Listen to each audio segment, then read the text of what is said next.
Hey, what's going on, guys? Xbox All in channel host Sega Forever. Sorry, I'm a little bit late with this podcast.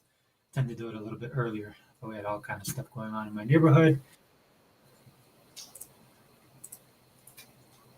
As you can see, that was my replay, making sure that the stream is going okay, like I normally do.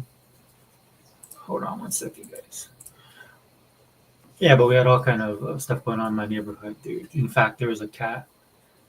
It's like the local cat that runs around in the neighborhood. Um, and man, dude, that cat is going crazy.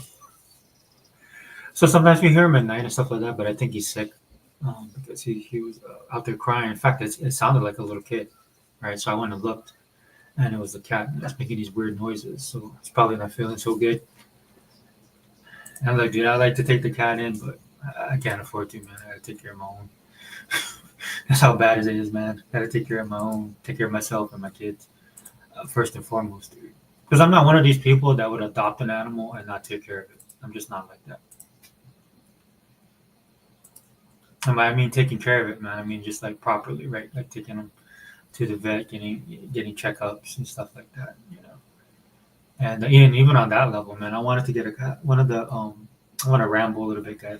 Just to this is going to be an all-in chat. We're going to talk about the developer direct, and I'll give people a chance to kind of pop in. Hopefully, some of the people jump in the chat. So something that I really wanted to talk about because I'm pretty excited about the developer direct that we got this month coming up later in the month. I think it's like the 23rd, the 20th or the 23rd that they got it. I think it's the 23rd or 24th.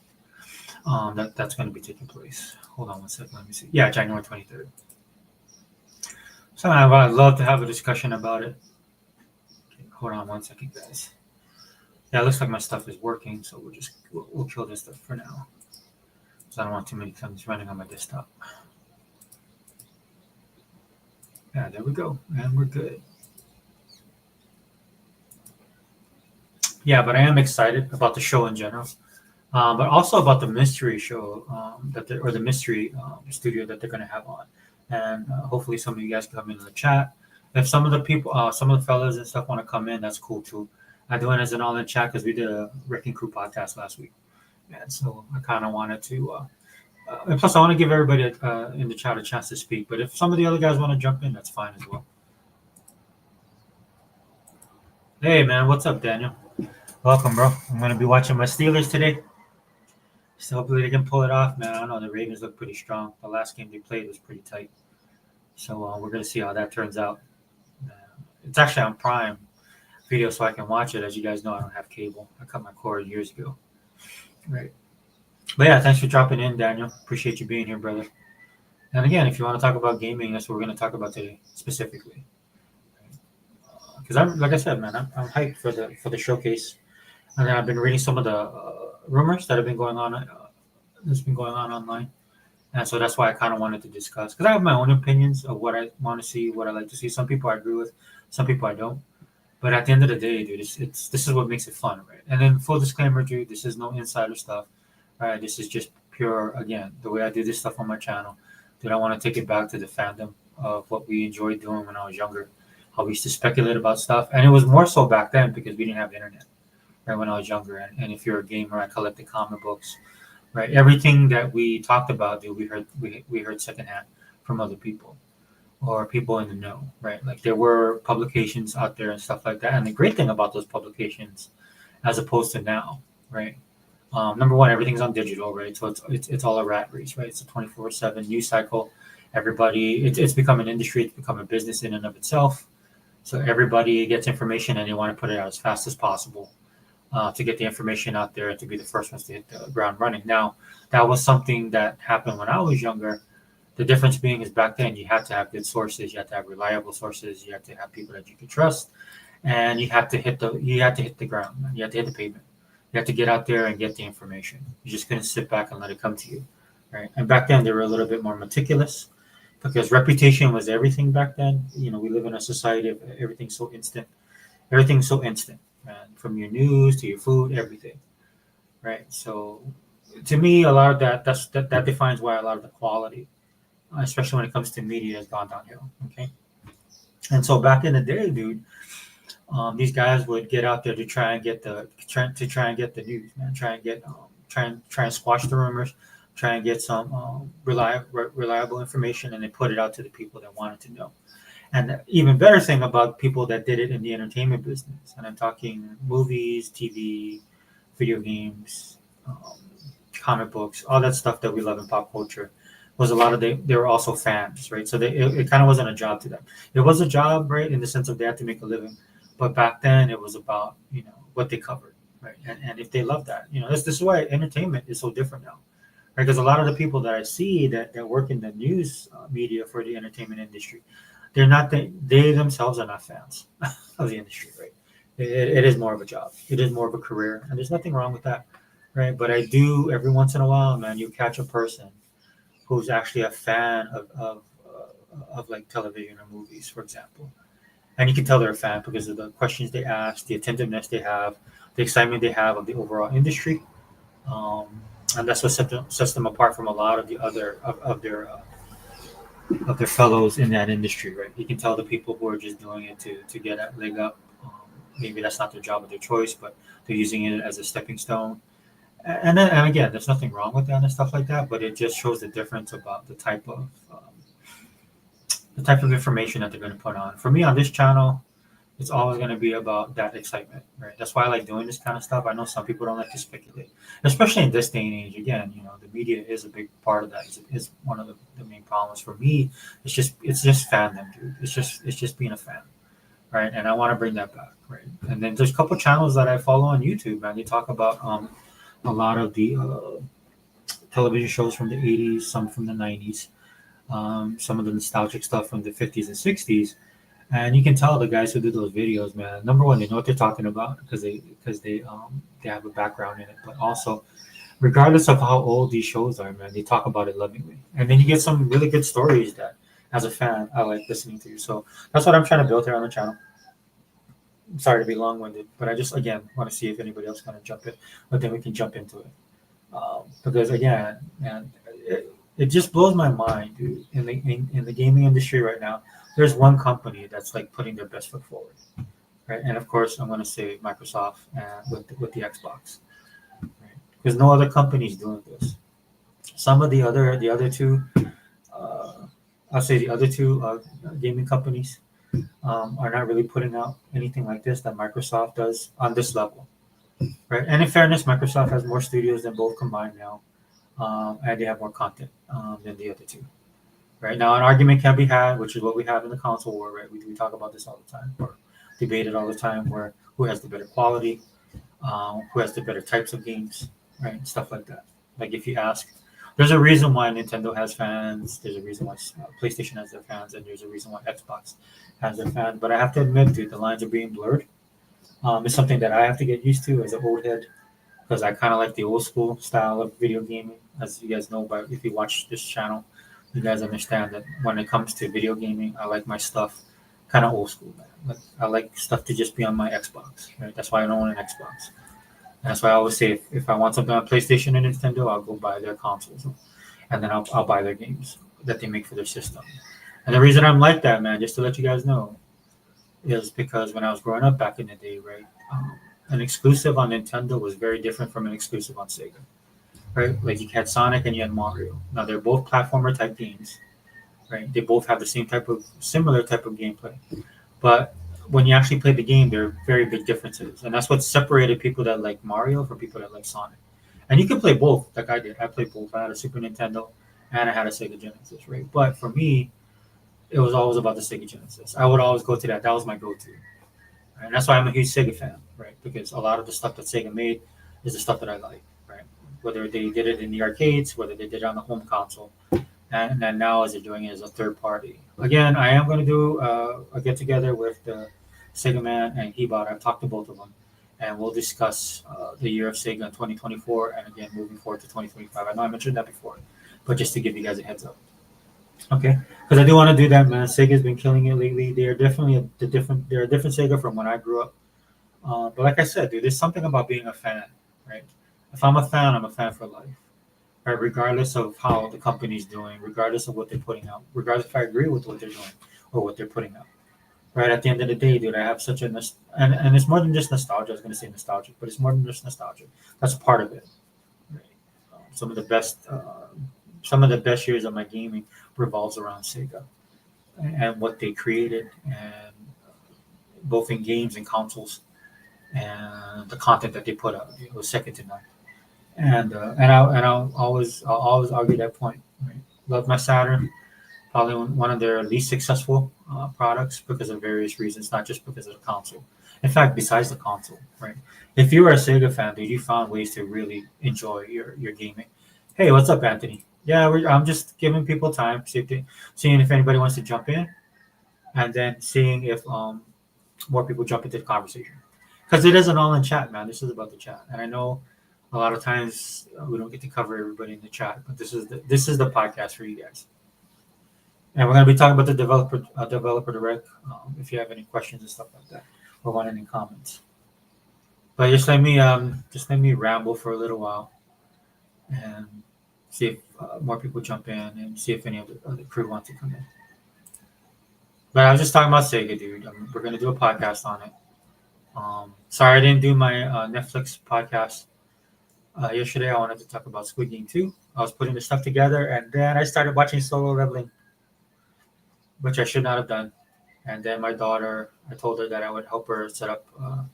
I bought her a bookcase, so we set up one bookcase for her. She liked it, and then we got another bookcase, and we have it. And then she's like, "Oh, can we set it up?" And so then I had to do that.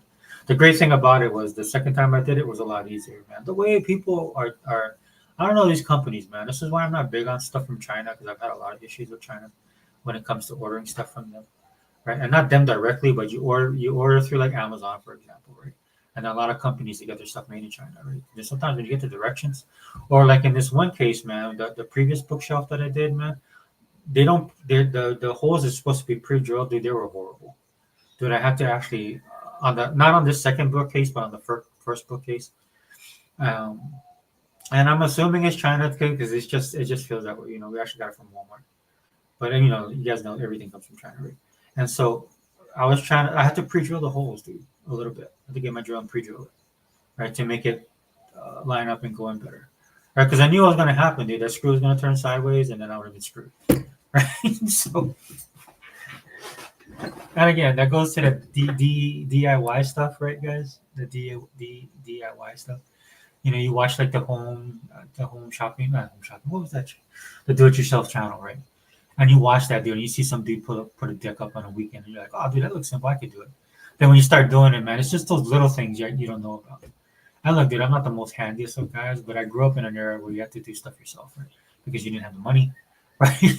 So you had to like MacGyver a lot of stuff. But at the end of the day, dude, you just learn basic skills, and then you hit certain potholes in the road, so to speak, right? You'd be working on something and it just doesn't fit, or just is not turning out what you thought it was going to be, and then you kind of jerry rig it. That's what it was growing up in my generation, right? And then of course, if you had a person that knew that had the skills, that had the working knowledge, and then they would show you stuff, that always helped.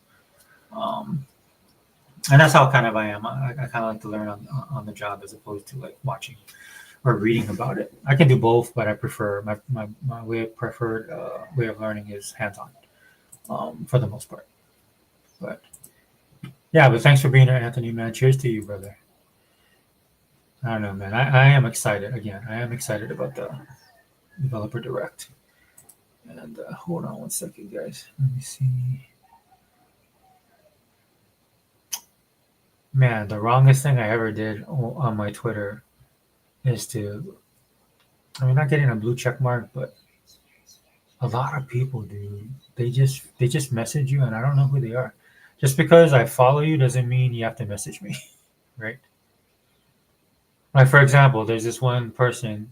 He has Elon Musk as the picture, and that's who he says is Elon Musk, right? But it's not him.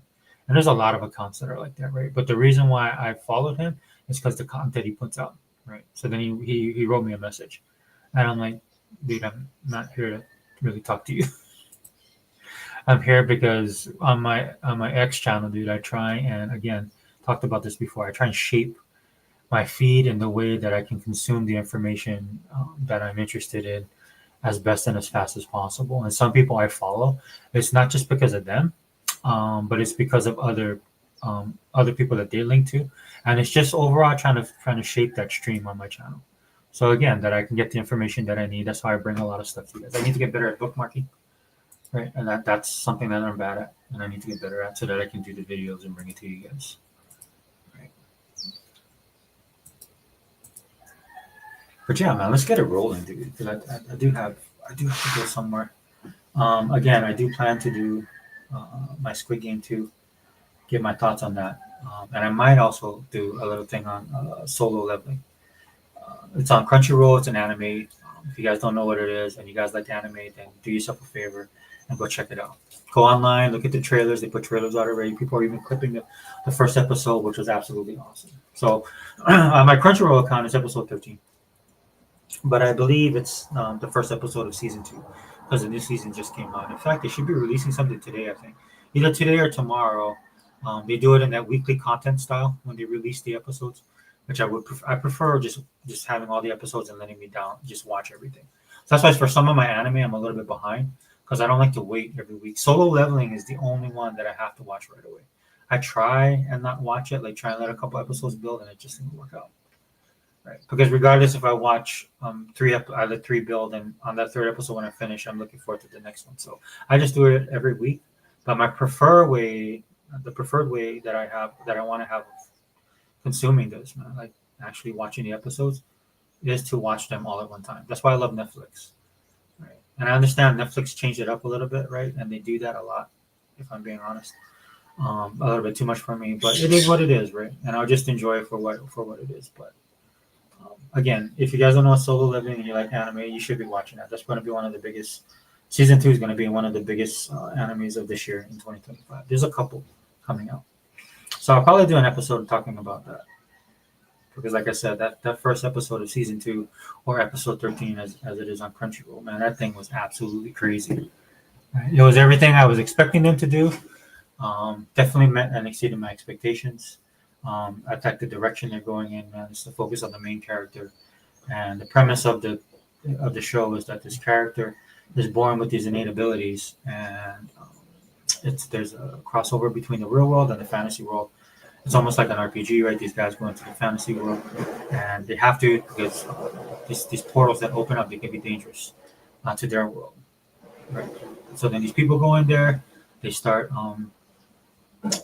they basically doing all the challenges and stuff in the dungeons.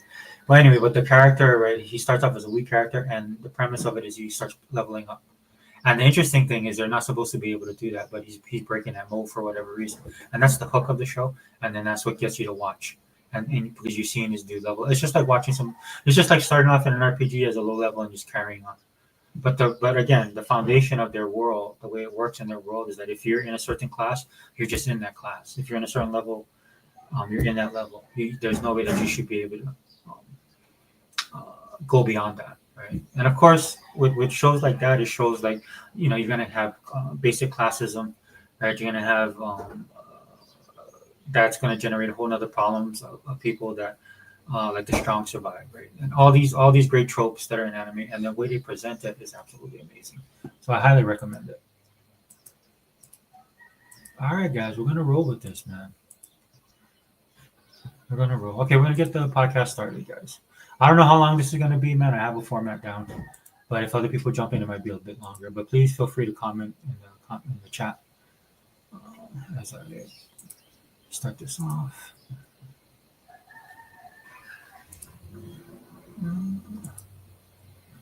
Right. And you know what, dude? I figured that I realized that I could jump back and forth between this a lot easier. Right. Sorry about the background noise, guys. That's why my podcast started a bit late, dude. It was actually noisy this morning. You can hear if you can hear that truck, man, my neighbors are getting ready to do something. But that cat, dude, that cat was really. I'm worried about that cat, dude. I don't think we're gonna see him around the neighborhood for any amount of time. that bad boy is sick. But here we go, guys. Developer Direct. There's the actual date, right? January 23rd. Celebration of what's coming for Xbox players, right? And again, I'm excited about it. When it was announced, I was excited, man. But as the build up, right, and as more information is coming out, um, I've gotten a little bit more excited. And as you can see, probably the biggest game on this list, if I'm being honest, is Doom: The Dark Ages. As you can see here, it's id.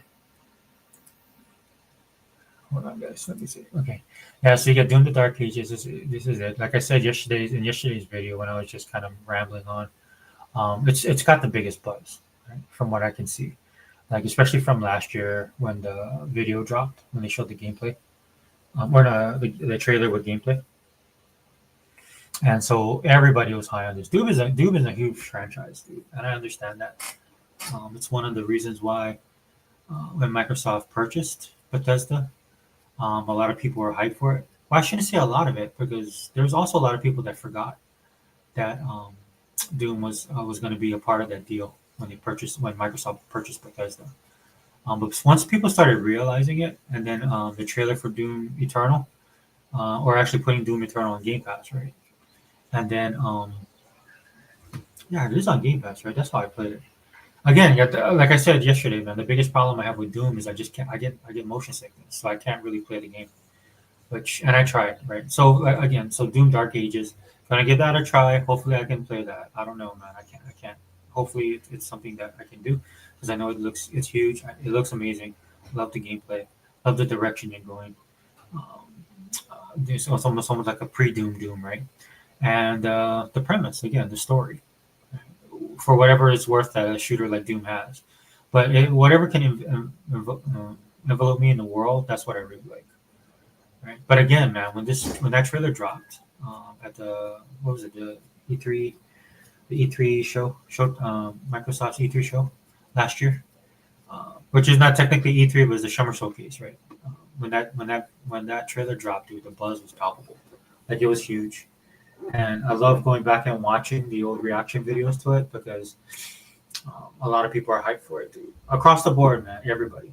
Right? I'm talking people, regardless of what system you're on, regardless of what flag you're under.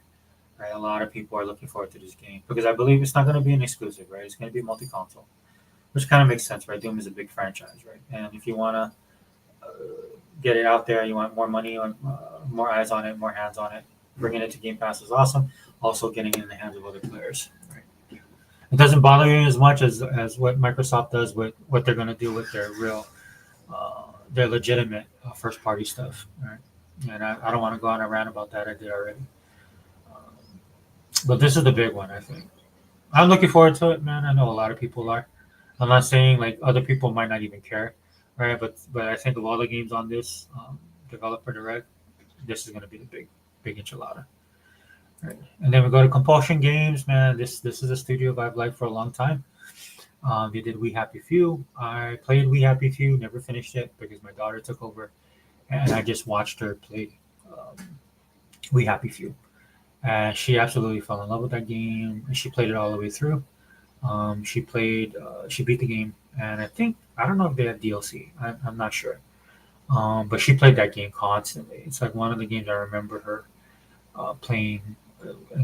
Kind of like when she plays Fallout or when she plays like Fallout 76 or Overwatch. There's specific games that she spends a lot of time on, and that was good for me, man. Because We Happy Few, I mean, I liked it and stuff like that, but it's such a long game by my standards of what a long game is.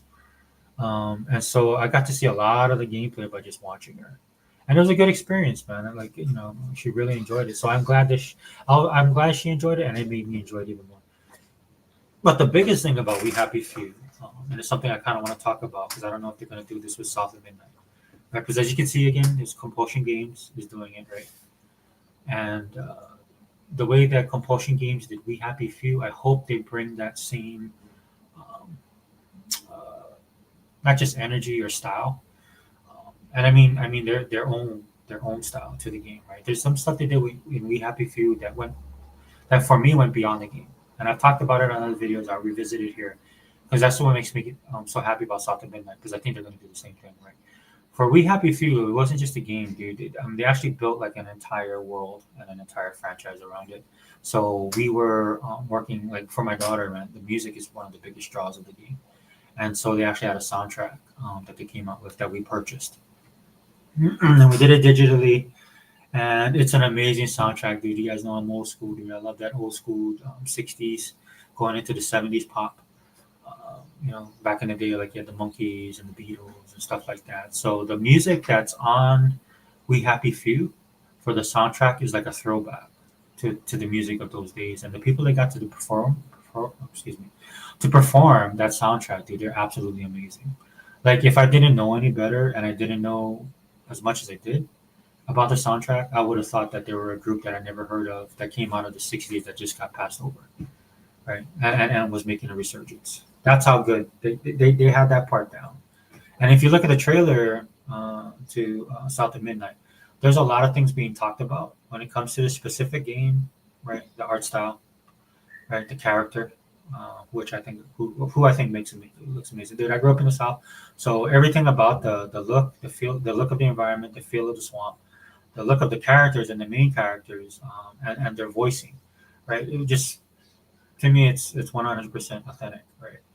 Um, and again, the overall look of everything, right? And from the coloring to the haze, all that stuff, right?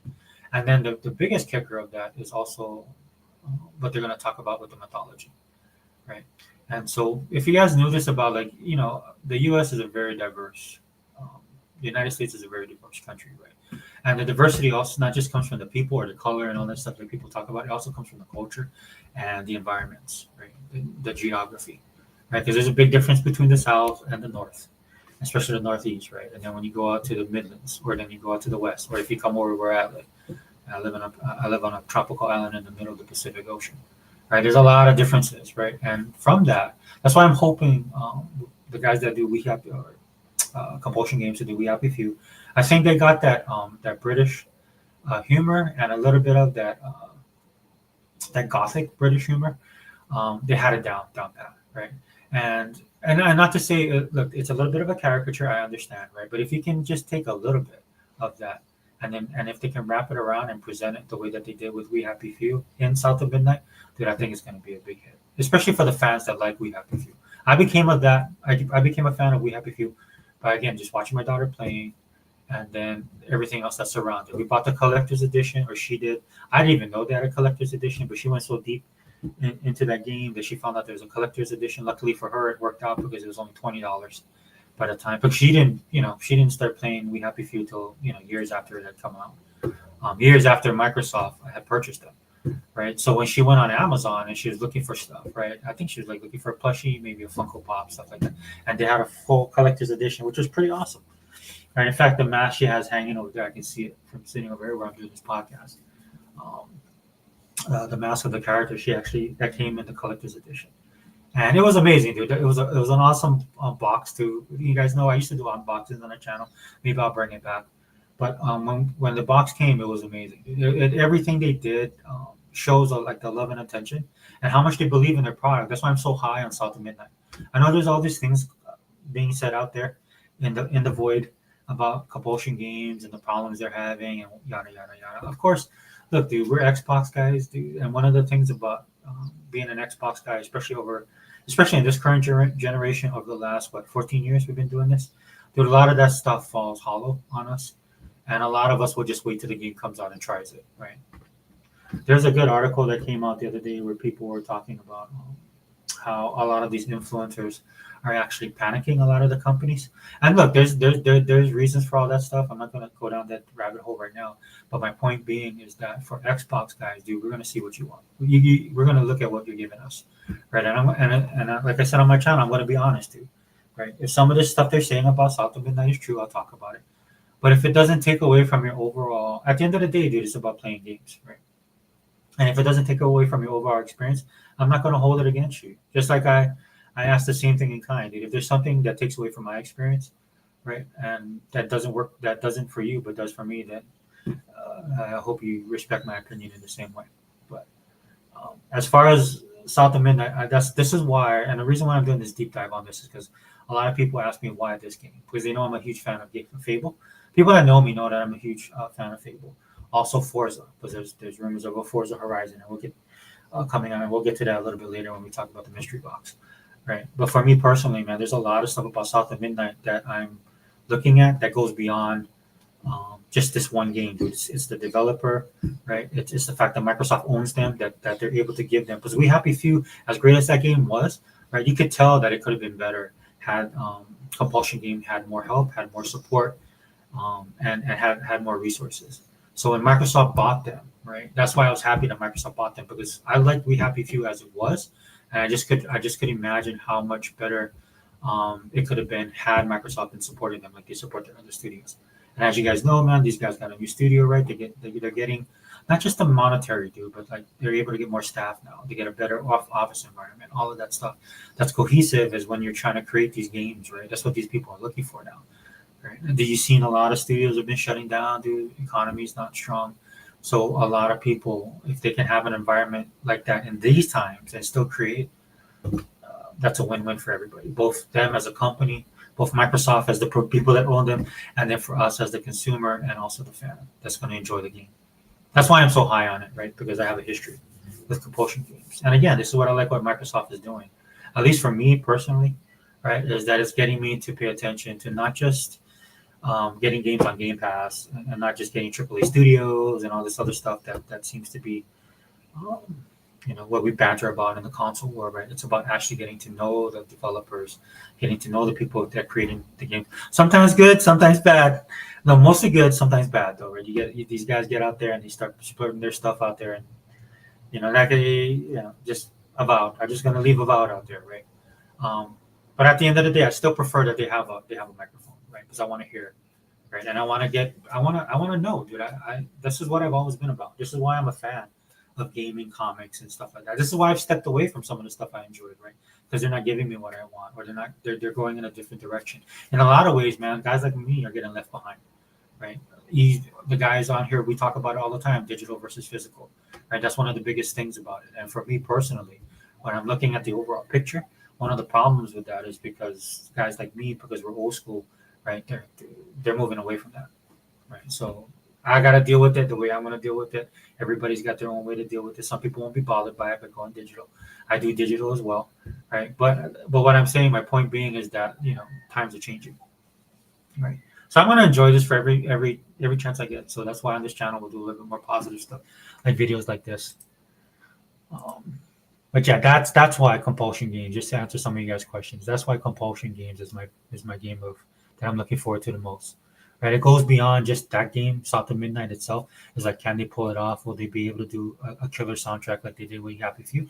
Because it's a different environment, it's a different culture, it's a different mythology, it's a different story. Right, this is all going to be based on South, and it's going to be on Southern mythologies. Some of this stuff runs deep. Dude, when I lived in the South, dude, there's a heritage in the South that a lot of people don't understand. It's like if you live here where I live, there's a local heritage here in Hawaii, not just you got your Hawaiian history, dude. You got a local history, right? That's gone generations, and it's helped forge this island into what it is. The same thing with the South, right? They have that, dude, and this is something that I'm really interested in, because I hope they can pull it off. Because if they can, dude, this could actually be a franchise, right? Which is what Microsoft, if you notice what they're doing, man, they want a lot of this stuff to be franchises, right? Just being honest, right? And I have no problem with that. If the content is great, more power to me. But if it's not, then you can just step away. But again, just to answer everybody's questions, that's why I'm so high on this, right? And nothing against Doom Dark Ages, man. I love shooters, man. I'm gonna play it, but this is the game that I'm looking forward to the most, right? And surprisingly, even over Fable. Fable will be my number 2, okay, for what I'm looking for the most. Maybe as we get closer to Fable and more stuff is put out, like they do deep dives and stuff like that, then I'll be like, oh, okay, now I'm really hyped. So we'll see. Next one is Expedition 33. That's Sandfall, as you see here, which I think a lot of people, similar to like when I remember when Atomic Heart dropped, right? You were just kind of blown away by the trailer. The trailer had like I think the trailer really did a really good job for the game, putting it on blast. Me personally, I like the art style. I've been playing a lot of stuff coming out of Europe, specifically they have that French influence in gaming. It's interesting because there's one guy I follow on YouTube, Razor Fist, and he talks about comics. He talks about pop culture, and he has a political bent on his channel as well that I like. But I remember him showing comics that he was talking about the French comics, the industry there, right? Because a lot of the focus, man, is how American comics are dying, how everything's being taken over by manga. But in Europe, man, especially out of France, there's a lot of stuff that they put out. The only problem with it is it's French, right? So I can't read French, right? But when I look at the art and I see some of the stuff that they're putting out, it's amazing to me. So the great thing about Expedition 33, it has that feel, it has that style, right? Similar to like when you like how a lot of people like Japanese RPGs, JRPGs. It has its style, right? It has definitely a product of Japan. Well, for Expedition 33, definitely has that look, that feel, that style of a game that's coming out of France. And so just like Liza P, but Liza P, I believe is a French. Maybe I can misspeak, but if you guys are in the chat and you know, please let me know. But Liza P has that style. I just don't like the gameplay. And not the gameplay is bad. There's nothing wrong with the gameplay. I should say I don't like that style. I do not like Souls games. Dude. I just do not. It's gonna force me to buy it and play it just because I love the look and overall feel of the game. The creative nature of that game is amazing. The artwork is other level. I like the way they made Pinocchio because basically the characters are standing for Pinocchio, right? And I love the way he looks, right? I love the sheen on it. It almost reminds me of it's the same reason why I like Black Desert, right? Black Desert is a Korean open world game, and I used to play it a lot more. I should go back to it. I always say that, man, but I got so many games to play. But it has an aesthetic that's pleasing to me, and a style that I like. Right, very polished, very beautiful.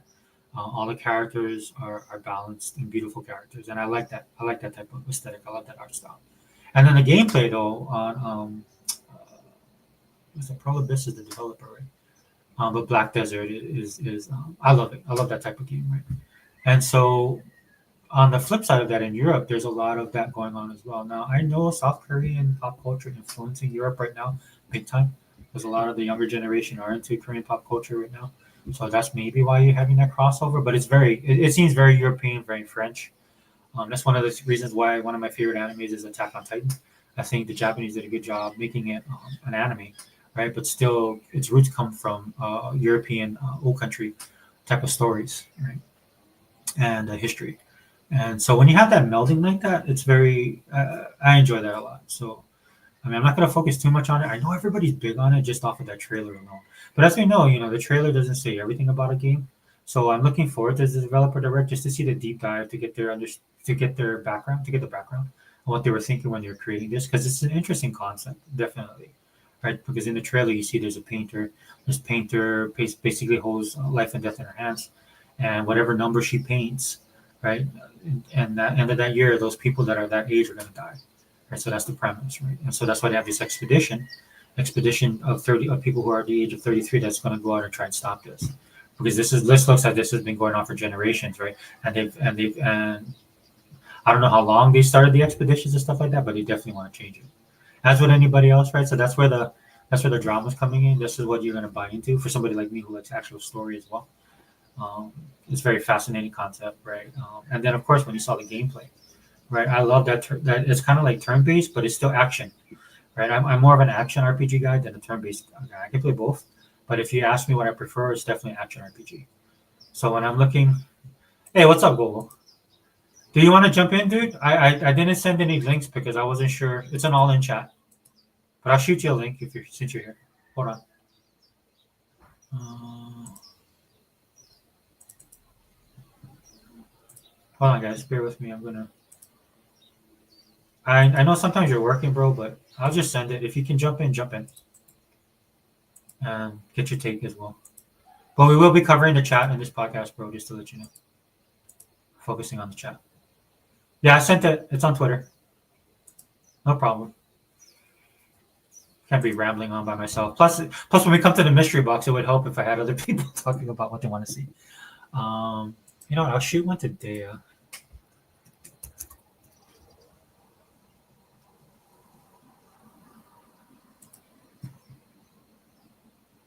Hold on, hold on, hold on, dude. I jacked up my thing so bad, bro. I wish I didn't. I wish I didn't. I wish I didn't do that. You'll be nice. Nah, you're fine, dude. Don't worry about it, bro. Hold on. Where was I? Yeah, just shoot it out to the other guys. I'll wait for you to come in, and then then you can give your opinions and about Doom Dark Ages, South of Midnight, and Expedition 33, and then I'll shoot out the rest of the stuff. I know sometimes I shoot it out, and then I don't know, man. People don't get the link, so I just want to make sure I send it out to everybody.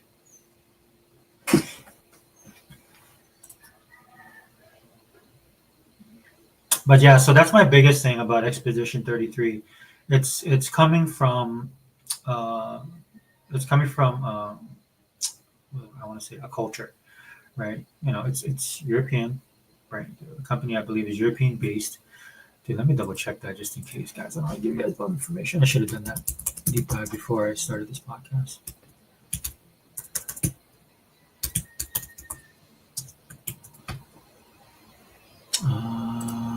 Developer. But yeah, Sandfall Interactive. And it doesn't have to be from Europe, but again, like everything else, a lot of this stuff, it influences people, right? Like you have stuff being made here that has an Asian bent, but they're not Asian companies. Role playing game, Sandfall Interactive, and published by Kepler Interactive. Yeah, okay. Sandfall Interactive is a French video game developer. Yeah, I figured as much. It has that style, dude. It has that flair, which I like. Hold on one second. Hey, do you think we'll get something on Fable? Steve. Hey, what's up, Steve? Yeah, welcome, man. That's what we're gonna talk about when we did the mystery drop. I hope so. I mean, it would make sense. But again, a lot of people are saying this is from a studio, an unknown studio, an unknown game, or something like that, right? And I'm like, dude, the way Microsoft explains things, who knows, right? Like I love Xbox, dude. I love them. I love those guys and stuff like that. But sometimes, you gotta read between the lines of them, right? And it could be all over the place. And that's why I'm doing the video, and we can just talk about all of that, dude. Because I got some stuff that's way out there. I pissed a lot of people off online. I said this yesterday in my podcast that I did yesterday. I pissed a lot of people online. I was kind of joking about it, but we've talked about it here on the channel. I was saying that Microsoft, that the mystery box is going to be Microsoft going to Valve and buying Valve and getting the Steam Deck, and then owning Steam, right? And man, do people lost their minds with stuff? And this is why I'm going to do this on this channel, because it's about fun, right? That's what this is. This is about fun. Sure, I was being facetious, but I've talked about reasons, and then we've had people like Dea comes on here. She's more of the PC person on our group, and then Gogo is as well. Oh yeah, here, Steven. So Gogo is the PC guy in our group, and so I mean, we talked about this in one podcast and stuff like that. Why, how it couldn't, why it would, why it wouldn't. And again, that's the conversations we're gonna have because it's all in fun. Okay, and it's my channel, and that's what I want to do. So, because again, like just to reiterate, Steven, like when I was younger, this is what we did, right? Because we didn't have internet, dude. You just talked about it, and then from that, you drew a lot of the stuff that some came true, most didn't, but it was just fun. It wasn't about like how it is now. I understand we live in a 24/7 news cycle, and entertainment is no different. But when I was younger, man, the just remember the first time you found out that, or that you like. I remember like, okay, so you had Star Wars, right? And then when Empire released, man, there was rumors going on before the movie came out. I remember, man, because people were hardcore back then, and people were talking about rumors about what they had heard about it. But imagine when you watched Empire Strikes Back, and then you found out that Darth Vader was actually Luke's dad, and nobody saw that coming, right? So that's, to me, that's amazing. That is amazing to me. Like that's the stuff that I miss. And again, I know I'm going a little bit far back. Um, Steven says, "You when I was younger, we didn't have internet either." Yeah, wasn't that wonderful, Steven? I mean, I love internet for what it is. There's definitely big positives with the internet and being online and connected, right? But there's also some bad that comes with that. And it was no different when we were younger, but not on this level. And so, for what I do on my channel, I try and sift through all that and then try to present it to everybody and then see what they think. But man, I remember when that happened, dude. That was huge, man. That broke everybody, right? And that was an experience, dude. It's still. I remember when I watched it, dude, and like Star Wars was one of the few movies that I seen when I was younger, right? And then my dad took me. That's the only movie my dad really took me. Like me and him went, right? And then we went to like this. I remember when ET came out, he took us. He took me and my brothers and sisters and stuff like that. But like the radio in our car was broken. We went to a drive-in, and we couldn't hear the movie, dude. We were just watching the movie, and so it was kind of cool. The family next to us realized it, so they took theirs and they put it in the middle for everybody to hear, so we could all listen, even though we're all like on one side. So that was cool. But nowadays you don't have to worry about it, dude. You just turn like I was on my Xbox, dude, and they had a bunch of movies on sale. I bought a bunch of movies. Um, I forgot that I actually bought Sonic 1 and 2, right? And Sonic 3 came out. Me and my daughter liked the trailer, so I was like, you know what? I want to bite the bullet, watch Sonic 1 and 2. And we ended up watching it this week and absolutely love both movies. Wish I would have watched them earlier. Steven says, I actually had the first computer in my area from working at a supermarket packing bags. Yeah, dude. Yeah, it was rare, right? It was rare, dude. But you always had that one friend. I talk about that all the time on this channel. You always had that one friend, and that's what it was with me. Dude. I didn't have any money. I was poor, right? Um, and I got a Nintendo, man. I got an NES because my grandmother bludgeoned my uncle to buy it for me because I was doing well in school. I only got like the games that came with the NES, and then I got Bayou Billy because my grandmother wasn't gonna buy any games, man. If you remember, games back then was $70, 70, some of them $80, right? And that's the game I wanted to play because it looked cool on the cover, and I like the game, dude. But what you ended up doing was borrowing games from my friends. So I had this one friend that lived like in the complex next door to where I lived, and he had all the games, dude. He was that one friend that had everything, man. I went over to his house, like they had cereal, and not the cereal like the cheap cereal my grandmother would buy. I mean, most of the time we have cereal at all, dude. But I didn't eat Cocoa Puffs or freaking Captain Crunch, man. My grandmother would never buy that stuff, dude. It's like too expensive, right? And so I go over to his house, dude. He had that, man. He had Pop Tarts, dude. They had tater tots. Dude, his room, man. You walk in there, dude. He had like Transformers. He had G.I. Joe. He had a Nintendo. He had all the games. He let me borrow it. That's why I ended up playing most of the games on my NES, bro. Because I didn't have any money. I just borrowed his games. The only thing I did that pissed him off was one day I returned the game. He wasn't there. He was actually um, I forgot what he was doing, but he wasn't home. But I want to return the game, right? Because it was his game, and I didn't want it. I was like, hey, thanks for letting me borrow it. So I took it back right away after I beat it. So I took it to his house, and then his mom was like, "Oh, okay, you can put it in his room." And so I went to put it. So I put it in his room. But what I did was I saw that his room was messy. So because I had his game and I put it there. I was like, "Oh well, let me straighten this up." So I actually kind of straightened up his room for him, especially around the games to make it look nice. Dude, the next time he saw me, he's like, "Hey, dude, what did you do?" I was like, "Oh yeah, I brought your game back, put it there." No, why'd you clean my room for? Now my mom. So I guess the mom thought it was him and I was happy about it. So now she's making him clean the room. Anyway, he was pissed off with me, man. So that kind of ended that friendship right there. But he's a cool guy. He's a cool guy. Yeah. So yeah, I read this one right. I actually had the first. Yeah. Okay. I didn't have a game growing up. I had to play SCNS at my friend's house. Yeah, bro. That's how it was. That's real talk right there, dude. That's 100% real. A lot of us didn't. That's why it blows my mind when I see my kids, man. They have it all at their disposal, and they're kind of like, whatever. And sometimes I'll be like, hey, you guys want to go grab something to eat? No, we'll just stay home, Dad. Well, what are you guys going to eat? Just warm up a Hot Pocket. I'm like, what? I look at these guys. I'm like, dude, man, if my parents told me, hey, you want to go to Jack in the Box? I'd be like, yeah, let's go, or McDonald's. Anywhere, basically, right? Because you always ate at home. And again, we didn't have money, so I eat stuff like, and this is a Hawaii thing, dude. We like, and I don't have a problem with it, but we had like spam and rice and eggs, and we eat tuna from the can, and freaking luncheon meat, all that stuff. That's why when I moved to Florida, bro, I fit right in. Because we didn't live in like the rich part of the side, we on the other side of the tracks. But we were stoked, man, because you could buy canned food in Florida, like that was like 33 cents, 27 cents. We were like, oh my gosh, dude, we're rich. So I had food back then. Google Post says it's much easier to get PC now than before. They were so expensive pre-2K, especially in the 80s. Yeah, and they've come a long way, dude. Definitely come a long way. Technology, that's why, right? Steve Barnes says my first game was the first gen Xbox. Oh, okay. What game was it, bro? Gogo says Steve Martin. Gogo says at Steve Martin, similar to me, I didn't get a console until I graduated high school. Got a Sega Genesis. Well, for me, it was the NES. Like I said, I got it as a gift. Now, my friends had an Atari 2600, so I played there. And then, oh wait, I take it back. It wasn't. No, it was the NES. And then my grandmother, for school purposes, when I got older, she bought me an Atari 400. The 400, right?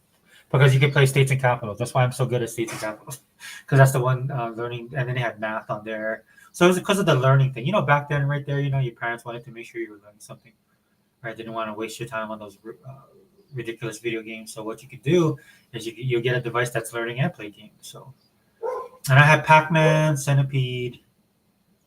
Um, Man, in fact, how did I get those games, dude? I think my uncle got it for me. It was probably my uncle, because my uncle was like, he was an entertainer, and so he was going around. He would do gigs, man, work side jobs too. So most of my stuff I got from my uncle, and that's when I got older though. And that's before I graduated. So these are the games you had, Steve: Prince of Persia, Sims, Splinter Cell. All right, yeah, Splinter Cell was huge. I had the first Splinter Cell. Um, Kind of fell off of Splinter Cell, and then I have one of the Splinter Cells, man. But dude, I played it. I played a little bit of it, and it's an awesome game. But I never went back to it. That's the story of my life, dude. I have a bunch of games I have to finish. Gogo says Sims was awesome. Yeah, Sims was a great game.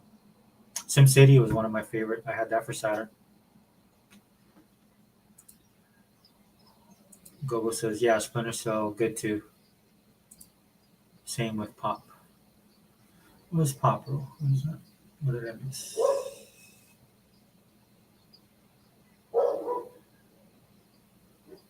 Prince of Persia. Okay, my bad, my bad. Yeah, Sands of Time was really good. And then they had the new one that came out that I haven't played. But I heard, with all the stuff Ubisoft's having, man, they disbanded the team, right? They let that team go, unfortunately. Again, man, at the end of the day, dude, if your game doesn't sell now, dude, that's too bad, dude. We saw that with Hi-Fi Rush, right? And this is again, man. And kudos to Microsoft. They've come a long way, dude. They used to listen to people a lot more, and I think they found out. It's good to listen to your consumer base, but you also got to look at the numbers, man, because people can say whatever they want to, especially in this day and age. Again, I was referencing this earlier, how there's an article that came out where the developer of the new man, what is that game? Can't think of it off the top of my head, but he's a developer, new game coming out. It's a sequel to the old game that did really well, and so they're expecting big things from this game, and you can tell because they put a lot of more time and money and energy into it, and hopefully it does well because the first game was good. And so, but they were interviewing him, and he was honest. He was like, "Yeah, dude, people are afraid of people on YouTube when they're putting out product."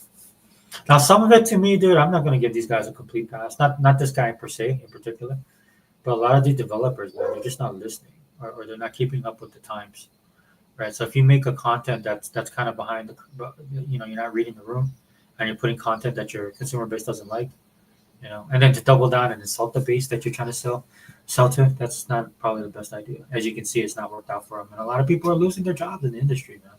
On top of the economy, so. Steve Martin says, after the first gen Xbox, I didn't have time or money for a game until like 3 years ago. Yeah. No, real talk, man. Real talk, dude. There was a period of time right in the 90s, man. I was in the military. Right. So I couldn't I got my systems. Like my grandma and uncle were nice enough to send it to me while I was in the Navy. When I was stationed away, I got a short command. So I was able to play, right? And it was good to get my old systems and my old games because then I had stuff to do on my downtime. Because I was a junior enlisted, man, and then you stand a lot of duty as a junior enlisted on an admiral staff. So I ended up standing a lot of duty, and so you have a lot of downtime, dude, because you're just waiting, right? A lot of times you're just waiting. And then we had a cool command, dude. They would let me hook up my stuff when I had to stand duty at the command. But then we went to pager, and they gave us a vehicle, so I was just hanging out in the barracks. And the interesting thing about the barracks is, on this duty, dude, you can't go anywhere because you're on call. So the only place that you're able to go is you're able to go to the cafeteria to eat your meals. That's how it was. Now people did that. I was one of those people that didn't because I didn't want to miss a phone call. I didn't want to get in trouble. That's just the way I was. There's people that did stuff they weren't supposed to do with the band. I never did that. But so basically I was just stuck in the barracks, right? And you had to just be ready, man. Had my uniform ready. Dude, had my pager right there. Make sure I heard it when it went off, and then I would just play games. And it was cool back then, right? Because you could just play a game and end it. Right? And so, you know, and then when I was in the Navy, man, I had money then, and so I bought my first console, which was the Genesis. Sega Genesis was the first console I ever bought with my own money. But yeah, I feel you, brother. I feel you. Um, I bought the Series Three. I bought the Series X 3 years ago, but still haven't played much games. Um, I would recommend, dude. I don't know like what your schedule is because I have a friend. He has the Xbox, right?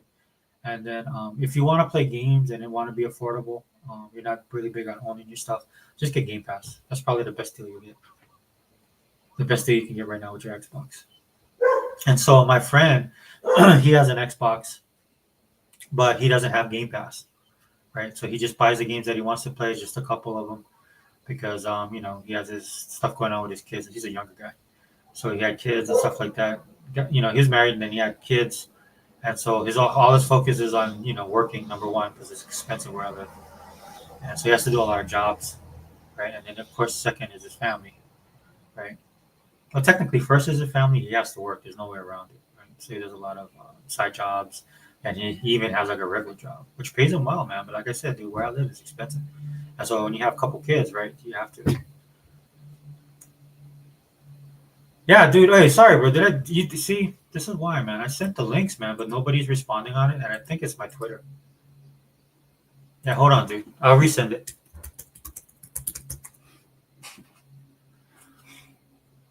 I wasn't sure if you're available today, brother. I know you're busy with the family, and it's an all-in chat. But if you want to come in, dude, more than happy to send the messages. Hey, like I told you, bro, Keyboard. I told you this, man. My thing is all jacked up because I'm just my mailbox on X is just totally inundated with freaking email. And again, man, to some people, I'm like, bro, I follow you, but doesn't mean we can talk. Like, I don't know most of you. I sent it, dude, but if you want to pop in, just pop in, man. Yeah, I sent it, really. But yeah, so what he does, dude, he doesn't have Game Pass, man, because he knows he'll get in trouble because there's so many games on there. And I know a few people that's why they don't have Game Pass. That's to me, that's a very legitimate reason. It's your time and it's your money, dude. And you gotta take care of your business, dude. You can't be look, man. I'm a big gamer, man, but even I would tell people, dude, like, you can't afford to be like just playing games, dude, if you gotta take care of a family. Go out there, man. Do your job. Get your money, man. Take care of your family. Steve Martin, did you play the last Ghost Recons? Those were good. Open world stealth game shooters. Steve says, I actually bought the Series X for prep for Arc 2, but sounds S like that was a bad choice. Uh, wait. You're saying that you bought the Series X for prepping for R2, but sounds like that was a bad choice? Oh, because R2 or because of the Series X? I mean, they've taken a while to put the R2 out, right? I never really played the first game. I kind of played it a little, right? But I didn't do it. I didn't play it enough. I can't even remember what I did, in fact, in the first arc. But I am looking forward to R2. Looks like the story is going to be a little bit more developed. They got Vin Diesel in there. I like Vin Diesel. Yeah. So that's one of those games I'm waiting for, and it'll probably go on a Game Pass. I'm thinking, right? Hebot, I sent the link, dude, on Twitter. Yeah, when Hebot jumps in, dude, then we'll move to the next part of the show, where we start talking about I'll let Hebot give his opinions on these games and the showcase, and then we'll move into the mystery box, right? Because I have a list of games I would like to see. It's not necessarily what they're gonna do, but I definitely want to see. Right, and just a little sneak peek, man. One of them is Forza Horizon 6. Right? That's the one that I'm looking for if they do that. If they drop that on the showcase, I'd be very happy. And I'd be ecstatic. I'd be over the moon if they actually do this in Japan this time. Because for the last three Forza Horizons, dude, everybody wants Japan. I know I do. And when you see what they did in Mexico, dude, Japan would be perfect now, dude, especially with the power they have in the X. Right. Though I wouldn't be surprised if they wait for the new console. So that's why that's one of my games that I'm hoping for, but I'm not expecting. The obvious game to me right off the jump, because I don't see it on the list, is State of Decay 3. Right, because we haven't heard anything. They had a trailer right during last year's showcase, but we never really saw anything. And I'm fine with that too, because State of Decay 3, that's one of the games I'm looking forward to the most. I don't talk about it as much because we just don't hear anything, on that level where I can talk about it. But love State of Decay, love State of Decay 2. If you guys didn't know, man, I'm a big zombie fan. I love zombies.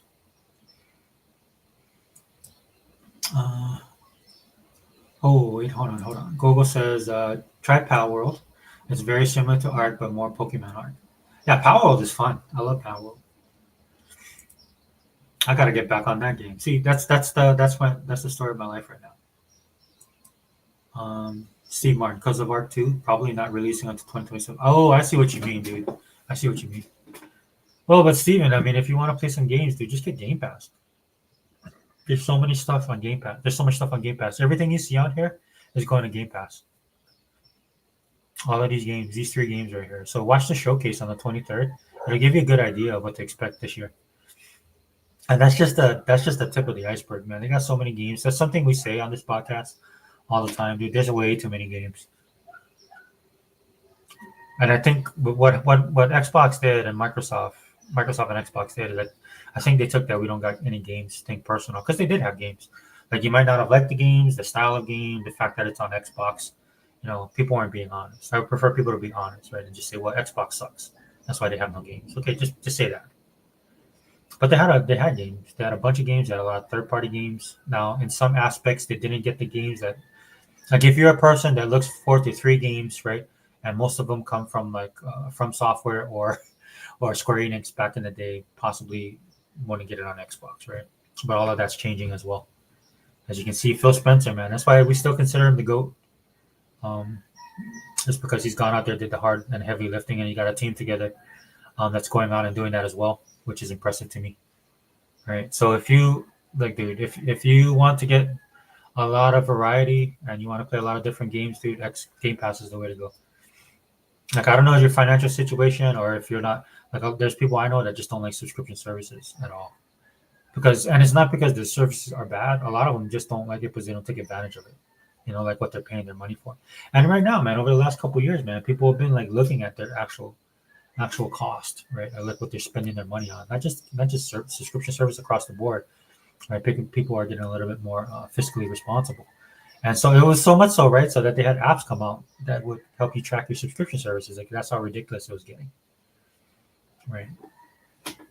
And then there's so much competition when it comes to subscription services, right? So it's hard, right? Like right now, I wanted to watch this thing called I don't know the name of it, but it's about the oil in Texas, and you have these billionaire guys at the oil company, and these guys trying to make their billions and stuff like that. These up and coming upstarters and stuff, and land something. It's called land something.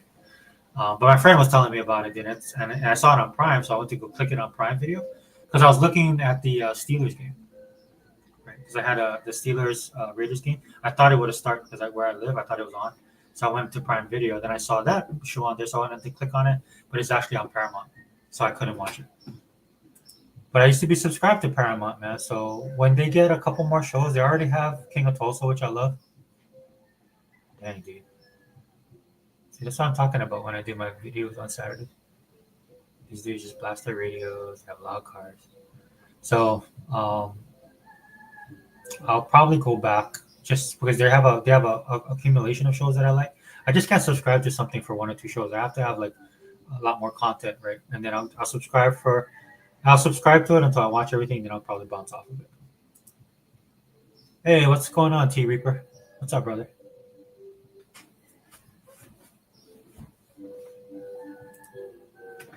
Hold on, guys.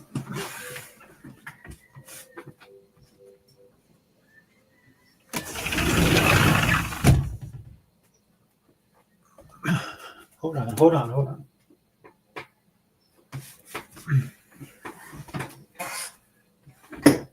I'm miss the old days, man. In the old days, like your neighbors would like be considerate. Nowadays, nobody cares.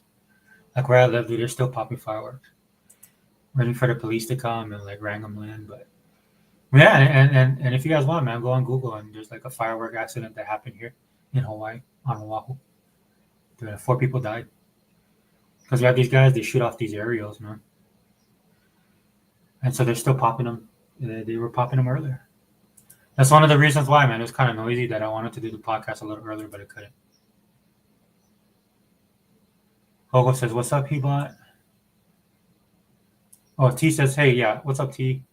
Hogo says, "What's up, Hebot?" T says, "What's up?" I'm coming for you this year, T. I'm gonna beat you, man. Probably not, but I'll give it the college try. How about that?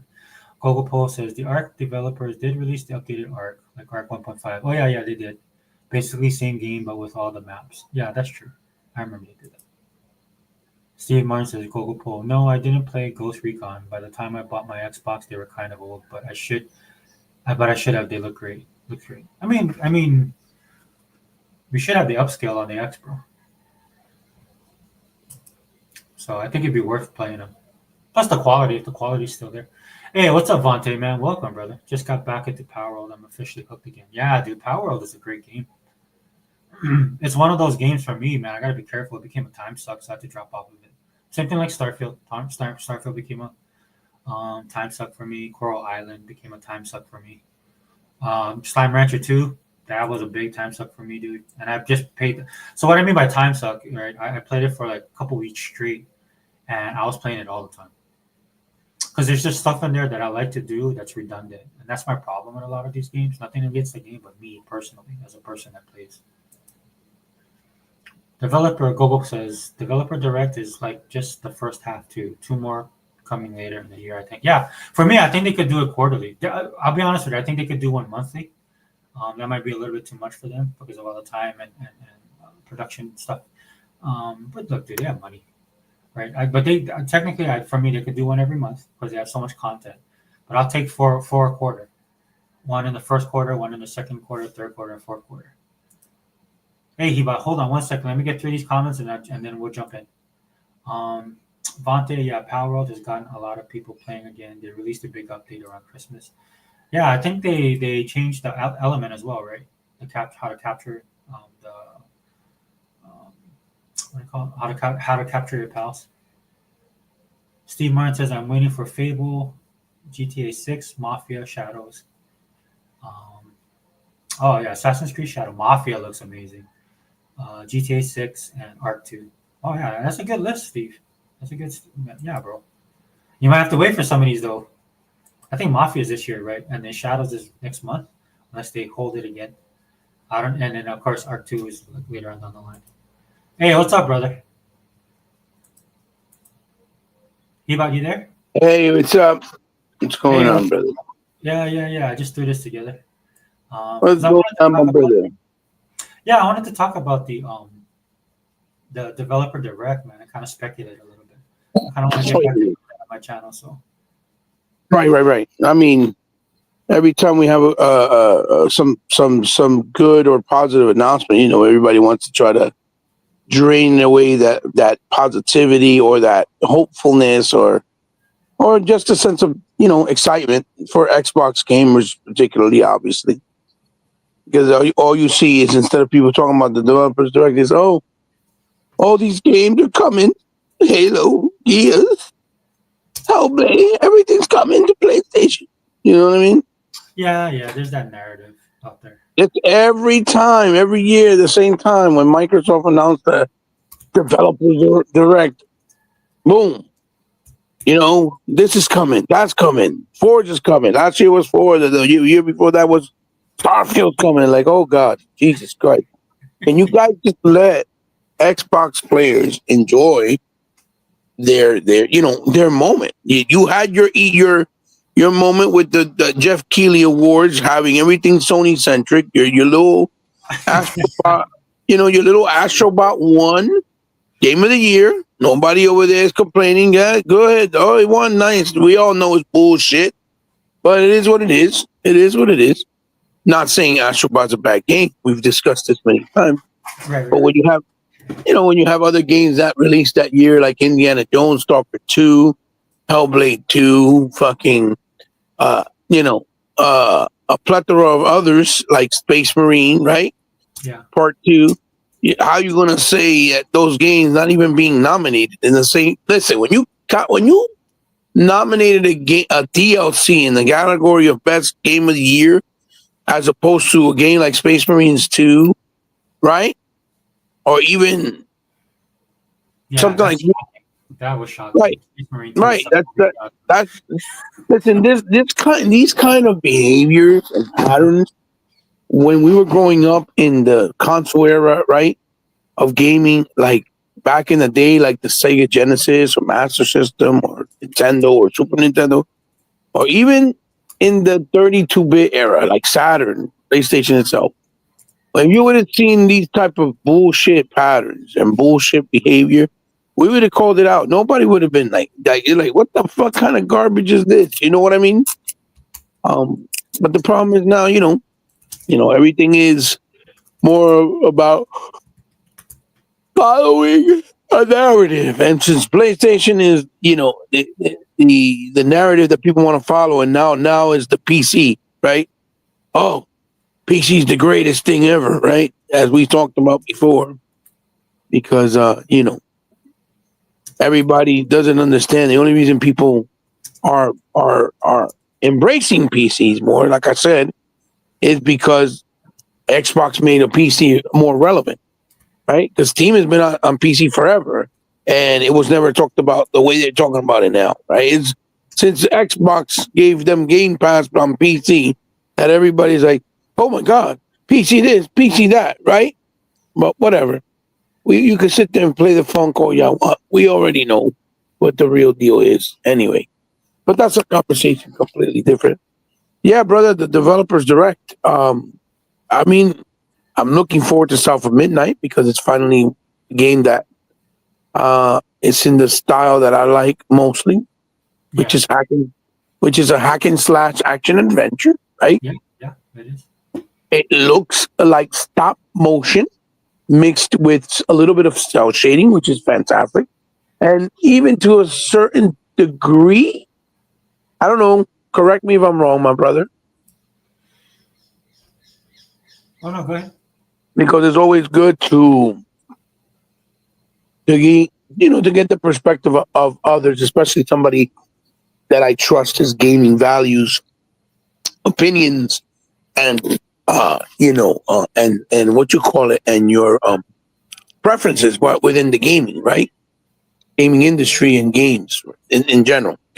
But I think even some of the areas in South of Midnight also have like a realistic or a little bit of a photorealistic look mixed in with the cell shading, and also mixed in with the stop motion. And people are like, stop motion, what the fuck is that? Because a lot of people are young and they may not know, but that's the same aesthetic as movies like James and the Giant Peach, Hmm. as Rudolph and the Red-Nosed Reindeer TV shows that have been around for many years, as Nightmare Before Christmas, Wallace and Gromit, Max and Sam. Just showing my age a little bit, just a little bit, right? Yeah, But that's what stop motion really is, right? That's where it came from. Beautiful, beautiful. I think they even did the which I haven't played, and that's such a shame. I feel so disingenuous because I talked about it and talked about it and talked about it with E-Rock at one point. Never even touched it yet. The Harold Halibut. Harold Halibut is in that same style, right? But it's more stop motion than anything else. With South of Midnight, it looks really cool because it has stop motion, but it also looks cell shaded, which give it more of like an animation kind of look. Does that make sense, or am I sounding stupid right now? so Arya played Harold Halibut. She actually beat the game, so she Oh, was this is, drawn to it because of the artistic style of it. okay. And I mean, it's a How, long how game. did she feel? What was her expression? Like she was Um, pretty amazed by it, or what? what she was it wasn't what she expected from the game. She said it was long. Okay, A lot of dialogue, right? It's very dialogue heavy. So for her, she liked it, right? But it was more curiosity because right. she does art and stuff like that. But Yeah, for absolutely. You South, told me. Yeah, but so for South of Midnight, it has that more of that animation, right, feel to it, as opposed to Yeah. um, like a Harold Halibut. And I think that's what's going to be the deciding factor. You can actually tell by people's reaction to that first trailer, uh, Mm-hmm. how they consume their games. You can tell the difference. Like if somebody's a more visual type person with their gaming, they're excited, Yeah. Yeah. right? Yeah. And Yeah. yeah, they weren't as impressed by it, even though they're intrigued. So it's You're interesting right. that how something like that could actually kind of show how people consume their media. Right. Right. Right. Well, I mean, what I'm asking about Arya, right? The lovely and beautiful Arya, right? What I'm Yeah. asking is, did she? How was her reaction as far as the artistic style of the game? Because we've never really seen stop motion the way we do now, right? In video games. Like we had like the point and click games, some of them were stop motion from back in the day, very few. But Yeah. this is things that you actually control the character, interact. Like Harold Halibut, the guy took 9 years to do the entire game. That's a long time, brother. That's amazing. Yeah, long the commitment, the love. Listen, just on the pure value and the pure commitment that he had, that he took 9 years to do something that he believed in, that he loved in, that he wanted to create, that he wanted to bring to the table in the gaming world in a different way, shows you that the guy loved what he's doing, right?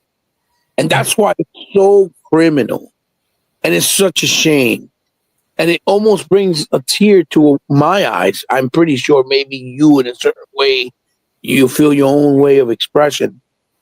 How it's a shame that we get all these genuinely different games in this day and age, right? Hmm. That are the essence of what video games' whole inception was from the very beginning, right? Not only to have fun, but to create something magical, right? Different. Create a different world where you can embrace yourself, immerse yourself, feel like you're in this world with these characters, right? And Hmm. then come out and they fucking fail, right? Yeah. I- Game is on Game Pass, and I think that's the only reason why it gave itself an opportunity to have some type of audience and staying there. I'm pretty sure as time goes on, it'll find more of an audience. Yeah. In my case, that's why I say I feel bad because I've been talking about it for years with E-Rock, and I still haven't played it. And it's on Game Pass. All I gotta do is boot it up and try it out. I haven't even done that. So for that, I blame myself because I'm being a hypocrite and and I falsely advertised something that I thought I said I was going to embrace or at least try out, and I didn't. Not on purpose, of course, not because I didn't care. It's just that's the way things have aligned for me at this point in my life. Well, but it's also hard, dude. They have, again, the false narrative out there about Xbox and the game and them not having any games, dude. They have so many, and that's Right. something that we struggle with, right? Like with Harold Halibut, so my daughter played it, so I watched her play the game, right? Not every single waking second because it is long, but I Right. watched her for the most part, so I lived the game through her. But what I did do Absolutely. is I just went ahead and bought it because I wanted to support that guy because of Okay. everything you said, right? The All time right. and attention, right? So that to me, those are the people like look, dude, EA, Madden, even in some of the Microsoft games that we have as Microsoft guys, right? Look, dude, they have a bunch of people buying their games, right? It's Right. it's the little games that it's these little guys and their games that I try and focus on. Well, that's what I'm saying, brother. Yeah, that's a fantastic point. Yeah. That's what I'm saying. And again, I'm also guilty because I haven't even tried to buy it. Not again because I want to, because I have so many things that I like. And I'm so into so many things, as you know, right? That Right. sometimes I have to pick and choose my battles, so I prioritize certain things. And I'll be honest, a lot of these days I prioritize more my figures or things like that. Yeah. Because I don't have a channel where people could just buy me and gift me stuff, and I don't have toy companies donating stuff to let me, review stuff that are in prototype or anything like that. You know what I mean? The only way I get access to any of it is if my kids gift it to me or if I buy it, right? Whether it's a credit card, paying it slow with a monthly payment, or buying it flat out if it's cheap, right? So those things I prioritize because I really love figures. I've always have. Just like video games. But I have so many video games, like, we have such a big back catalog. And I think that's part of the reason and problem as well. That people try, like you said, people try to downplay that Game Pass is like bad, that it's actually hurting, that it's hurting sales, things like that. But the reality is this Game Pass has become such a fruitful service, right? And such a amazing value that now the back catalog is starting to stack up on Game Pass. You see what I'm trying to say? Yeah. Like how we stack up our back catalog on physical media when we buy it, right? Especially when it's games or even movies for that matter. Because movies is not easy to watch because a movie is like a 2 hour or an hour and a half experience. You watch it, sit down, you can do it with your family. Everybody can be involved as opposed to a game. My wife may not necessarily like to see me watch and play a game. You get what I'm trying to say? No, 100%. A movie, my wife will sit down and watch it. Doesn't matter what it is, whether it's what genre, whether it's horror, whether it's action adventure, whether it's a drama, whether it's a folk tale, a coming of age story, whatever the case may be, right? You know what I'm saying. You know where I'm leading to. You know what I'm getting at. So movies are a lot easier, but with games, it's like the back catalog is ridiculous because they take a lot of time. That's why I've always been arguing this argument, and we had this conversation, I think, at one point, a couple of years back, if you remember, where we said that that it's better to have shorter games that are much more impactful, fun, and straight to the point than having something that's like 100 or 80 hours, right? Right. For us, especially because we're so busy. We have so many other priorities that are important. And we just can't get to it, right? That's the reason why I never touched The Witcher 3, even though it's been acclaimed as one of the greatest games in the RPG realm, in the action RPG realm, in a long time, right? The way that Skyrim was, right? The way that something like Cyberpunk, right? And those are games that I honestly never really dived in. Skyrim, I was able to, because it was a different, I was able to do it for a little bit, but I didn't even finish Skyrim. But Cyberpunk, I tried it out, played for like 4 or 5 hours, then I stopped and I never went back. Same thing like Witcher. I played it for 3, 4, 5 hours, I think it was. And you can see it. It's in my fucking game, in my, my game thing where it shows what I played and when I have it. You can see it. It's all there. I'm not lying. I don't have nothing to hide. And I tried it and I really engrossed it. When I saw that it took me 3.5 hours just to get to my first, to my first actual main quest to fight the first main little mini boss in one of the small bosses or creatures in Witcher 3, I already knew that was a lifer type game. Like that shit's gonna take my entire time and I just can't get to it. I just can't devote that time to it. Because that for us also the problem is being older. It is hard when we go to a game, don't play it for a while, then we come back. We kind of got to go back and reset ourselves and play it again from the beginning to get the feel and understanding of the gameplay mechanics. How do you play it? What do you do? Because I don't, and I'm speaking from myself personally, not necessarily for you, but I'm pretty sure it's the same. You kind of forget, right? When you don't play a game for a while, you're like, wait, well, how do you do this? How do I play this? What the mechanics are? What do I got to do? What did I have to do last? Where did I got to go? You know what I'm trying to say, bro? So yeah, I tried to do that the other day with. I wanted to check this one game that I play. Right, it's called Coral Island. And there was a glitch with the game where you'd be doing stuff throughout the day and it would reset and you lose everything. All your progress would be lost for that day.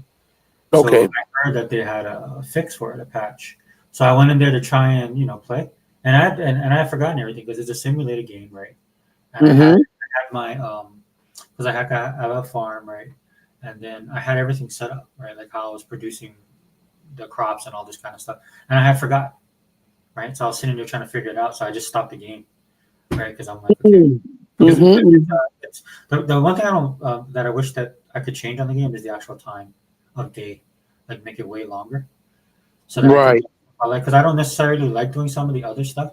I mean, I will say this is one of the games that I like doing a lot of mostly everything on the game. As far as relationships and the gifting and then doing the adventure. But for the Mhm. most part, I usually play I just gather resources. Right, right, And so right. I wish you could adjust the time, but you can't. Maybe that's something they talked about later on, like doing one of those creative. Right. But But you yeah, remember, you remember that you know exactly what I'm talking about. That it's just hard to play the game, stop playing it for a couple of weeks, sometimes a couple of months, go back, and you completely forget how you play it, what you had to do last. You get what I'm saying? You got to oh, yeah, familiarize yourself with the game all over again. And I always find that to be a big problem. So that's why a game like, again, Cyberpunk, Witcher, for us to invest in it is hard commitment. Because, most people be like, well, why don't you just play it little by little? Yeah, makes perfect sense. But if I can't play it like uh, religiously, meaning at least every 1 to 2, 3 days, because of my age, because of my habits, my what I'm accustomed to, I'm gonna forget. So I'm gonna have to start again from the beginning. You know what I'm trying to say? yeah, And it just is what it is. It's just part of the nature of how certain games, uh, the commitment you have to do for certain games, right? That's why I was like, you know what? I'm better off just not touching it. I let it be. I lived it, lived the experience vicariously through my son Donovan. My son Donovan destroyed the game. He loved it. He has more than 90 hours in it. He's one of his favorite games of all time. And I was like, that's fucking great. And I saw a lot of things that were cool in the game through him, like you did with Aria with that, Harold Halibut. But to get to the point I was trying to say with Harold Halibut was, and my point in general is that it's a shame how, and that's why it brings a tear almost to my eye, that these games deserve the support, deserve the attention, deserve for us as gamers to go and at least try it out, buy it, support it, like you said.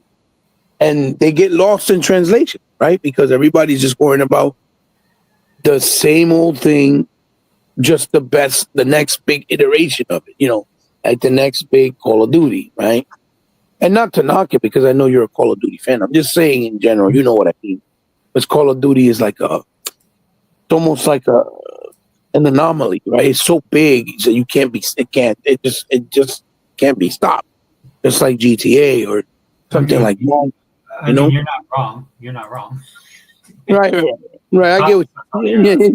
you know what I mean, um, because you talk to most people and they don't want to take accountability and admit that. They're like, "Oh, dude, you just stuck in the past." You get what I'm trying to say? They Well, don't understand.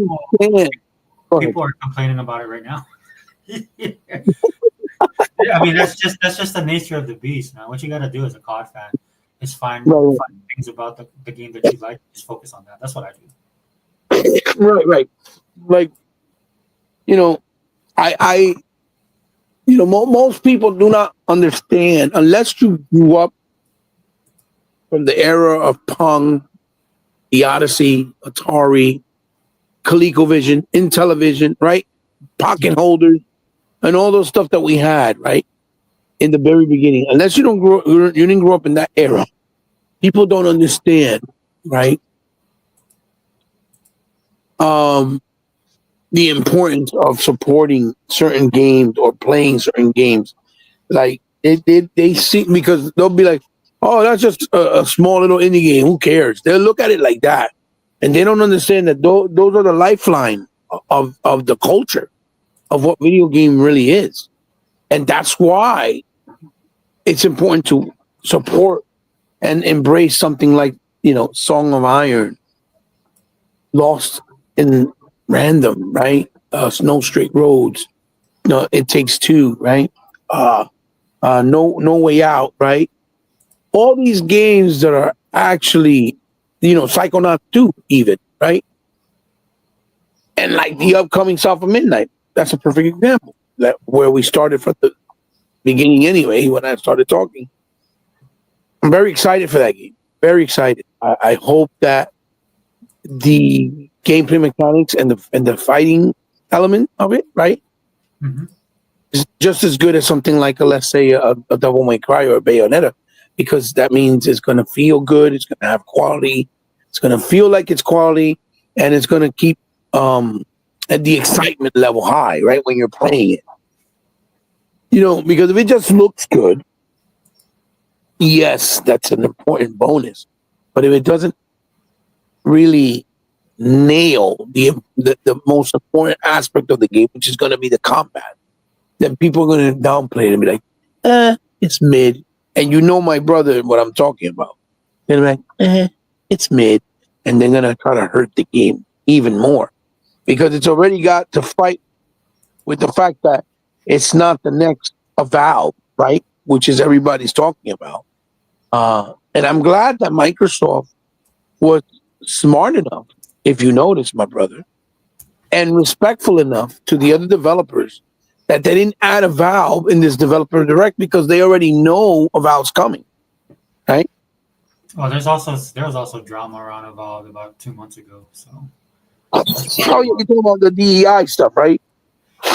Well, the DEI stuff, but one of the developers, man, these guys have to learn how to read the room. And he just came out and started spouting stuff. Refresh my memory. What happened with the developer?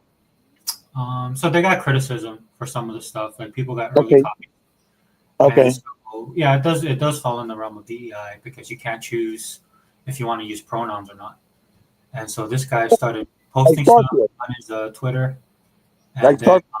And so what ended up happening, he posted stuff on Twitter, and then people, of course, like they normally do, they went up and dug up other stuff about him. So if you notice, man, they haven't really talked about Avowed on that level. Now, I think part of it, I agree with you. I mean, they're so close to the launch, and they've covered it. They've covered it a lot. And right. And one of the things that people that are detractors of the game that's not going to buy it, they've even said this. He says, "Well, it's on Game Pass, so it doesn't matter." Right. So. And of course, I'm going to play it because I want to see what it's all about. Right. Like it's going to be awesome. It's just like you said. It's unfortunate that developers keep doing this shit. Like they're in within their feelings. Like, look, you could be a developer, and let's say you're gay, right? Or let's say you're a lesbian, or let's say you're transsexual, whatever. Your lifestyle. Your sexual preferences have nothing to do with the creativity of a video game and what you created for other people in the world to interact with, right? And to have a good time and escape themselves from reality and the world itself, problems, whatever. A video game is supposed to be a form of escape, not a form of bringing a message out or doing anything about political values, anything about religion. Yeah, you could use the topic maybe within the story. Like you could talk about something religious within the story if it pertains to how things play out with the characters in the world or how it reflects the world. Maybe, like the world was destroyed by the devils and the demons. Now the angels come up from above, have to come and fight on earth or into the realm of hell to bring back the planet to where it was, or the place where you're playing, something like that. But not saying you have to be religious because if you don't do this, you're going to go straight to hell, and you have to follow religion because of this, or you got to follow God because not within the game, because that's not what people buy a game to be preached to. No, that's not what people play video games, and that's been the problem for a while where developers have forgotten that this is a form of entertainment. So you got to put your feelings to the side, right? That's why I said that the art is what's important, not your personal life. Because you got people like, when we grew up, like Clive Barker, that we never knew until years later that he was gay, right? And when he did his movies, he concentrated on the story he wanted to tell.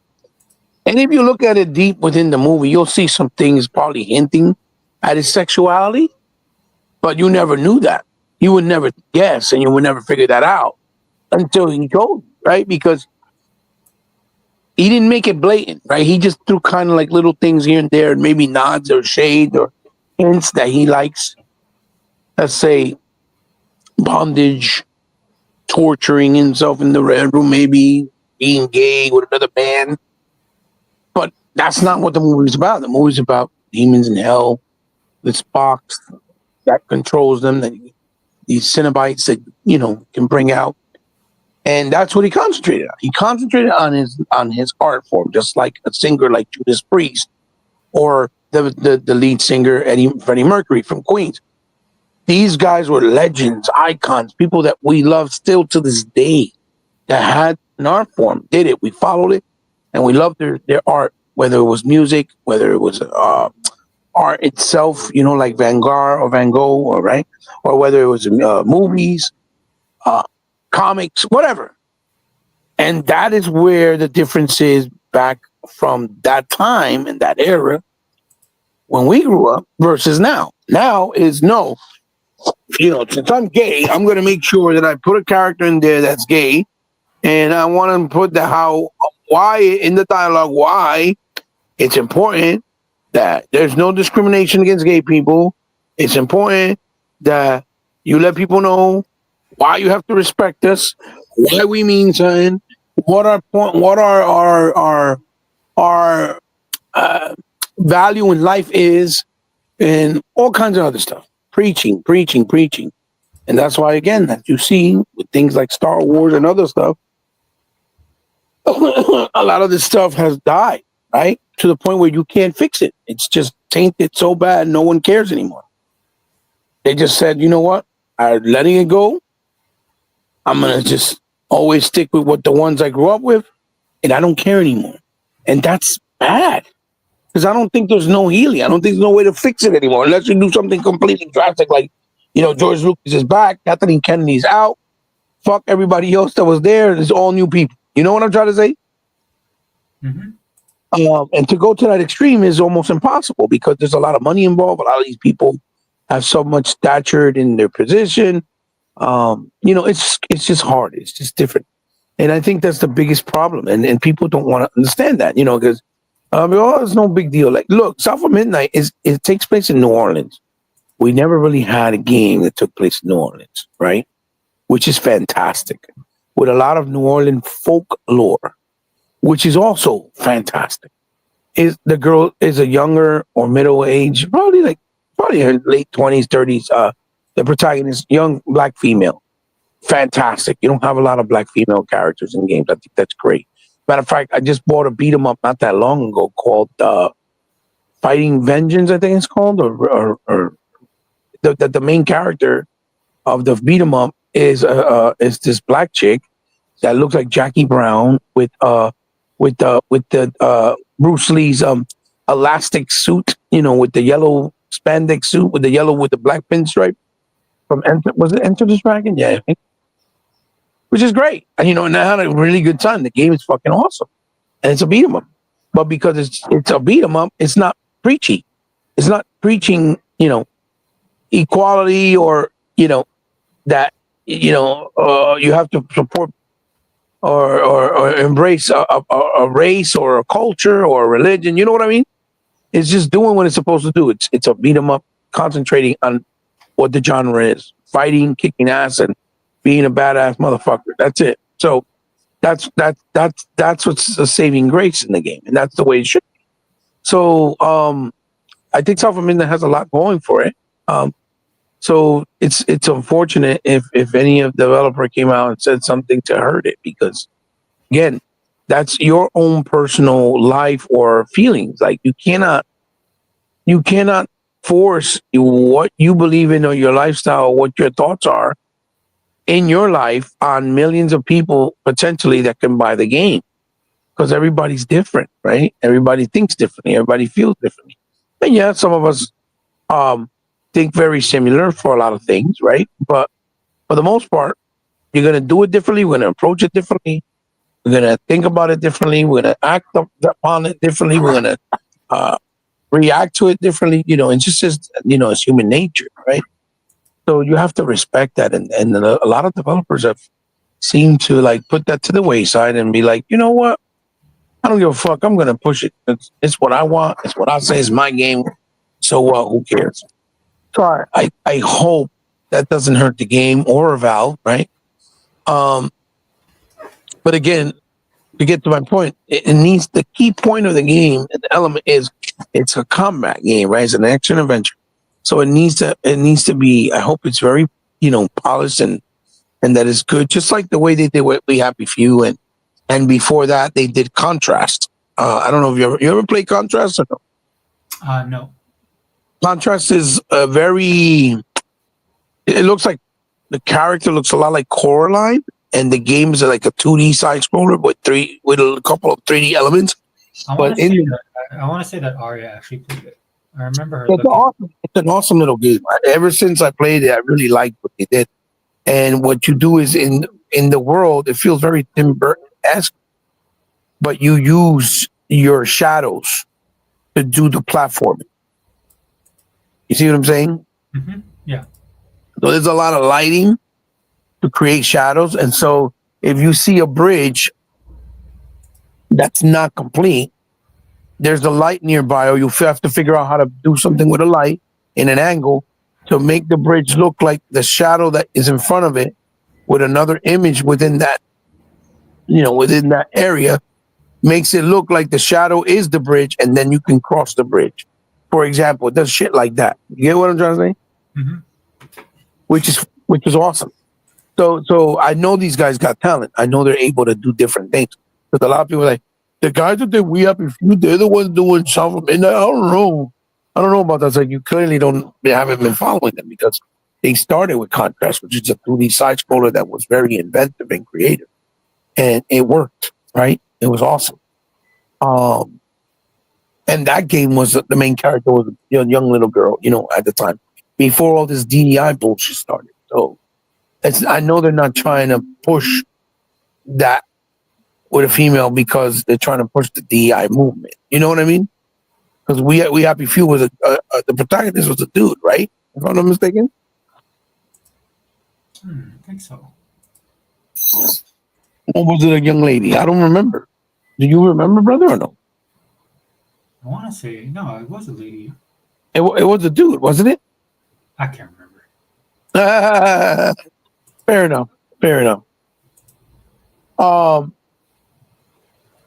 But you know what I'm saying. That basically, I don't think that they're a developer that's just putting in a girl as the main protagonist to push an agenda. Does that make sense?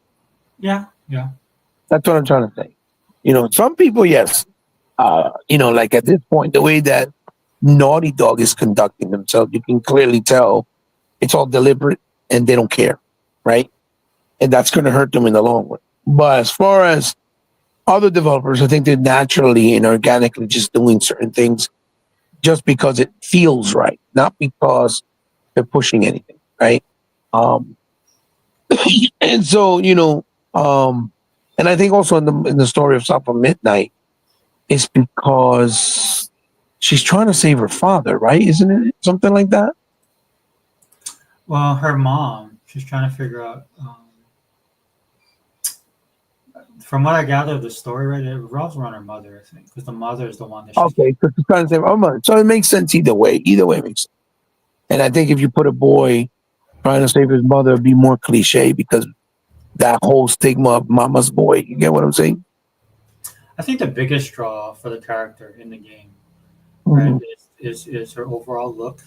Yes. And definitely the way she speaks. Okay. Mm-hmm. Mm-hmm. And the overall look goes to the stop motion stuff, right?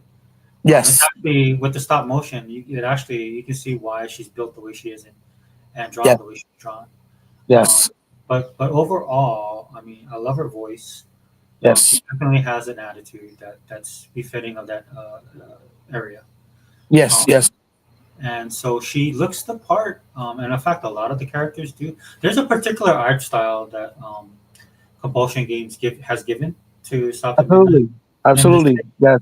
Same way that they did with We Happy Few. Though they're very different art styles, but they have a way of presenting their game in story and in art that matches. Yeah. That makes sense too. Yeah. Well, that's something that not a lot of people Can do. can do, right? Like Yeah, they have the yeah. concept. There's a premise to it. They know what they want to do, but they can't express it in that way, right? Right. And so that's why I'm excited about South of Midnight because I think they hit the nail on the head. Could be Well, wrong. I've been talking about it for the longest because I love hack and slash. You know that. Yeah. And I haven't changed my narrative. I haven't, and that is a game that I will buy because it's just it is what it is. I'm gonna buy it. Doesn't matter if it's on Game Well, Pass. for me, I'm going to see what they do because like you and Sega, man, I've been having a lot of problems with Microsoft and the way they've been selling their games. And I definitely want a disc, and I think it's worthy of a disc. I think it's worthy. Oh yeah. Good point. Good point. Yeah, but what happened? That's the collector in me speaking now. So Well, look at the Gunk. The Gunk was a beautiful little game. yeah, it's awesome. Again, a little black girl. She was actually a little fat black girl, right? And they alluded that the girl that she worked with in the ship was her lover or her love interest, right? Yeah. But it wasn't pushed. It was just done very naturally within the game. And the game concentrated on the game first, not the chemistry between the characters or their relationships. Does that make sense? So since they did it that way, the Gunk was actually a really awesome game. And that's a game that deserved the disc, and they didn't get one. Yeah, for the Gunk, like my biggest problems with the Gunk didn't revolve around mostly what it should revolve around, which was for me was the camera. Right. In certain spots, right? Like it would throw me off. And so, but that's a natural. That doesn't say the whole game's bad. I just had some issues, but that to me should be the focus instead of what we're wasting our time on. Not us podcast, but in the game community in general. Right, I miss those days. We should go back to those days. Just because it's they're creating, they're getting back to being creative, right? Right. So, and the Gunk is the level design's awesome. There's a cute story, right? I love the art. Great gameplay. Great gameplay. Like some people will go back, especially now, right, and look at this game and be like, "Oh, see how they wrote the characters? They made them more, for whatever reason you don't like the aesthetic, right?" At the end of the day, but for me, it's kind of like, well, you can tell that they're influenced. These guys probably watch anime or have some kind of connection to Japan because it's. So they had like a Pixar type of look, like a Disney Pixar type of look. It did, but the actual dumpy style of the characters look like they're SD. Yeah. I agree, 100%. I'm just saying it felt like a hybrid. Yeah. If you know what I'm saying or what I'm trying to say, yeah. It felt almost like a hybrid of both. So I agree, 100%. Yeah. And but you see, that's a great question. That's a topic that we can probably talk about for hours, right? Trying to figure out, right, the what ifs and why. But I have a big feeling the reason why Phil and Microsoft has kind of drawn themselves away from pushing physics is just mainly to avoid piracy, number one, right? Mm-hmm. And number two, the aftermarket. The problem with the aftermarket is that after games are, stopping in print, and we witnessed it for many, many years, right? And I think that's why he keeps pushing that. The digital library goes with you anytime moving forward when you get a new console, right? Because it doesn't force you to go back out and go buy it again. That's really the idea behind it, right? But it also contradicts the whole real gaming preservation, because the only way you do real gaming preservation is on the disc. That's the only solution we have. That's the only solution that's been there for many, many years, right? Like real, true gaming preservation, right?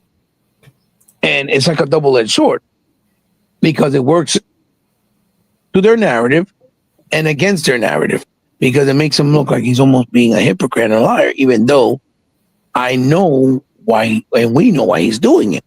It's because he's avoiding piracy, because, a lot of people, whether they say it or not, want to admit it or not, they like to pirate games, and they do that a lot in the PC space, right? The data shows it, right? And on top of that, the aftermarket. You know, you see all these people like retro gaming right now. A lot of people that were doing it have stopped doing it, and they kind of moved away from it because of the fact that it's just gotten out of hand. Even Sega, our brother Sega Man, he said it when he just did his recent Links video, right, for the Atari, and he was talking about like the prices are just completely crazy, right? So you remember when you said that you liquidated or you found a bunch of Sega Saturn games liquidated at KB Toys in your area, and you bought them for like $1.50, whatever. And you look at those games now, like Burning Rangers, Mr. Bones, right? Especially a lot of the titles that were at the tail end of the consoles generation, or that before it stopped being produced, or games that were manufactured in smaller amounts, like a Resident Evil Director's Cut, like the Panzer Dragon Horta. And you go to the aftermarket, and those prices of those games, some of them are in the thousands, right? For a game that originally was only 40 or maybe $50. And I think Phil doesn't want that to happen with games that are exclusive to their platform from their first party, right? And I think that's why they're kind of driven away from pushing it. And also the fact that when you make it digitally, right? Because there's a lot of layers, right, that we got to talk about, which a lot of people talk about it, but they don't explain all the layers, right? And you know what I mean.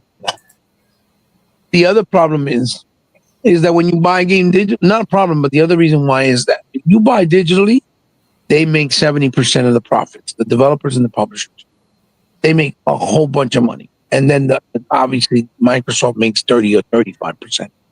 It's more developer friendly, right, and more positive for the developer standpoint, from the developer's perspective or point of view, because you're eliminating the third man, right? You're eliminating the cost of international fees, of storage fees, of shelf space for the shelves, right? So, cost of that, or shipping, or importing. You know what I mean? Or how much you got a discount you got to give to a store like Walmart, Best Buys, or Target, or GameStop itself, because they're buying in bulks, right? All that stuff is eliminated. It's just genuinely the development makes the 70% profit of whatever sales are there, and they make their 30% clean cut, and that's it. It's clean cut to the slate that make their profit. That everybody wins, and that's why I think they continue to push it. And I know people, because I'm advocates just like you for physical. People don't want to hear that, but that's the biggest part of reason why they're doing it. And again, that's why I keep saying, and I've said this before, if they need what I feel they need to do, that's burning me. What I feel that they need to do is they need to find a solution by giving something like a maybe made to pre-order method with certain games, like they do with Kickstarters for like figures and projects like HasLab projects, or other places that do like bigger items that would be impossible to put in a store due to costs and logistics, right? But if they do it directly with the customers that want it, then they can charge them whatever it comes out to, and it's made based on the demand that's shown. So if they need, they make a mandate of, okay, we're gonna make 50,000 copies, right, of South of Midnight, right, for example. This will be made as long as you pre-order it. If you don't pre-order it, then it can't be made, right? Something like that. And then just everybody who wants it just goes and pre-order it. Or not so much as, you have to get 50,000 pre-orders, but this pre-orders up. Whoever pre-orders it gets the game, and you have a guaranteed copy based on your pre-orders. no matter what, and we don't have to make no extra, or we don't have to make no less. We just make it based on pre-orders. This is how many copies were sold. We got 10,000 pre-orders. Okay, so make 10,000 copies of the game, and these people pay for it. And then obviously we gotta take, as the consumers, we gotta take the cost of the shipping and putting it on a physical disc, and then they give you collector's edition, whatever. We pay the little bit of extra, whatever it may be, but at least when we have the ownership of the game, and the game is all on the disc. You see what I'm saying? Whether it's one disc, two discs, but the game is all on the disc. If they gave that kind of option, I think it worked better, and it'll be healthier, because then they don't have to worry about making too many copies of the game that just sit on a store shelf. Because that's also the problem. Because if a game comes out, like South of Midnight, right? Or something like It Takes Two, or the other upcoming game from the same guys that did It Takes Two. What's the name of it again? Space Fiction, is it? Double Fiction, that's what it's called. Split Fiction, right? That's what it's called. Right, brother? Not sure. The one who did It Takes Two, the funny dude. That he hasn't missed yet. All his games have been fantastic. The one they just showed in the show, Split Fiction, that's what it's called, I think. Right? Split. I'll go look it up. Well, anyway, my point is, if they make Split Fiction. That's it. right, right, which is my most anticipated game that was recently, revealed. The problem is they're scared that, okay, well, we'll make, let's say, 100,000 copies of Split Fiction, put it out in the market, and then it only sells, let's say, 10,000, 20,000 copies, and it's considered a failure in sales because not a lot of people bought it.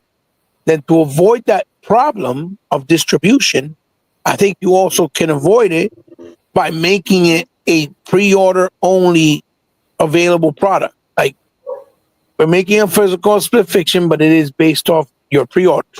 The way they did with, Alan Wake, the way that Limited Run does it, but they don't do it with every game. You see what I'm saying?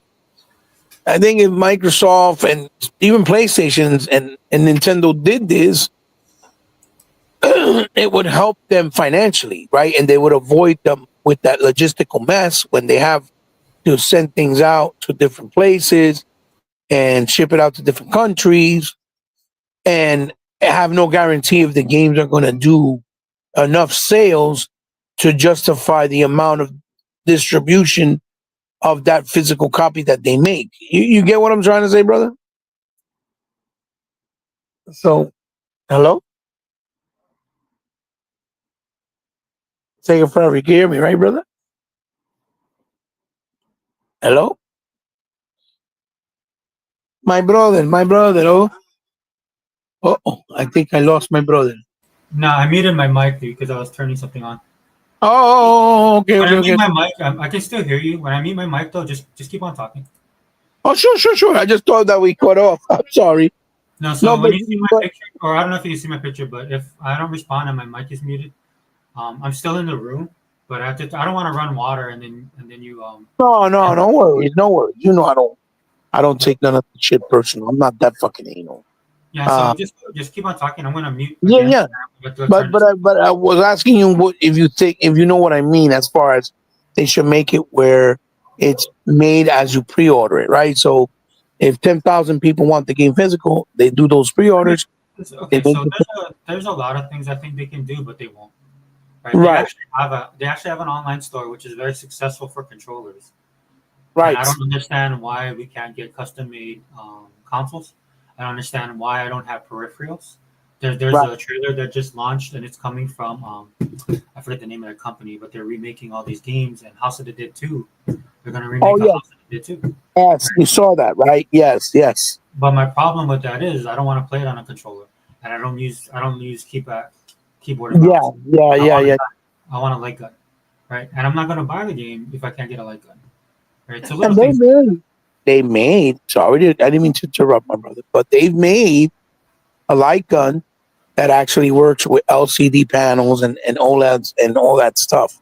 They made one because if you remember, there was a game that if you bought it, the only way you could get the gun is if you bought the game. It was called something. Fuck.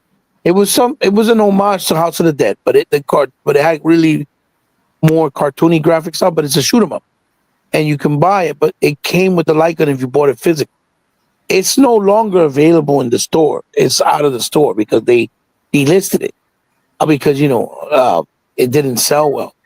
But that light gun worked with LED panels, LCD panels, OLED panels. It worked.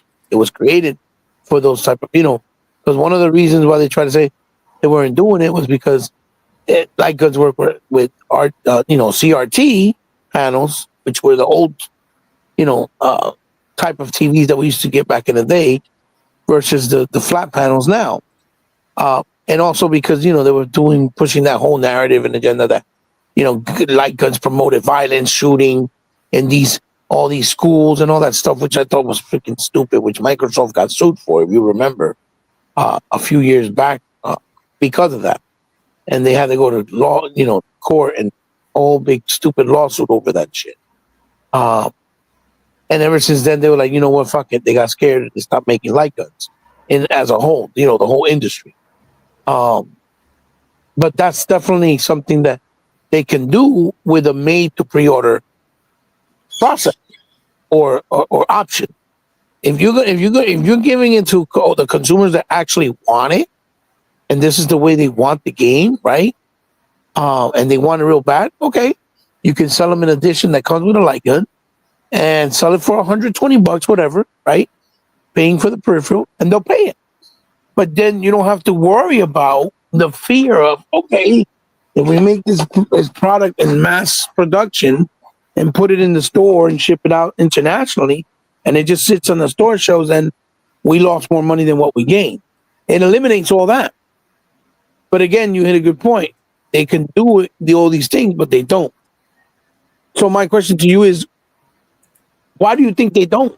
Because it doesn't really make sense, because you're basically throwing potential money away, and at the same time, you're also alienating the consumers that enjoy physical copies more than digital. What's your theory on it, brother? I don't know. I've given up trying to figure out what Microsoft's trying to do when it comes to certain things. Right. Okay. Because in one aspect, right, their actions indicate that they're going in one direction, and then again, some of the things they do contradicts that. So, right. I understand there's a business element of it. So the way that I feel comfortable saying we. I mean, like old gamers like us consume our media, and the way we play our games and exist in this gaming culture is not conducive of what Microsoft's future is, or the direction that they're heading. Right. That's why I always try and tell people on the podcast to adjust accordingly, especially if you have the same type of mentality or consume the media or play the games the way that we do. It's best to just take it for what it is. And that's all I do, man, because it's like, to me, it doesn't make any sense why they don't do certain things. And for me personally, like, there's certain games, like, I don't want to buy an Xbox game and have a code. I'm taking the effort and using the time and money to buy the game that you have. But I want a disc. Absolutely. You sell a console with a disc drive. It blows my mind that you don't sell the disc with the game physically, right? You know what I'm saying? Like, you have a physical disc that I'm buying. You give them the option of digital, which I can do digital if I want to. But if I want to go out and buy your game physically, I expect the disc to be in there. That's me personally. Right. I always buy a console that you make. I have both, but the console that I get first is a console with a disc drive. Yeah. Right. I don't know. That's definitely a podcast that we can just. That's a podcast for another day. We need Sega Man. Yeah, that's what I'm saying. That's a topic. That's a topic that we can talk about for hours. Yeah. You know what I mean? Yeah, because it merits discussion, and to me, this is the stuff, like, like I'm not picking on you, Cygnus, right? But Cygnus comes on here, and the stuff that like Gogo and Cygnus are going back and forth. So the stuff that we talk about on this channel, like if I want to talk about Microsoft stuff and things that they need to improve on, things I don't like, or things I critique them on, really has nothing to do with anything in the console war, right? But it has everything to do with me personally, as a person who owns the Xbox, is in the ecosystem, and uses the services, right? That's why that stuff don't bother me because it doesn't affect me personally, right? So Right. by that I mean like my thing is like I see a game trailer release, ID at Xbox releases it, right? They've sublet it to somebody else to create, which they did. It looks awesome, and Right. I'm excited about it. It's a shooting game, but that requires a peripheral, and I'm like, oh great, you know. But I know now, I know back in the day it was an instantaneous like, okay, how am I gonna? I gotta get the peripheral and the game, right? And then when we were coming up, it was which peripheral will I get because they have multiple companies Yeah. making it. Yeah. Yeah. Yeah. Like when we got the peripheral for the Sega Bass Fishing, for example, right? Yeah. That made sense and it was awesome. There was a level of excitement because you're like, what? You can actually use a peripheral that feels and looks like if you have a fishing rod? No way. How's that going to work? And then when you played it, you're like, it works. And it was awesome, right? Mhm. So, the magic, I think that was part of it, right? That was part of the magic. That's kind of gotten lost. Not kind of gotten lost. It's gotten lost completely. But that definitely was part of the magic, for sure. Because even with steering wheels, they never really worked right. But then they started making better ones that were more expensive, more sophisticated, that actually worked. And I think that level of experience is still awesome. When you have a nice setup with a steering wheel, when you're playing racing games, and it feels great, right? Well, I mean, if it's And for me, no, I'm sorry, I was drinking. I was just trying to finish my point. I'm sorry, brother. I didn't mean to cut you off. But I was going to say real quick, and then for me, I feel that an experience like that is more viable than something like VR. Does that make sense? uh, yeah. I mean, I don't have anything against VR. It's just I can't play it. I'm kind of biased already because I have bad eyesight. Right? So, Well, with me is what I'm saying is that VR is just something that feels too enclosed and alienated. When you're playing video games, right? You can't feel a sense of claustrophobicness, alienated, or really by yourself. Because in VR you can't really do games that are in different types of formats. Like you can't do like third person adventures. You can't do 2D side scrolling. You can't do top down isometrical. You can't use everything's got to be in first person because of the way the VR is set up. You get what I'm trying to say? So for me, automatically, right off the hip, right there, you're limiting the gaming experience. Okay, it's supposed to give you a sense of realism that you're inside the actual game, which is cool if it works, right? But you can't really play different types of genres. You can't play really co-op. It doesn't give you a sense of, being in a community if you want to play in a co-op game like Gears of War, cooperatively together. You see what I'm saying? yeah. You could do it with other stuff like watch a movie together, yeah, or do other things, interacting with certain things with the VR. But I just think it's an isolated experience. And because it's so isolated and claustrophobic, it's never going to take off in any way, shape, or form, ever. It's never, they're going to keep bringing it back, trying, and it's never going to take off, never going to do well. I mean, most people that buy it today, where it does do well, let's say on PC, one is because you can use it by itself. You don't need the PC, and it's cheap. It's only like $200. And most of the time they're using it based on the data. It's not me. Based on the data, it's for porno. You see what I'm trying to say? Mm-hmm. So it's not really being used as far as the metric of the data goes for gaming. So also proves the point that it hasn't been embraced. It's not taking off. And I don't think it ever will. Because again, it limits the genres that you can play, and it limits the social aspect of gaming that you can do. Because it's just by design, just because of the way it is. Because every person has to individually either have a unit, or because you really making another perspective to make you feel like you're in that. You get what I mean? Unless it's first person. That's why everything you see is first person, first person, first person, first person. And I think that for me that would be tiring. That would become stale real quick. The only thing you can really do is the racing, and then because of the eyes needing both sides to be at 120 or 60 frames, and that's not something that they can accomplish for cheap, right? That's why the PlayStation VR 2 was almost $600.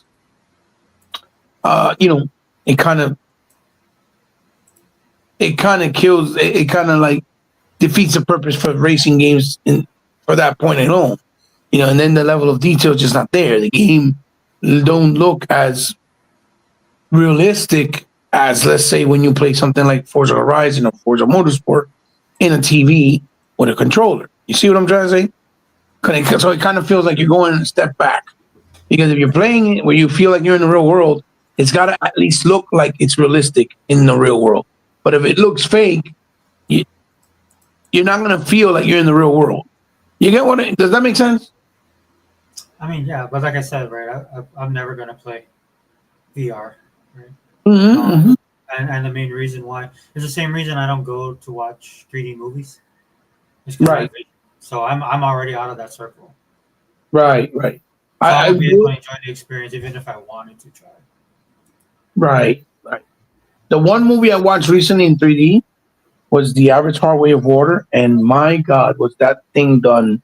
Like, that movie made for 3D was done in pure perfection. That's the way it works. You get what I'm trying to say? Yeah. Like, you didn't get a headache, you didn't feel dizzy. It worked. It was just spectacular. I was like, holy shit, this is crazy. But again, I don't know if you can get that level of high quality at home for cheap. You know what I'm trying to say? Unless it's in the thousands, I doubt it. Because, the theaters is expensive, all the equipment they use and make. Like the screens they use, the speakers, projections, the seating technology with, where you're sitting. All that stuff they use is high tech. So I don't know if you can actually, for a long time, put it on home where it's actually, feasible at a good price. It's just way off. But that's just something I want to throw out there. I've never really embraced 3D either, but when I saw that movie in 3D, because I watched it 3 times regularly, I watched it in 4K with a 4K screen with Dolby Atmos surround and HDR, and then I watched it in 3D just to see how it looked and felt, the differences. And I went with my sons and their friends, and they always paid for me, so that was the nice part. That was the bonus, but they went, and I saw it all 3 ways. So the 3D in Avatar was spectacular. Shout out to Unlimited. What's up, Unlimited? Hey, what's going on, my brother? Miss your dog. So what other the other game looks good. I just don't like turn-based, so I don't know if I'll even give it a time of day. But it looks good. That other game they're showing,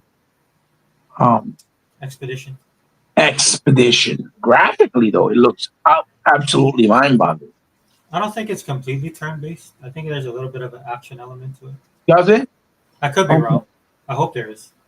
Right. It looks absolutely insane. As far as the graphics go, it looks incredible. That alone makes me like, dude, I need to try it. Although I did try Generation Gen, that game that they put on Xbox that looks like it had the feel of Stranger Things but the graphics look like Minecraft? Generation. Oh, I don't know that one. It's called Gen Generation something. It's awesome. The music is spectacular, but the game basically, it's like it feels just like Stranger Things with the little kids, but with Minecraft graphics, Oh, and it, yeah, and yeah, it's yeah. turn based. Yeah. It's turn based, but when you walk around within the little town, it's free. It's freelance or free base, Yeah. and it was awesome. I was like, but that's because it had so much going for it. The music, the art style, the The tone. timing though, the timing on the battle system was a little bit off for me Okay, anyway. no. That's a fair argument. That's a fair I argument. mean, I'm but just saying that it can. I'm that's one saying of from the my things. It could be because of my age, right? But like sometimes when I would hit the thing, it wouldn't react right away, so you have to kind of learn the timing a little bit. okay. But other than that, everything else was solid. I mean, I'm bringing it up because what I'm trying to say is that I kept interest in it because of so much good things going for it, even though it was a turn-based game. You get what I'm saying? It wasn't too long. Number one, it wasn't too heavy on RPG elements. It had a wonderful '80s aesthetic with the '80s style music, and something that I really enjoyed, which was Stranger Things. I loved the whole aesthetic of that show, and then it had that Minecraft style graphics. I was like, what? Kind of like Ravenlock. You know how Ravenlock looks with the Minecraft graphics? Yeah, that's the same developer. Yeah, it is the same developer. It was Ravenlock is amazing. I bought that too. I bought that. I thought that game was fucking dope. I really like Ravenlock. And it wasn't too long too, which is good because short and sweet for us is like music to our ears, if you know what I mean, right? Because it gives us definitely a fair opportunity to play these fucking games and be able to actually enjoy them all the way through and not have the fear of, oh my God, I'm never going to be able to finish this game, you know? Um, which is great. That's a plus for me, a bonus, definitely. Um, the other game, what's the third game they had on that? It's South of Midnight, the Doom one that, Eternal. and then, oh yeah, I'm looking forward to see more footage on Doom, but Doom is always fucking badass. Those games, all the Dooms that we've made, especially that they made recently, they're fucking badass games. Those games are fucking dope. Those are good ass games. I know a lot of people are hyped about it because it's a dark age style, right? Um, Like medieval times, right? That's what you mean. yeah, yeah. And so a lot of the people who watched the initial trailer, that was probably the biggest reaction I saw from most people from last year's show, Summer Showcase. So, and Well, rightfully so. it's a dark age in the Doom universe because it's got modernness to it as well. Yeah, but that's why he has like the cape, the shield. Right. Some people are referencing Rhaegar, dude. That's how. That's you can tell how old some of the people were. It's like, oh, imagine with Rhaegar. I was like, ooh, that's going back, but it got a lot of buzz, dude. And look, I mean, graphics wise and stuff like that, but I mean, they deliver. When it comes to Doom, they deliver on Doom. You know what I'm saying? When has Doom not delivered in the graphic department? Well, I If think you ever, because of what happened with Eternal, man, that was such a big, absolutely, yeah. So that absolutely. put it back on the map. Yeah. Yeah, I mean, they always say you shouldn't judge a book by its cover, but people do it all the time. You just hope that the gameplay and the overall mechanics and everything else comes in solid too, which they always do. So I expect nothing less from this one. So Well, that's what I'm saying. Even remember when they did Doom 360? You heard, brother? yeah, go ahead. When they did Doom 3 for 360, that shit was a graphical leap, and that game wasn't 60.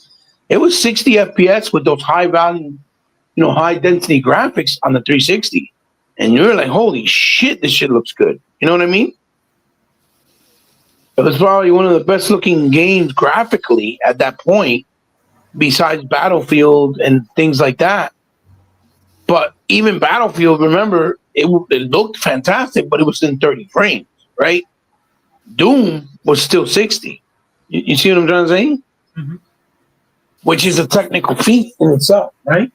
but that's because it's also level based, which is also another high point for me. I prefer games level based than open world because you got the ability to do uh, higher density graphics with less uh, glitches or sacrifice because it's not rendering in real time, right? So obviously uh, you're able to pull off a lot more without having to worry about the game, having pop-ups or not looking at details in other areas. You know what I mean? That's why Hellblade 2 graphically looks so so so freaking so high quality and shit, and so realistic because it's level based, right? And technically it is running, um, you know, uh, pretty much flawless without no issues, except that it's 30 frames. But I think they did that decision to make it feel more like a movie as opposed to a video game. Even though I wouldn't mind it if they did it also,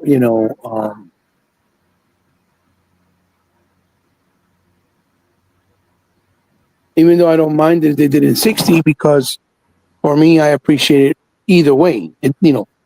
But I think they did that more based on the fact that they wanted it to feel more like a movie, and that's why they put it inside that letterbox as well. Um, which I think they gave you the option where you can remove the letterbox, right? If I'm not mistaken, or you can't remove it. Huh, brother? I don't know. I'm not sure, but I think they gave you that option too.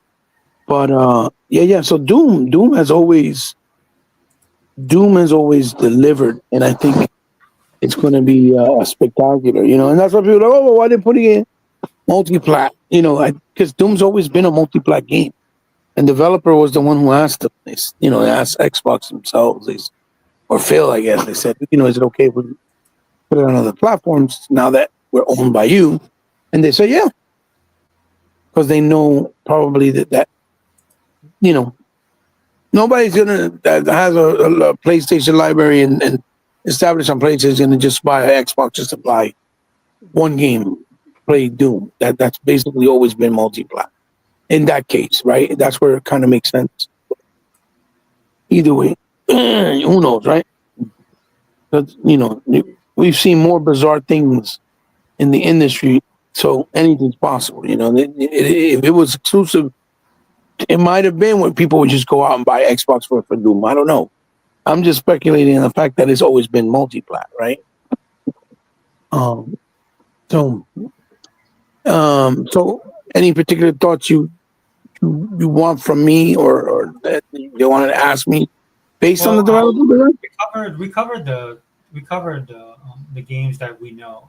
So we'll move on now, guys, to the next part of the podcast, which is talking about the mystery box. Mm-hmm. And so what I mean by mystery box is you have like a question mark right there. And Mm-hmm. so with the question mark, right, people are speculating what the game and the studio could possibly be. Again, I said this a little bit earlier in the podcast when I was rambling on. Um, Microsoft is saying that it's a studio and a game that we haven't seen. The way Microsoft does things nowadays, that could mean anything, right? And again, just to reference this, um, the way that we're gonna do this is again like the way I want to do my channel. We're gonna speculate. We're gonna speculate all over the place. I have no problem doing that at all. So I've already give like a spoiler, like right. So I'll kick it off. Right? So the spoiler for me that I did earlier, but the one that I talked about is Forza Horizon 6, right? And with Forza Horizon 6, like I said earlier, a lot of people, myself included, want to see them do one in Japan. In fact, Mm-hmm. with the Mexico one, a lot of people was expecting Japan. That was the rumor. And we got Mexico. Now, the cool thing about Mexico is because of the biomes and everything like that, Yeah. and the tech that they had, I think it was the better pick, if I'm being honest. Now, with that being said, now that we're moving on, right? Forza 6, man. I hope Forza Horizon 6. I hope it happens, and I want it to be in Japan. So if there's one game that I'm looking forward to that I would like to see, that's definitely one of them. Right? And then there's so that's basically what I'm talking about, bro. Mm-hmm. Like for me, another one that would be made sense that I said earlier was State of Decay 3, right? Because we haven't really seen. We saw they did a gameplay trailer last year, like in-game gameplay, with the trailer, and they did that last year at the summer special, right? That Microsoft did doing E3, and so we got a glimpse of how they were doing as far as development. But we've never gotten anything since. No deep dives. There's some stuff being posted online, but it would be nice to see their actual progress, get a date of when it's For coming which out. game? Hopefully, For it's which this year. game? I didn't hear that part. For which game, my brother? State of Decay 3. Oh, okay. Continue. I'm sorry, brother. I didn't hear. That's why I asked. No, so I mean, we that would make sense. It would be cool if they actually. And look, dude, I know this is again. I'm just talking outside, speaking on my butt, right? But wouldn't it be cool if we got kind of a drop on that as well? Um, and by drop, I mean like drop as an information. I doubt that they'll drop the game just like that, even though that would be cool. I think the Right. days of the drop, like what they did with Hi-Fi Rush, is probably done. Right. um, but I mean, it would be great to get more information, especially a solid date. Because I mean, that's one of the games I'm looking forward to. I love State of Decay 1. Absolutely love State of Decay 2. Especially what they did with State of Decay 2 over 1. And as far as I know, I think maybe Unlimited was somebody was talking about it. I want to say it's Unlimited, but it Mhm. looks like they're putting all their time and their resources into wrapping up the game. So maybe we might hear something about a date for the game very soon, and that's what I'm looking forward to. But I anyway, see. I have other games too, but you can go ahead, bro. I don't know what you. Right. Well, I mean, I think all those points and games you're pointing out um, would be a higher probability, especially with Forza Horizon 6, um, because they kind of shadow dropped that also when they did Forza Horizon 5, if you remember. Nobody even saw it coming, and they showed it in E3, and it came out that same year. And they're like, what? Coming out this year? Yeah, You like remember, right? yeah, Um, but as far as State of Decay 3, it would be nice because they're trying to go more in a action oriented direction with the RPG element, which I think that probably not. They're trying to make it more like let's say a Days Gone mixed with what they created, or even a Last of Us with what they created. I think they're going more for that cinematic, high octane mixed with the RPG, which would be cool because the game looks incredible. Also, um, but because you said, which I didn't know, but because you said they said it's a new game or it's a game nobody's seen from a developer. I'm it's also kind of like a new thinking, game from a new studio. right, or maybe not necessarily a new studio, but from a studio that we didn't know was working on something. You get what I'm trying to say? Yeah, who knows with their messaging nowadays? Right. But like you said, with their messaging, that could be anything. But if what my gut is telling me is that I think Microsoft is trying to do that or keep in that trend where they kind of shadow drop something that hasn't been seen and it's a surprise and it catches people off guard because they saw how good the reception was for it. And I think they want to continue to do that from time to time. They did it, like I said, with Hi-Fi Rush, and they did it with Forza Horizon 5, even though Hi-Fi Rush, was embraced by Game Pass players, absolutely, because they had more than 2.5 million players, but people didn't go out and buy it. And that's another thing, because people don't understand. Because people know that Microsoft makes a good amount of money with Game Pass, right? Because if you do the numbers, if you have 35 million people on Game Pass at $20, because more than likely they're going to have the $20 tier. Well, I mean, why wouldn't you? If it includes cloud gaming, it includes online gaming. Why wouldn't you do the $20? Why would you do the $15 and not have the other two options, right? So it's safe to say about 95% that people that have Game Pass have Ultimate, right? And you figure the number's about 35 million at this point, right? maybe even a little bit more since the holidays, right? I think that's what they only count, actually. Which part? What do you mean, brother? Just Ultimate. Oh, okay. Yeah, I know what you mean. Okay, I mean, yeah, I could see that. I could definitely see that. The only reason I Um, say that is because if you're in the other programs, you probably tend to fluctuate off and on. Plus, the numbers are probably a lot lower. You see what I'm saying? Well, Like, so like for me, it would be like if you do the 42, like a stable 42 would be Ultimate, right? Because people that that pay for Ultimate are probably guys like us. yes. Now, if you get like the core, and then you start introducing because there's all kind of ways to get Game Pass. Hmm. You probably don't want to factor that in because it'll be fluctuating too much. So, Right. because to me, And I think it's bigger. The number's bigger, but it's not reliable number. That's my opinion. and the other most appealing draw point is people keep seeing that putting in more and more brand new games, whether they're AAA and AA or single A, in the service day and date, which you could only play it if you have Game Pass, right? The ultimate version. So I see that as too much of an attractive thing for them not to want to upgrade. You see what I'm saying? So more than likely, you're 100% right. It's probably mostly all ultimate. So back to what we were saying. If it's ultimate, right? Hey, sorry, Hibert, I'll be right back. Sure. So what our brother Sigaman pointed out, if it is ultimate, right, 95%, and then you figure their numbers are probably by around 35 to maybe 40 at this point, including PC gamers, right?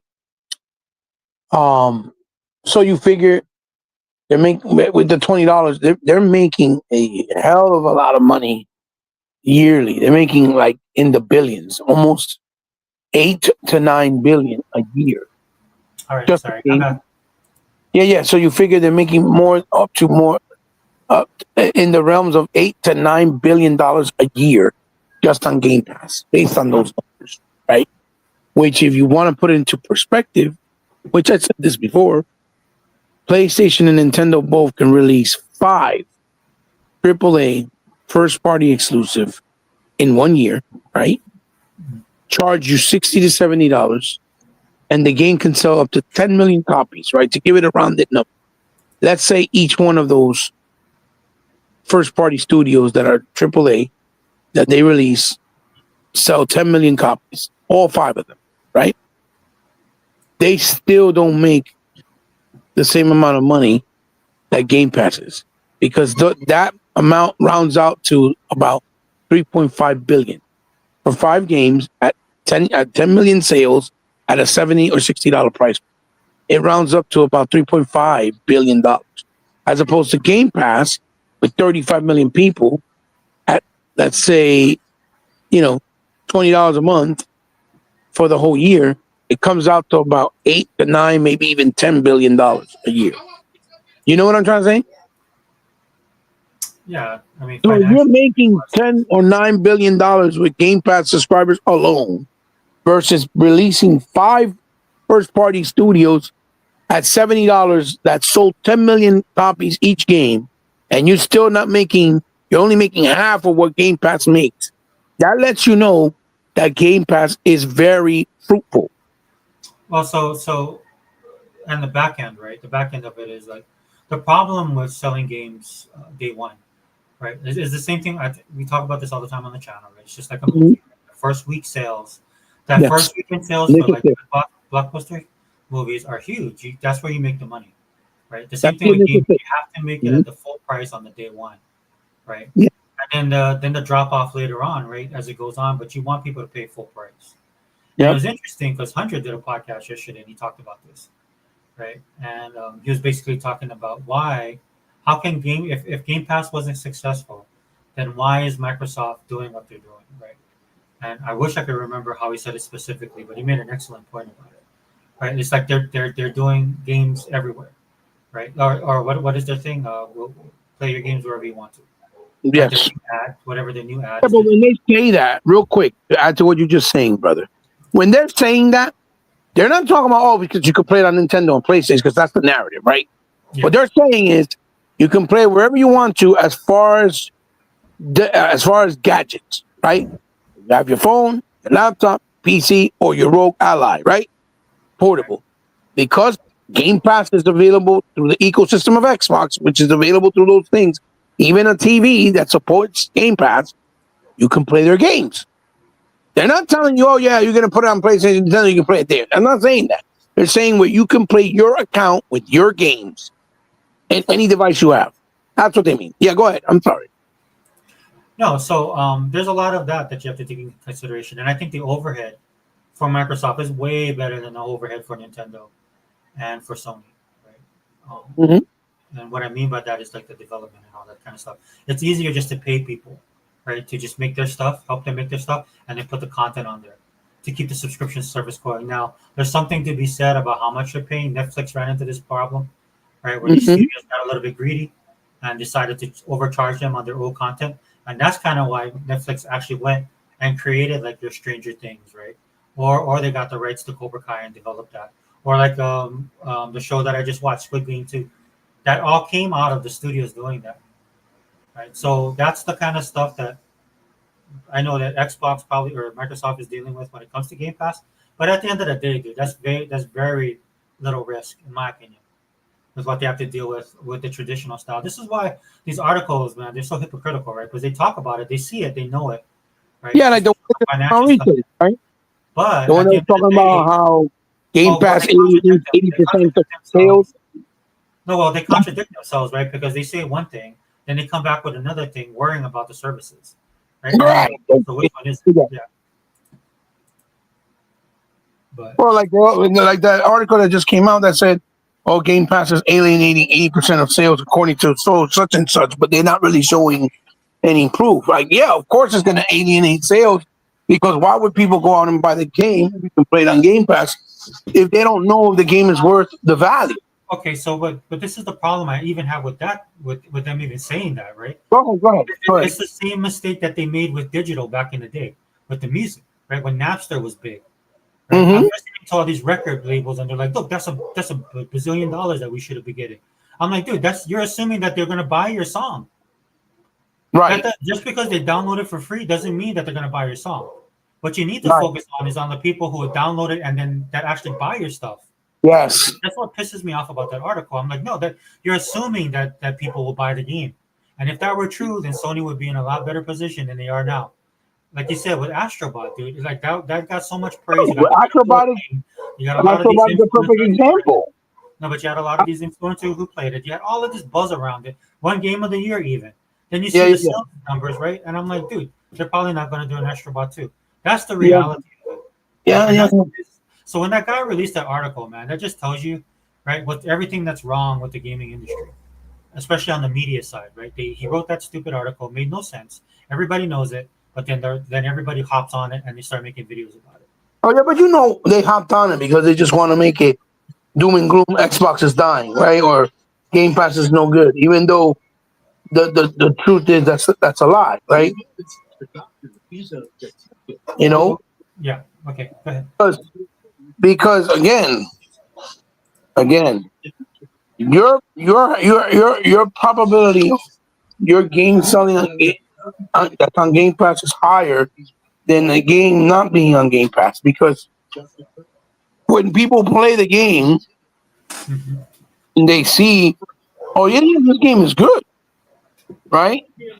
They're more probable and highly likely to buy it because they actually like the game, as opposed to not being able to play it or try it out by having to be forcefully go and buy it day one, on a whim with no idea if it's going to be good or not, them by themselves. You know what I'm trying to say? Well, I said this on X, right? Because this was the other narrative that I was saying about that.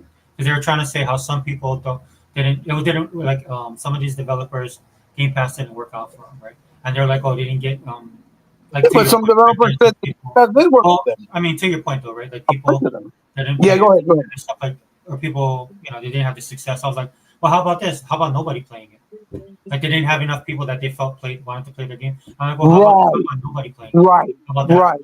I'm like, you guys are looking at this wrong, right? It's just not Right. you're trying to get your game out there. The people that have the most success with Game Pass, right? They have a certain type of mentality, a certain type of hunger to them. They want to get the game out there. They want to make themselves known. That's why you're putting it on there. What you hope is that people, the cherry on the thing would be people buying the game, right? You're getting the support from Microsoft, right? You're getting your game out there and you make a name for yourself. Like a lot of people didn't know Humble Games, right? Now a lot more people know who Humble Games is. They might have liked their game, right? So they're not making that connection like we have when we were growing up. Right? That's one of the great things about Game Pass. So you can use it to your benefit. But it's not there to make your business successful. Also, you gotta take into consideration economy and the fact that you have a lot of competition. Yeah. So Yeah. you Yeah. gotta make your game hit. Yeah. Yeah. Well, and then the thing too, a lot of things people don't realize. A lot of the influencers that were like, for example, pushing Astrobot, they got the game for free. They don't even buy it. They didn't buy it. So just because they're of course they're pushing it, they didn't pay a dime for it. So when you go look at the numbers, you saw that they didn't put no numbers out until the third month. And they're like, oh, Astrobot sold 1.2, 1.3 million. Okay. Isn't the console the highest selling console this generation? Isn't there a like a 60 fucking 4 or 61 million ratio as far as PS5 sold? Aren't there 61 million or 64 million PS4s out there? So if the game only sold 1.3 million, it still didn't do anything because that's not even, I don't even think that's a percent of 64 or 61 million, right? Dude, talking to PlayStation guys about console sales is like when they were trying to push that new math on my kids. You know what I'm saying? I'm just like, that new math. Oh my god, that new math was terrible. I know exactly what you're talking about. I just Go looked ahead. at my kids and I said, look, tell the teacher I said 2 + 2 is 4. And if they have a Absolutely. problem, call me. And I said, if they have a problem, give me a call. That's how we ended that. And then the next year they stopped it because it was actually really stupid. Because then Dude. they're like, well, people in India do this. I don't care what people in India do. Right? Yeah. What do we do here, and what has worked for us here? Because at the time I was taking college courses, and you know what they do? They did the traditional stuff. Yeah. They made something simple with math be so difficult. I'm like, yo, why are they? I know exactly what you're talking about. My kids show. I was like, why are they making you do all these process and steps when all you have to do is this and this, and you're gonna get the same result? Like, I don't understand why they're doing this. Oh, I don't know. I can tell you why they do it, and right, a lot of these educators they're looking at it and they're like, oh, you see how good these test scores are, and how good they're doing in these other countries. I'm like, yeah, but when these guys when they get their graduate's degree, where did they come? Did they stay in their country or they try and get over here? No, it come to America, right? Enough said. Enough said. If it ain't broke, don't fix Broke, don't fix it. Yeah. Because it's frustrating, right? Because they're like, well, you guys need to learn this. I'm like, dude, I'm in my 30s when this was all going on. Like, I'm going into my 40s. I was like, I ain't gonna learn no new math at my age of 40. What you guys need to do is teach the math the way they've always been taught. That everybody knows how it is. Yeah. And don't make it so convoluted, right? Well, it's all politicized, right? So I'm glad the next year, like everybody here, especially, they're like, we ain't doing this crap. And then what was happening was the parents, like myself, I told my kids, I gave them my cell phone number. I said, just daddy's cell phone number. And they go, yeah, when your teacher tells you something, tell your teacher to call me. Right. I wasn't the only one doing that. And here in Hawaii, local parents were a certain way. So, like, we'll show up. Like, we'll go down to the school. School's right around the corner. It's not like in the mainland. I know some of the people's school is far away. Like, I live on an island, man. It's like a hop, skip, and a jump. I could walk to the school. Right. I'd be like, hey, what kind of communist math you teaching my kids? Right. Like, it doesn't have to be that complicated. Like, come on now, like, get out. Yeah.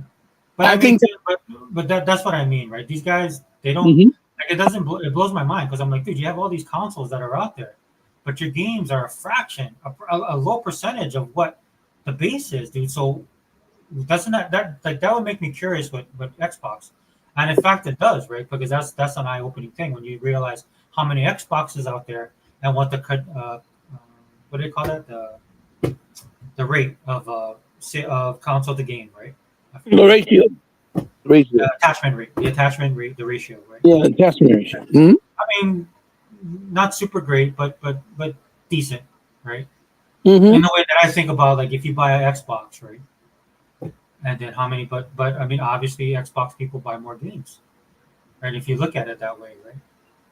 Yeah, what Xbox gamers are doing is they're buying more of the other stuff, right? That's available, Yeah. like third party, and then just playing more of their Xbox first party exclusive via Game Pass.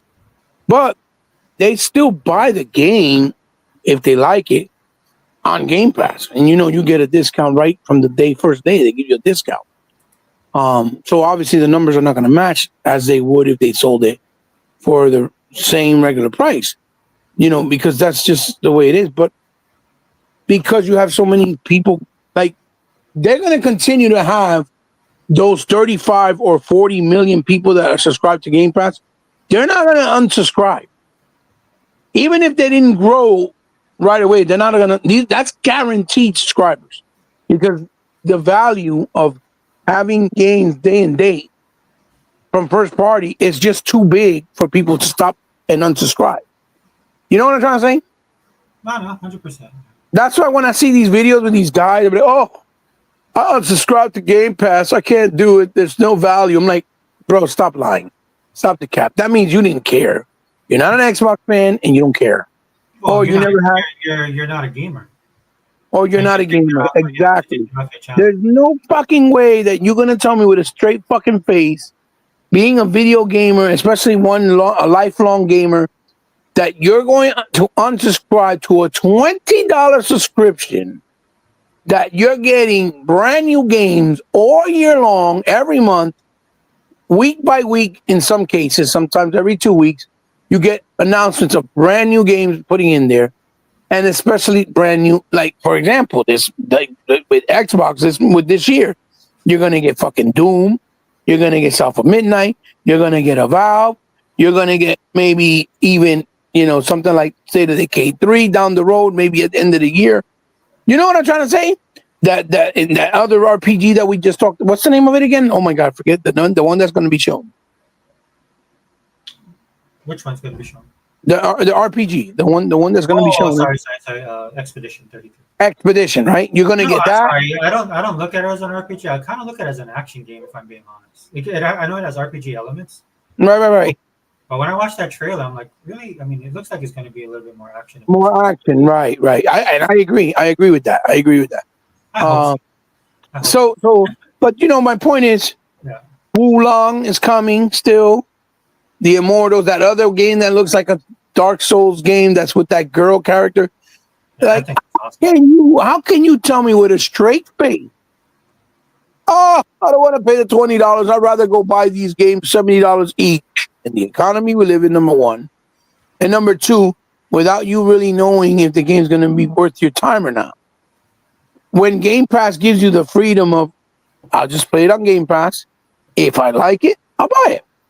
You're going to tell me you're going to pass off playing Doom, Avowed, South of Midnight, back to back, basically, right? Expedition. And whatever else comes out, like Replaced or whatever that the rumor is that it's coming out this year finally as well, right? All on Game Pass, plus whatever else goes in, like you know how they just put Diablo 1 out of nowhere this week, right?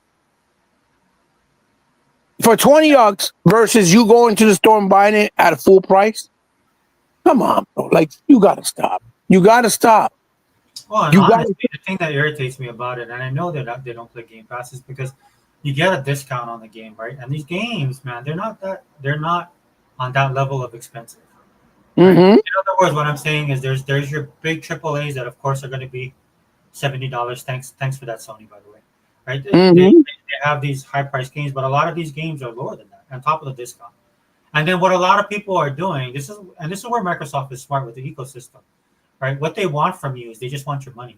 They don't care how they get it. They don't care when they get it. They don't care at what level they're going to get it, right? Mm-hmm. It's a constant money printing machine, right? And I can speak on this for experience because I just did this in this past holiday season, right? Right? They got me hooked in. So even if they do things that I don't like that they do, right? Like we talked about with our main titles going over to PlayStation, if that right? They know they still got me, Mhm, But there's no way I can leave the ecosystem, dude. I Yeah, have because you literally didn't look. 900. It's like I told, like somebody asked me that question, like you just said, right? Right. And again, I apologize. I'm just trying to add to what you just saying. Just like what you just said, somebody asked me this the same question. My son asked me, "Well, what would you do if the main games go?" I was like, "I'll be pissed because I think they're stupid because they're devaluing the console, but at the same time, they're going to be making more money everywhere else. And at the end of the day, it's a business. It's about money, right? And I'm not going to leave as a consumer because regardless whether all the games go there or not, PlayStation still doesn't give me enough value because if I want to play all those games that they're putting on PlayStation, I still have to rebuy them. I still have to pay full price. And I'm not going to have to do that on Xbox, right? Well, all I'll do is, okay, so you want to put all the games everywhere else? I'm just not buying them. I'm just going to play them on Game Pass. That's it. And they're still going to get my money because I'm still getting Game Pass every month. And I'm never going to unsubscribe to Game Pass until I die. Because it's like Netflix now. You just have too much things in there.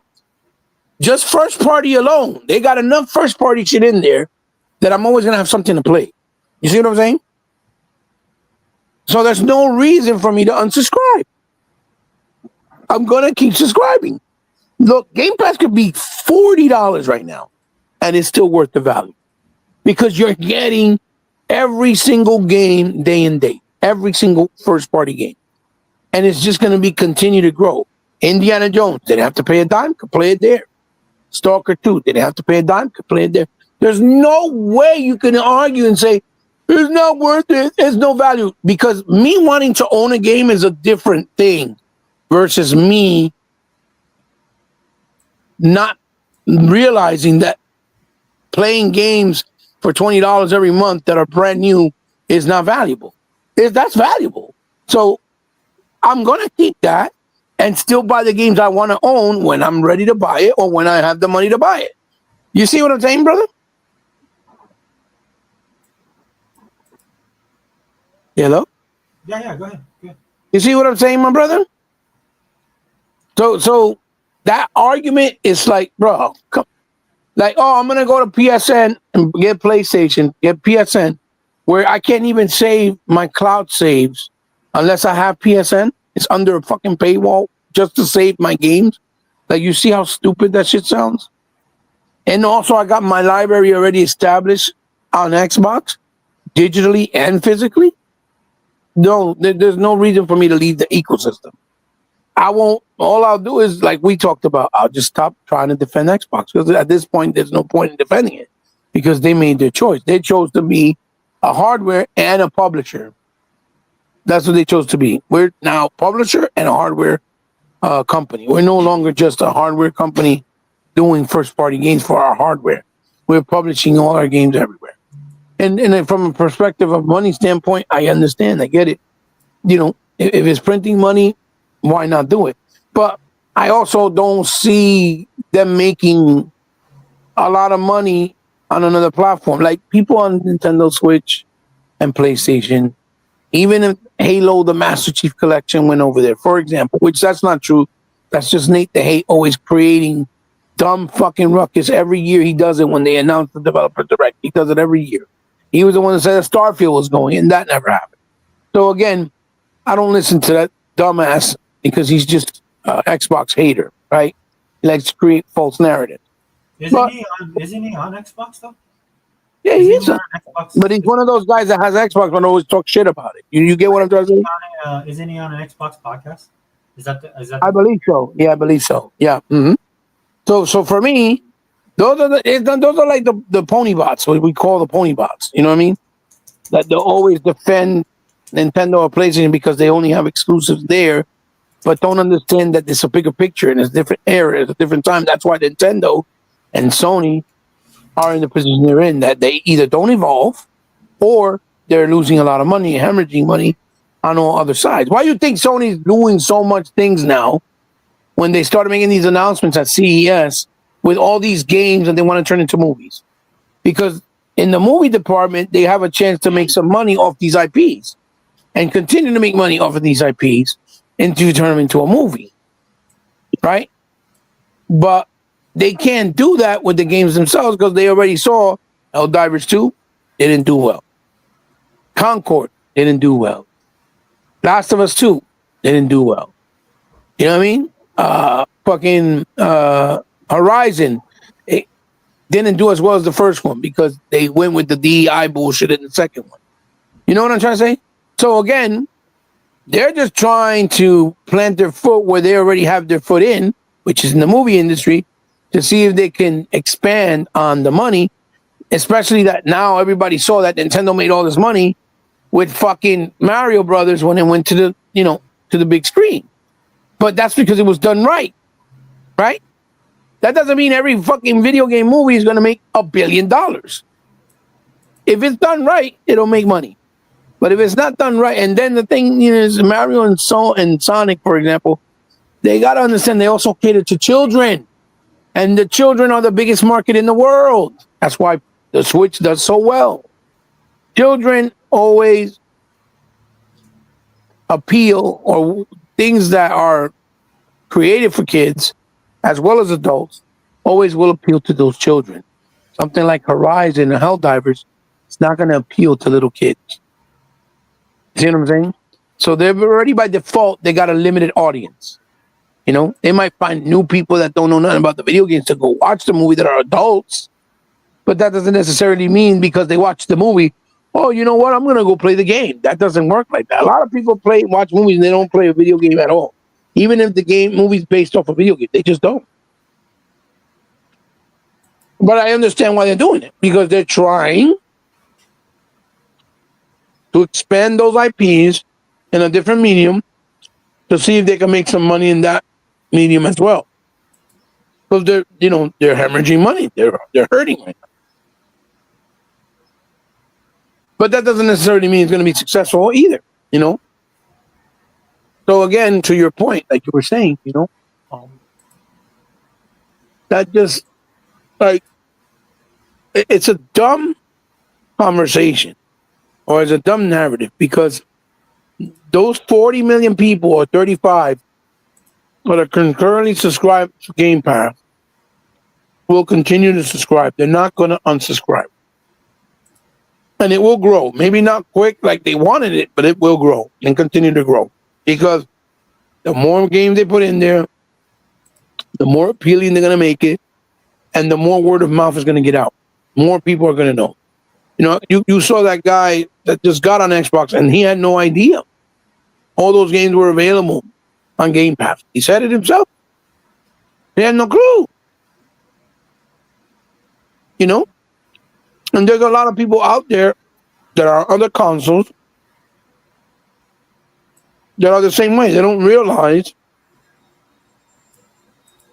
the consumer value of the Xbox. And again, that was my whole argument I was talking about before with PC. I said a console is the cheaper alternative to get into the gaming space for anyone coming in, whether you're old or new, at an affordable price. So no one in their right mind is going to go buy a PC that is a lot more expensive, that comes with a lot of more nuances, because you have to be PC savvy. And if you're not PC savvy, it's going to take you months to actually figure it out. And people don't want to dedicate that type of dedication to learning something just to play a game, when you can just buy a smaller box, cheaper price, that allows you to play all the new games, and you just plug it in. It downloads, updates, does everything for you by itself automatically, and you just play. That's why I said that no matter what, because you know how people are trying to say, oh, nobody cares about the box. It's all about PC. That's the market that's growing. No. That market is growing because a lot of people that have PC didn't know about Game Pass, didn't have Game Pass, and now that Game Pass is available on PC, it's making it more attractive, and they're buying Game Pass on their PCs. It's not that they're actually going out buying a PC. No, that's not it at all. Oh, but you can look at how people are upgrading and buying all these cards. Yes, because they're upgrading. The ones that already own it, they're upgrading to play their games at a better quality. And some may be new customers, but it's not in the amount how they make it seem, right? That's why I think that That's why I think that conversation that Phil puts up, or that statement that he put up, was kind of stupid. Where he said, "Oh yes, the console market is not growing." Yeah, Phil, it's not growing. You're right, but it's not growing quick enough because you're not giving the console the ability to grow. Especially you guys, you're not giving it the ability to grow. Because look, why does PlayStation sell? Because people have the idea, the notion that it has the own more exclusive and the best. But they're paying out of pocket $70 for each game. So imagine that you just leave these games on the hardware on the Xbox console alone with Game Pass being available only there. You think people ain't going to buy the console? Of course they would. Absolutely. And I'll go back to the statement I said about John Campea. He's a movie guy, doesn't really play video games, only plays PlayStation because he wanted to play certain games like Spider-Man because it's based off comics and movies. He said it himself. And when he knew that Indiana Jones was coming to Xbox, he said, I never bought Xbox, never played it, but I got to buy an Xbox. If a person like that you know he's the lowest denominator of possibility of buying a video game console to play games, was willing to go out and buy a console because it had Indiana Jones, then anybody else would be able to do the same. All you got to do is keep delivering the games on Game Pass and make it solely available on the console. And you made it solely available on the console, right now we would not be having this conversation. Right now, Xbox would be the number one leading platform. It would probably be close to being in the almost 100 million units already because you made it attractive. But because they panic and they're chickening out, thinking, oh no, it's not going to work, it's not going to work, it's not going to work, and they're scared, they keep listening to the dumb rhetoric on social, which is a very small, minute amount of people. They keep on doing all these decisions that, yeah, they'll make you money, but you're, again, devaluing the hardware that you're producing. Hey, yeah. Hello, you two. Hi, he. You know what I'm saying? Hey, what's up there? You know what I'm saying? You're just devaluing it, and you can't do that. You can't make the statement of hardware is not growing if you're not giving a reason for the hardware to grow. Because again, PlayStation has proved this. They're selling hardware, but it's not selling games because they don't have an offering like Game Pass on PlayStation. You have to buy the games separately. And of course, it's not going to sell games as much because each game costs $70. Yep. Bottom line. Yep. But if you're giving something like Game Pass on Xbox and the Xbox only, right? Where you could still give the option where you buy the game on Xbox and you get the PC version also for free, believe me, the hardware will continue to grow faster and at a rapid pace. But that's the problem because people have used that, especially that dumb media that loves clickbaiting, as the narrative to put down Xbox consoles. Because they don't want the Xbox consoles to be the superior console in the console space. They want it to continue to be Sony and Nintendo because they have this allegiance, right, to those companies, right? They've been the most known companies for years. So that's why they don't want Xbox to be the number one in that department. You know what I mean? Even though console sales don't make money, but if you got all those consoles out there with potential Game Pass subscribers, Great. they're going to make money. Yeah. I agree with everything you've said so far, that Xbox should be doing everything in their power to grow every aspect of their ecosystem. Yeah. Well, the reason I want to bring that up is because I don't like, I find it stupid that Phil brings up that statement or that comment saying that hardware is not growing. And I said the reason why the hardware is not growing for Xbox is because you're devaluing the hardware. Yeah, they're not making the effort. They're not devaluing it as another choice, but what you have to create incentive for the console side of it. You just have to, because it's up against PC, is up against, maybe some other consoles that do sell better. You have to do something to create that incentive for your console. You still have to Mhm. take care of your console. You can't be like a neglective parent where you take care of two of your kids, but you're neglecting the third. And it Well, doesn't that's what I'm matter. trying to say. That's what I'm trying to say, and that's a good analogy. That's a good analogy Yep. because the point is, people are like, yeah, but you got the console. Okay, you got people saying their hardware has the most power. Okay, that's one reason. Okay, that's a good point. Oh, Mhm. because their console allows 4 generations of backwards compat. Yeah, that's a good point. But then they stopped it because the fucking developers got greedy.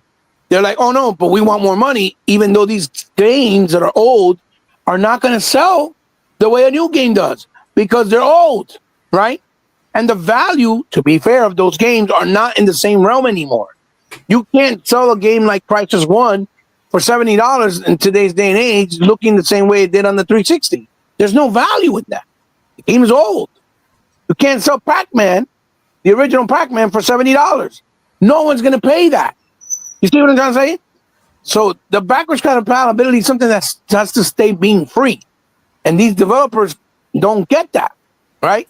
They want to make money, so they decided, well, let's go to the remastered realm. And now look, all these remasters are coming out, and because Crash did well and Spyro did okay, they thought every single remaster was going to do well. And now they're finding out real fast that that's not the case. Yeah, Right. Resident Evil 4 did well because of the following. Because everybody loved that game. It has a big following. So it did well. But that doesn't mean that a remaster of Voodoo Vince is going to do those numbers. Mhm. You see what I'm saying? Yeah. They I have did no, I didn't pick up those games yet because I want them for both. I don't understand why they're not play anywhere because I don't want to buy two copies of them. So I've been trying to see, are they going to make it to where I can get two copies? Because I don't want to pay for two. and that's also up to the developer. A lot of developers are not doing that either. And they Oh, should. oh, And they oh, should. yeah. It's the developer that makes the choice if you could do it as a play anywhere. I don't know if you knew that. I would hope so because I don't want to pay, for two copies if I can. Hey, Yeah, Dea, I can know, you but turn up I'm your saying, one second, Dea, can you turn up your microphone a little bit? Okay. Is this better? Yeah, perfect. Okay, sorry about that. I No, don't always know, so if you have a problem with hearing me, just let me know, okay? yeah, I can hear Hebot. He has a really good when his Yeah, connection his is is good. is very loud. Yeah, I can't. I Yeah, wish I could get this one like that, but I think I need to get a stand mic. Those are so much better. yeah, agreed. But you're coming in loud and clear. Thank you. Okay. it's like I said, right now, we're also in the era where gas games are very popular, especially within the young community, which Gogo Paul had pointed that out in the last podcast. And I said, you're right. Yeah. So it's something that now you can't take it away because they like it. They're used to it. But that's its own animal, right? Its own beast. That's a different thing, right? Right. It's the same thing like a console in the console space. You have to give the option of buying physical versus just digital and do it where it's paid or made as you pre-order. I agree with that. So if 50,000 people pre-order a copy of South of Midnight, which me and Sega Forever were talking about earlier, then you make those 50,000 copies. Those people pay for it, and you don't have to worry about over producing the game, having Agreed. store shelves, and it's not selling. Yep. Yep. You're saving and protecting yourself from that, and yet you could still make the physical community happy. Yep. You know what I'm saying? Yep. I mean, it's not rocket science, right? And again, like I said before, it's good that they also help and cater to the PC community, but the PC community and console community are two different type of mentalities, right? They Right. were They raised understand differently, that right? when they even make the games, they like a Age of Mythology and all. They get Hmm. it. Yeah. It's a different Which it's we a also different discussed gaming last market. time. Yeah. Hmm. Yeah. We know that Age of the Empire is going to do great on PC Yeah. Yeah. because it was born and bred there. It's their bread and butter. They love it. Yeah. But Flight on Sim our console, it might not do as well. You know what I Yeah, mean? Right, right. Well, the good thing about Xbox is they're trying to introduce those type of games to console gamers, which is Giving the great. option. Absolutely. Option is always fantastic. Yep, yep. Absolutely. And I don't have a problem with that. I don't think no one here or no one with a right in their right mind would argue that that's bad to offer those games on both PCs and, let's say, a console. Right, right. But what I'm saying is, like, if you want to get your hardware to grow, right? Then there's certain games that you got to keep only on your console, right? I But you think can't even so. you can't even put it on PC, for example, right?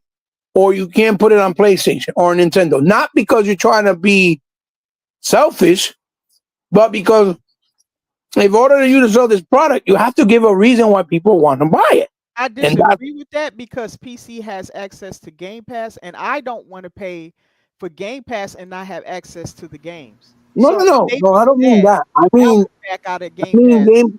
I don't mean that. I mean, like, for example, if they have certain games on the Game Pass on PC, give them certain games and then keep certain games also available on console, so that could give value I on think both they sides. both should have access to wherever. You know what I Like mean? I don't like that they have a division because I have both a console and PC. I sometimes can't get access to my PC Game Pass games on the console and vice versa. I want that barrier to be gone for all Game Pass because I'm paying for it. Just I'm paying for Ultimate, but there's some people who just because they don't have a console, they pay for PC Game Pass. They should have access to those same games. It's all a subscription service. So I don't understand why they don't make it available. The money's there. If you got to increase the money or something like that, then do what you have to do. But I would personally like more options, no matter where I'm playing. I'm You talking know. about to give. What I mean is based off to give the hardware, like their console, more value. Oh, Because the the console, whole argument is the console space is not growing. I say, yeah, because you're not making it more valuable. right? But Because console gamers think and are conditioned a certain way. Same PC gamers are conditioned a certain way. Nintendo gamers are conditioned a certain way. So you right. have to cater based on the condition and mentality of how those gamers play on that set box. Yeah, Um, but you know what I'm saying? keeping games on there where you gotta understand, I don't see Microsoft as just being the box. I don't see it that way. Yeah, I yeah, see no, I get that. I I see get that. them as their ecosystem because I participate in all of Yeah, it. So I get that. But I'm talking about as far as them complaining about the hardware, yeah, I got it. But meaning the here's the thing: console. you got to look at the consoles are competing against other consoles. I think Absolutely. everything else is like But even. So a console's only made to play games. That's its only sole yeah, purpose. that's you're right, right. But A what I'm trying to say PC, is that a PC people buy because it gives you a bunch of other benefits other than just playing games. You get what I'm and saying? and you do So you're have gonna other benefits to console too. right. That like it's some things I wish I had on PC that's on the console that I don't have. So But it is vice but versa to features? that. You mean as far as features? Yes, Xbox does great things that make that experience on I've said this before. I think maybe you guys might remember this. I might have been maybe in a limited podcast before, but I remember you talking about it. yes, You're thank talking you. about I like a said that quicker Xbox game with has backwards compatible, something like that. a lot of stuff like the ease of use, the quick resume, Hmm. the FPS boost. Like if I buy an old game on Steam, it's not enhanced, but it's enhanced for the Xbox side. Like I don't get access to that unless I So go through my console. So there's a lot of console perks, and you then mean it's smart later delivery, boost mode, stuff like all that, of right? that, all of that, and Mhm. Unlimited verified it because now he picked up a PC and he said he came Wait. back. Unlimited picked up a PC? Yeah, he had to get a newer PC because his Man, what other a one was too traitor! old. What a traitor! Yeah, I want to kill him. well, it was I'm it just was kidding. I'm for just kidding. work. It was for Yeah, work, but he can run yeah. games on it now, right? I remember when he said that. Yeah, right. So he came to tell me personally that he said you were right about everything you said about that because he saw what I was saying. He said that there's the console is so much stronger in some aspects than the PC, and that people unless you have both, you won't notice it. So the piece the console has strong things that attract you to it over the PC. the PC just inherently has some things, but the way Xbox handles the console, they still have the better deal out of everything. And he came to me and said that if you doubt that, ask Unlimited when you see him next time. Well, a lot of things, price point, ease of Yeah, access, like a you lot said, of things. backwards compatibility. Yes, a lot of things. I don't That's think even all Game the Pass. forward compatibility with all the peripheral. Like, yeah, that's exactly what I'm talking Game about. Pass has more titles on the console than it does on the PC. You don't get that Right, much on there. right. So But what I'm saying, yes, that alone, right, should be reason in a realistic world. That alone should be reason for people to, you know, buy more consoles, right? they're not gonna do that As though. far That's as not true. Xbox, right? As far as Xbox. Well, But I think if you're in the console space, yes, absolutely. the reason why they don't, but they're still buying Switches, they're still buying PlayStation, is because the console has to have exclusives that identify with that console. Yes, I agree with that. Because I, that is the most I appealing thing for you to buy that hardware. Like, oh shit, I want to buy that console because that game you can only play it there. And that's the problem. They don't do that. Because even okay, for example, yeah, go ahead. right? Even when PlayStation puts their games on PC, right? Which they do it 2, 3, 4 years later sometimes. Sometimes they do it right away. Then they have some that they release day and day. Yes, I get it. But that's why it's an easier sell. Because the console gamers that bought it on console don't feel like they bought the console and they were treated like the redheaded stepchild, right? Because they fucking got prioritized and they felt like they got prioritized, even though PC gamers still get to play their games. And on PlayStation, it's even worse because Sony sells their games separately. You have to buy them individually for PC. So that means if you buy the console version, you pay Right, separate. you don't get to play anywhere there. You know what I'm saying, there? Right, yeah. Everybody give it to you for free. So they could do it where, let's say, and again, these are hypotheticals. I'm trying to look for a solution where it would make more sense for Xbox and give them an opportunity to sell more consoles, right? Even though they want to continue to be, unified with the PC, space. They're not gonna break up their The way you can do it is, right? And I think this will work in their favor for the hardware, right? Standpoint is if you bring out, let's say, Halo 6, right? Let's just say bring it out, and then you give the key access to the PC gamer, but the game won't be available maybe until next year. Right. Because like you argued before, you and Paul Gogo made that argument to me. Oh, the PC gamer's patient, they'll wait. Okay. So there wouldn't be a problem. You see what I'm saying? And But- it wouldn't be a problem. And at the same time, They don't wait for Xbox games. They tend to pay for them. They put money behind them. That's so right. I know what you're saying, but I'm saying, but you don't have to if you buy the console version. Why would you? You know what I'm saying? Like if you pay $70 for the console version and you're getting a PC version, why wouldn't you just buy the console version? You got both. because it's diminishing returns. Remember what Zink said? Anytime you holding something back for years on end, you're not going to get the same kind of No. purchases. That's why I said they should still give you access to the key to get the one on PC.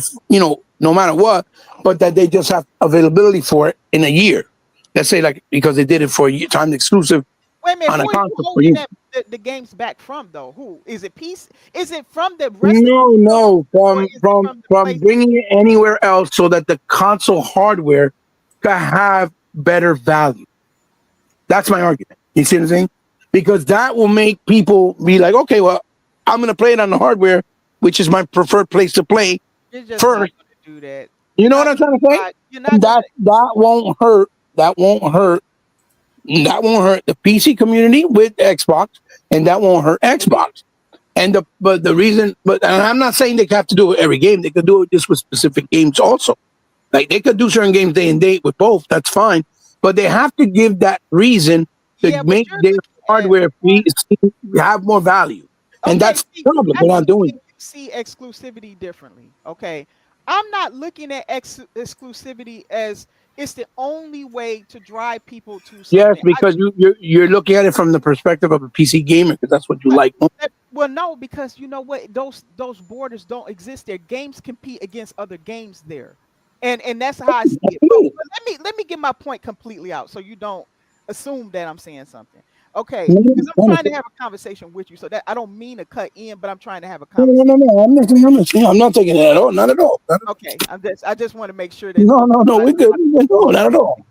okay, so Okay, good. but the way I look at exclusivity, because in a perfect world, like just like Satya and Phil, I would wish that everybody can get any game they want and let the games themselves compete. Let the software compete. But that's not what we're dealing with right now. Until we do, they're going to have to find a different way to draw people to the console. Now, what they're trying to do is use their ecosystem to do it. But what's happening is it makes everything else look good except the console. Because this is where I agree with you, is that I don't think they're doing enough to set the console apart as a aspect of their ecosystem. So how I look at exclusivity and why I think they need it is for their brand. Okay, I've said this many times before, not to punish parts of their ecosystem, not to hold things back so they can try to drive people to console. Because people who have moved away from console for one reason or another, if they completely left it, they're not coming back to it. They're just not. Like they probably left the console not because they hate it, but they left it for some reason or another. They might want more performance or whatever, and you're never going to get that in console. So doing that will only punish aspects of the people who already like your content, who may be willing to buy it or get into your ecosystem a different way. I don't want that to happen. I don't want people to be picked on for no reason of their own. You get what I'm saying? So here's the way I think they should do it. I do believe that when it comes to console versus console, they should not be just dumping their stuff anywhere without receiving something in return. Like if PlayStation and Nintendo were doing that and there was a reciprocation, not with all their titles, but with some, I would be cool with that. Or if those consoles had Game Pass, I would be totally cool with that. Anytime somebody is putting money into that, they deserve to have access to the same thing everybody else do. I don't care who it is. Wherever Game Pass exists, I was on board when Phil said that. So the way I think that they should do it is look at it from a console versus console perspective, right? Not breaking up their ecosystem. So PC is open to that, but then if they want to get access to those games, they got to pay for it, whether it's through Game Pass or they buy the game outright. They still have to put money behind it, right? Now, I'm gonna tell you now, most console guys are not playing on PC. The PlayStation people have pulled the wool over a lot of people's eyes, making it seem like they got a $5,000 PC while they're gaming on the PlayStation. That was never the case, okay? Because they will understand that they have more options and stuff there, and they're just not going to do it. And that's why I'm okay with console only gamers. I want gamers of all different ecosystems to just game. I don't care who or where you come from. All the time I get on, I'm playing with Xbox and PlayStation people because of crossplay. I could care less that they own the console. All we do is play, and we have good Mhm. gameplay. So I like that. That's what I want to see. I don't want to harm innocent gamers because there are innocent gamers on both sides, right? So there's innocent PlayStation people just play PlayStation, don't know nothing else, and then is innocent Xbox gamers who are not into this stuff, who just Mhm. want more opportunities and want more things. And that's what I want. There's two things that I want Xbox to do: keep bringing down those barriers where people try to skip Xbox for some reason or another, try to keep tearing those walls down. And number two, compete against console versus console. If you want to snatch those, you're not going to like at playing the nice guy, hoping and put your hands together while you're praying for a couple of people to come over to your platform. That's not going to work like that. Take the people you want, entice them to come, be aggressive about it. That's what Xbox is missing. They Mhm. need to, and they need to understand. Yes, the console is not growing as much. It's as a whole, it's not growing as much because the younger people simply aren't adopting it. But that's okay. Snatch the people that are there. They want certain experiences. They want access to certain games. If you got the games and you got the hardware and you got the ecosystem, then use it to your leverage. That's what they should be doing, and that is how I think they should handle their games. And as far as some games never going over there, it's not because I'm saying I don't want other people to get access to the games, because fundamentally that's not what I'm saying. I'm saying that in a competitive market, and also brand wise, certain titles should never leave. Like these rumors that's hopping around here, and they're simply rumors, they're not verified. If Halo goes over there, they destroy their brand, and everything that Theo said and Matt Booty and all them others said goes out right out of the window, because they said they're not going to do anything to harm their brand. Well, guess what? That does harm your brand, because that identifies people to your box. You just Mm-hmm. can't do that, you know. So it's certain moves that they need to do to make the console strong without destroying their whole ecosystem, because their ecosystem is cloud and it is PC. In other countries where they can't get access to consoles and things, I don't want them breaking all that up. I want them to keep growing those aspects of it while at the same time making the console stronger. And that is what I was trying to say. I know exactly what you're saying, and Yeah. that's my point. Excellent, you got excellent points. Not disagreeing. Like I said, my only disagreement and discussion is that console gamers, right? Mm-hmm. They are very they have to have a reason to buy it and own it, right? Like you said. And, Yeah, and the reality of it is, I'm 100% with you on the physical. That's the and answer, in my opinion, the way you handle physical. right. Yeah. And the reality of it is one, the physical aspect definitely plays a role because that's not real ownership. When you buy anything digital anywhere, it's not real ownership. You're owning a license, and if that license expires, or if your let's say your gamer tag, whatever it is that's attached to your games gets corrupted, gets ruined, you lose the information, you have access to none of that. So your money is basically down the toilet. You lose everything, right? It does, and sometimes it's attached to a certain console. I believe on the Switch, if I'm not mistaken, if you buy something on a profile you create on a Switch, you're not going to go for the mattress thing I'm not sure, but I don't. on a Switch. I don't No, know. no, no. I'm trying to say that I believe you buy, if you get a Switch and you buy something on that Switch on your profile, and then let's say you buy another one, you're not able to download and access whatever you got on that profile on another Switch. Let's say your Switch got messed up.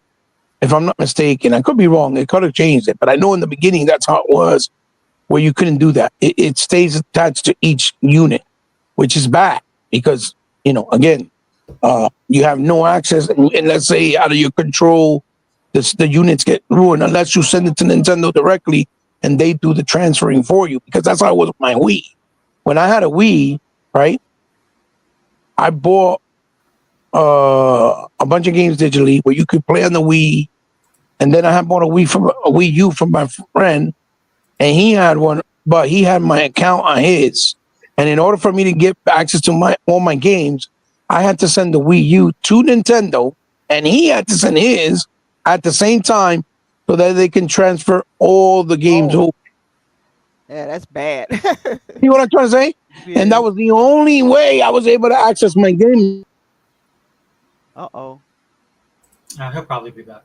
Okay. Hey, what's up, Zing? Hi, Zink. But yeah, I'm glad you're here. Uh-huh. I started the podcast a little earlier. I'm gonna have to wrap it up pretty soon. Okay, no problem. No problem. So, Can I address your title real quick? Just real quick. yeah, so what I'm gonna do really quickly, let me set this up for you because I do want to get your opinion on it. Hold on one second. Okay. So this is what we started talking about, which was the Developer Direct, right? 23rd, right? So what I did was I kind of broke it down for me for each of the titles. And then we have the mystery title, which we don't know. That's why I named the podcast Mystery Box. Yeah, yeah. Okay, I got it. Okay. So if you want, just really quickly, I know if you want to talk about this. I don't know if you want to break it down by game like I did. I talked about each one of the games, but then again, I was by myself when I was doing that. So right.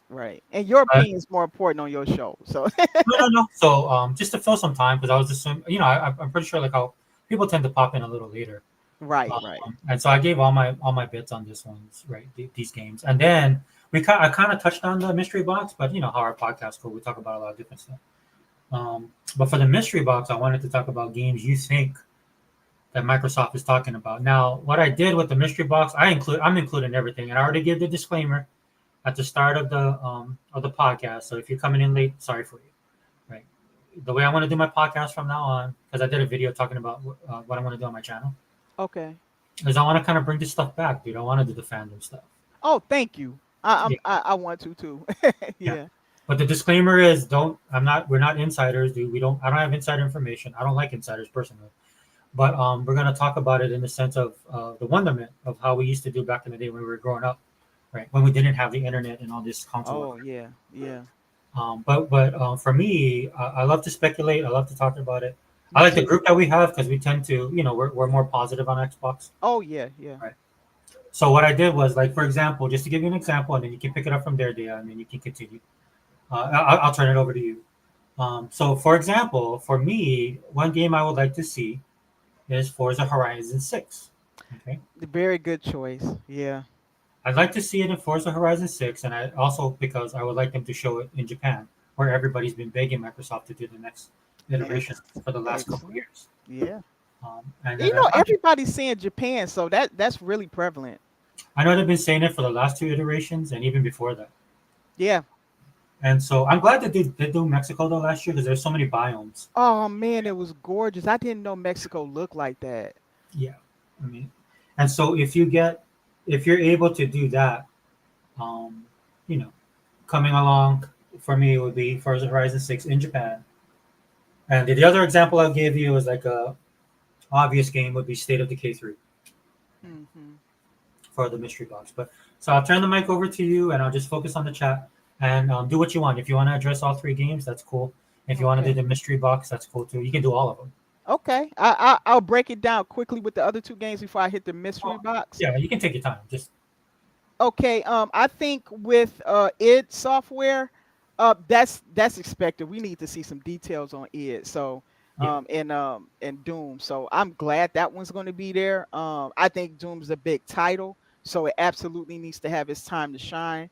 And you know what? I also look at developer directs as a great way for Xbox fans who receive these games to get to know the studios behind them because this is your platform of choice. So knowing the developers and learning more about them, especially the acquired ones, it's good for you to learn about the developers and the studios and who's behind them because I will say that PlayStation gamers have done that and they have their fan favorites and all that. So I'm personally looking forward to getting to know it more as a software company and as a recently acquired Xbox first party studio.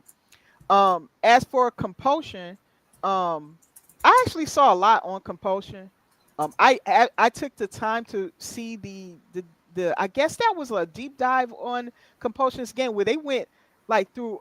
They didn't really show you a ton of gameplay, but they kind of went behind the scenes and introduced you to the actress and um the locations, the developer, the person who does a lot of the music and stuff. They kind of went through that, which I kind of consider deep dive information. However, in my opinion, I don't believe they show a ton of game footage. They just show some new footage, but not that much. They didn't like really delve deep into the gameplay, like all of the mechanics and stuff. We just kind of saw it playing on there while people was talking about traveling to the south, the different locations in the south, and things like that. So if they are doing this, what I would like to see from Compulsion is the actual gameplay. Like besides the ones we've been seeing on Loop, I would like to see, her using different powers. And we know she can fly, and we know she can do something called weaving and stuff like that. But I would like to see her doing different things. Now, maybe they have shown that. I just personally haven't seen it.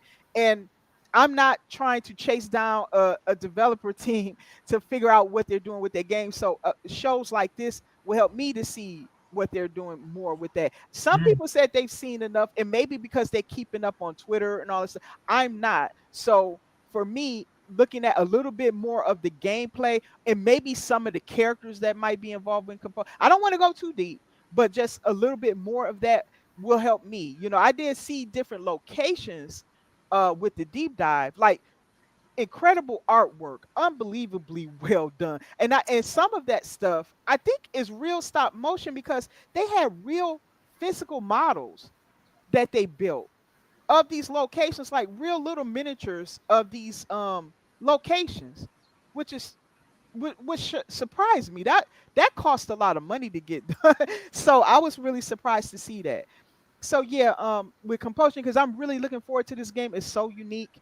It reminds me, nobody ever says this, but maybe because I love Disney and stuff like that. It reminds me of the Princess and the Frog.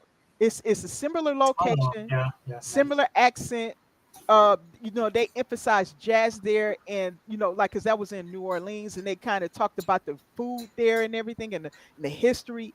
And I get the feeling we're going to get some of that in this game, and that's what attracts me to South of Midnight. I know that was long, but it was a lot for me to put in there. um No, you're fine. Go ahead. okay, Sandfall Interact. Then this is a third party studio, right? They make what are they making? Expedition 33. Oh, okay. Other than Wu Chain, Fallen Feathers, this is another one that I've been looking forward to. And besides Towerborn, I still haven't played that yet. um, but yeah, I'm really looking forward to this game. And to me, I know this might be sacrilege to a lot of people here, but I happen to like some of Square Enix Final Fantasy games, and it reminds me of that. Like some old school elements of their Final Fantasy games, but updated in the best possible way. It was like what I've always wanted to see. So this is a day one for me. Like I'm Um, going to have to make time to play this game because I'm let that me excited for it. let me throw something at you really quick. Okay. Go check out Nacon. They have some. They have some Nacon? of their own showcases on YouTube. Yeah, NACON. They're the NA. guys that did RoboCop. So Oh, I bought that. Okay, that's Nacon. Okay, Nacon. yeah, so they do. Some of the games are in this vein. It's a very French influence style that they're bringing. Yeah, yeah. In Are fact, I they? would say that They're a Final French Fantasy kind of company, copied right? from it. They're a Yeah, French company. they are French. Well, Nacon is the developers of this game. They're also a French company, but France right now has their own. They're doing their own thing with their own art style and artistic Okay, okay. expressions. So if you just check out Nacon and a couple of the other Yeah, I just European subscribe games, to them on YouTube. yeah, See, because they drop content on there. It seems like I see a lot of videos on here, so they dropping yeah, a lot of stuff on here. yeah. So it has that style about it. So Awesome. Thank you because for the tip. I didn't know Nacon did RoboCop because I love that game. yeah, so I mean, what I mean, they're the publisher, and so if you just go to Oh, their webpage, it'll show you all the content. okay. Because I like the Robin Hood one that they did, which is pretty cool. So Oh, actually, okay. okay, yeah, Okay. I don't know all their titles, so I'll definitely have to take a look. yeah. Just Yep. just to get a feel, like there's just just like when you look at JRPGs, they have a Right. certain style, or like a lot of the anime inspired video games that are coming out, they have a certain aesthetic, a certain style. Oh, cool, cool. That's I what you're like seeing. that. I like that. Yeah. Okay, sorry. Yeah. Oh no, no, thank you for that. And I don't know a lot about it. So like I wish I could go into more detail. I literally don't know anything more about it. I like what I saw. This has to be here in my opinion because number one, the buzz is like people are on like a drug waiting for this game to drop because I've heard so many people talk about Expedition 33. So I'm so happy to see this at the developer direct. And I hope this is a partnership that Xbox makes in the long run. If this game comes out the way I think it will, because I would love to see more of their games drop. If it's going to be anything like how this game turns out, so yeah, I'm happy to see this partnership, and I'm glad that even though developer directs highlight first party Xbox studios, I'm glad that they take some of their closest partners and put them out there and maybe for all we know they're going to have maybe a deep relationship with this company, we don't know, but I like that they do that and that they do introduce at least one third party in there, especially if one of their games might be pretty big for their platform in the year. um as for the mystery game, I think the Forza was an excellent choice on your part, but I would say to be different, I think that it could be Killer Instinct 2 Oh because my gosh, that's okay. Yeah. So I have a list of games that I wrote down. That is an excellent choice. That's a good choice. Sorry, I'm muting my mic because my neighbor for some reason is trying to build a house. oh I don't know oh what he's, I don't know what he's doing. Uh, can you hear it? Can you hear that? Yeah, I can Yeah. hear hitting. Yeah. Yeah. Okay. So yeah. So I'm not. Yeah. But I had to unmute just for that. That I didn't. Honestly, I didn't really. I didn't think about it as the mystery box. In that Right. sense. Because they said it's a game that hasn't been introduced, right? Now, yes, Killer Instinct is an older franchise that they've had before, but nobody has seen a trailer or anything on Killer Instinct 2. Dea, I don't worry about it, Dea. I squashed this in the beginning just because the way Microsoft interprets things, you need to read like Sanskrit and understand Aramaic at this point with their messaging. So don't even worry about it. I mean, are you buying into these question marks? They said that these are spaces for the studio that's actually going to release it, and I think if that's correct, Iron Galaxy fits into that. If you count one as a space, Oh, nice. Yeah, I didn't think about it that way, but yeah, I think it's like 11 question marks, and I think Iron Galaxy fits into that. wow, that'd be cool. You Yep. know what? And it would be perfect too, right? Because didn't it like, well, when did the Xbox release at the? Oh no, the launch. Well, anyway, it's around that time, right? I remember it launched with the Xbox. See, that's the reason why I actually ordered the Xbox. 'Cause I saw Oh, okay, yeah. the Xbox One. Sorry, 2015. And you know what? I think I'm gonna say why I believe your choice would actually be good because if if it's dropping in 2026 and if the rumors are true that the next console is going to drop in, what a way to bring in the next console with Forza Horizon 6 in Japan. That would be oh Yeah, my gosh, you talking 100. about Yeah, 100%. That's what I was thinking too. Because the new console, yeah, the rumors 2026, absolute 2027. They absolute. need a stellar game. They Because the do. other rumor is that Call of Duty, the Modern Warfare version is going to drop with the console as well. Oh, really? That's Oh. the rumor everybody's saying. Oh, wow. Oh boy, if you Take it came away, out Brent. with So yeah, what, you know what, may I ask you a question? I know sure. it's a little bit off the topic, No, go but ahead. what do you think the launch titles will be for Xbox? Because they got so many games. I mean, you make a good point about that they got to come out big, and I think Forza 6 would be a good one. But Yeah. do you think like do you think they hold E-Day for that, like Gears E-Day, or do they drop Okay. it early? So I was gonna shout out our boy Sega Man because that's the other game that I think could be in Ooh, this unknown. you think Right. that could be? Oh boy, Yeah, I but definitely think I think E-Day could, or okay, I'll blow your mind even more. Even one of the aspects of a new Halo game. oh really? Like one? Oh yeah, because they making multiple games. Yeah, yeah. Ooh, But again, the ooh, hang up is like from a studio or a franchise or game or whatever they say. But like I said, dude, I'm done with their messaging. So I'm just man. gonna You full got speed me ahead for me. thinking though. You got me think like if they Yeah. did, but they're so close to dropping another console potentially. So do they hold that, or do they start dropping some of them here? That's the question. Oh man, look, two man he added fuel to the fire because I didn't even have these two on my list either. Oh, Clockwork Treble. Clockwork! I forgot all about Yeah, Clockwork. me too. That would be a surprise drop if they put that in there. Yeah, Oh, because we haven't heard Contraband. anything. Yeah, we haven't heard anything from them. Oh my God, I didn't think about that. Contraband. Okay, wait a minute. Yeah, we haven't seen anything but a CGI trailer of Contraband. And Clockwork, we just saw that one. Yeah, Yeah, we haven't really seen no. Was that gameplay in that Contraband trailer? I'm not sure. I That was think it's a gameplay, right? trailer, but I think it had to be a little bit. I don't know. With Microsoft, they're held to that higher standard, right? Yeah, that's true. If they ain't got no gameplay in something, people just say it doesn't count or Yeah. whatever, you know. So man, I think those are some good choices. Contraband would be a complete like 180 because I think that nobody knows anything about that game. Like you talking about a game that deserves to be on the developer direct, and although it's a, I don't know what you call it, a second party game or whatever, I don't know, because it's not from a first party studio, but it is their IP because they're creating it. you know I think it would qualify being part of the developer direct because normally they put most of their own first party titles on there.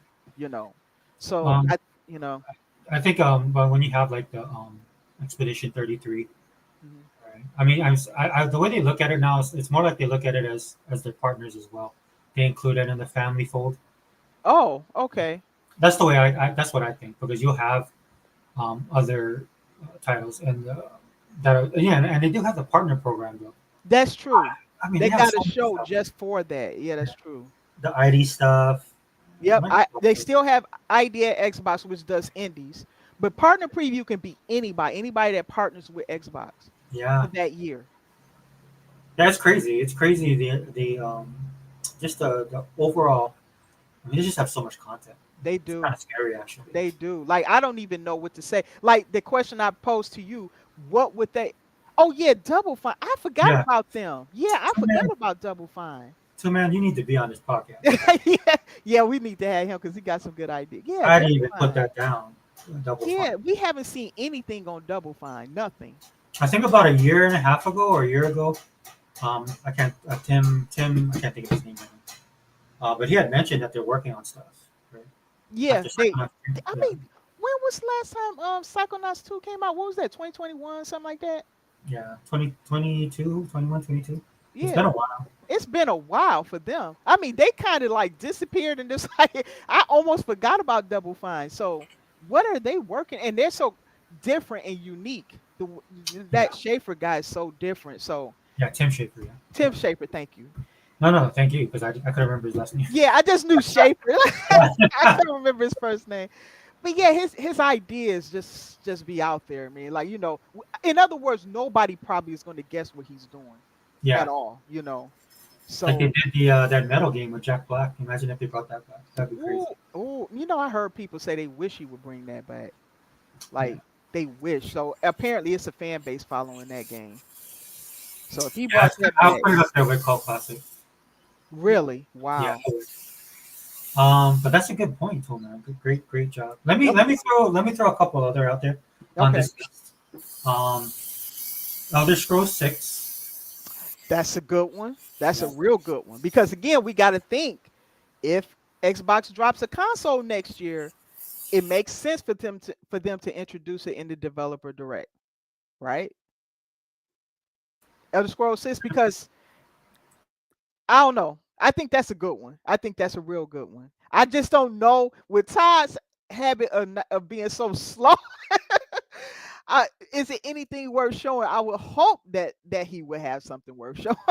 Well, I find it interesting because Microsoft has actually given him the ability for him to do his passion projects, right?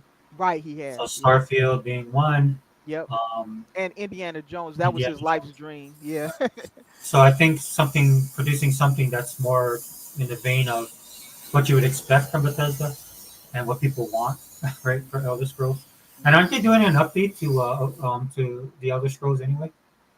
Like the game? Oh, Oblivion. I heard that they're doing Not Oblivion? Oblivion Okay. remake, and it's not just rumor because when that leak happened from Yeah. Nvidia, and we saw all those games, and so far all of them things hit. Probably maybe one or two may not because those games might have got canceled, but everything else hit. Oblivion remake was one of them. Oh, so maybe it's Oblivion that they're going to show. That could be. Wow. That would be huge because I would absolutely play that game. I Yeah. absolutely would play it. So. Especially if it's updated, because I mean these games look a bit dated. I'm just being honest. They do. They're old. They're really old. You talking about Oblivion? Shoot, that's real old. I got to revisit it last year because my daughter tried playing it, and all I got from my daughter was like, "How could you play this game?" Yes, I'm like, it's look, old. look, yeah, look, future girl. Back in the day, this is how it was. Future girl. You know what I'm saying? I'm like, how dare you? It's like if you wouldn't have your what's that game she plays? Genshin Impact if it wasn't for Elder Scrolls. So I don't want to hear it. That is true. A lot of those older games help pave the way for the newer ones. That's absolutely true. So you want to keep your opinions to yourself. So wow, that's a great point, Oblivion. And then the only other one I have that I would like to see is World of Warcraft on console. Oh man, I would actually try it out if it does that, and I could always play it, but if it's on console, I would definitely try it. That would be more of where I would want to play it. So The only reason I give console some shine on that is because I played the latest Age of Empires. The Age of Empires that they brought over to console, the recent ones, yeah. the ones that they redid, Did absolutely you amazing. enjoy it? I never thought they could pull it off. Oh wow. That's what Wow. forced me to play these games on PC, right back in the day. Okay. Because I loved like this, I love those type of games, so I had to learn how to play it on a PC. Right. Right? That's how much I love the games. But now what they're doing now is that they're able to. I don't know. It's almost like Halo again. When I was playing Age of Empires 2, right? I think it was 2, right? Age of Empires 2 and then 4. Um, I think those are the ones that they updated with yeah, control. yeah. So Well, when I played it, I want to say 2 that I played Age of Empires 2. It was seamless. You know, not Wow. still not as good as a keyboard. You can't Right, replace the right, keyboard. But right. what you can do is get it pretty damn close, and they did a good job. That's saying something. That's an Yeah, achievement. yeah. You know, I I'm mean, you know what? starting. I'm I would starting say on. yeah, it's on Game Pass. Give it a try, and then let me know what you think. I, Okay, okay. I have to definitely I gotta make time though, cause man, I'm busy. yeah, I'm still. I finally got off of just to update everybody on my Indiana Jones adventure. I finally got out of the Vatican. I gave up trying to find every little thing in there. yeah. I listened to you guys and I said, okay, look, since I think it was you, Seg Fever, who told me that I can actually go back and do some of those loose end stuff. Oh, that was Sega Man. Was the second man who said, Yeah, okay, yeah, I said, okay, I'm gonna move on because I get obsessed like that. That's what happens to me when those other like missions open up. I just start yeah, trying to do yeah. everything. So I'm in Egypt now. It's really good. I think the story is starting to form a picture for me now, and Good, good. the difficulty ramped up a little bit on for me. And I'm okay. I see it now. It's not holding your hand anymore. Now it's starting to push me out there. So I'm really having a lot of fun with. I really love that game. So yeah, I thought I'd update everybody on that. So yeah, Dia's in Egypt now. So I'll keep you guys up on progress. Oh shoot! As long as I don't get too distracted, because now I'm trying to search for those little bottles again, because I'm trying to buy things with it. But but yeah, so far it's been pretty good, and I'm getting a little better with the fights.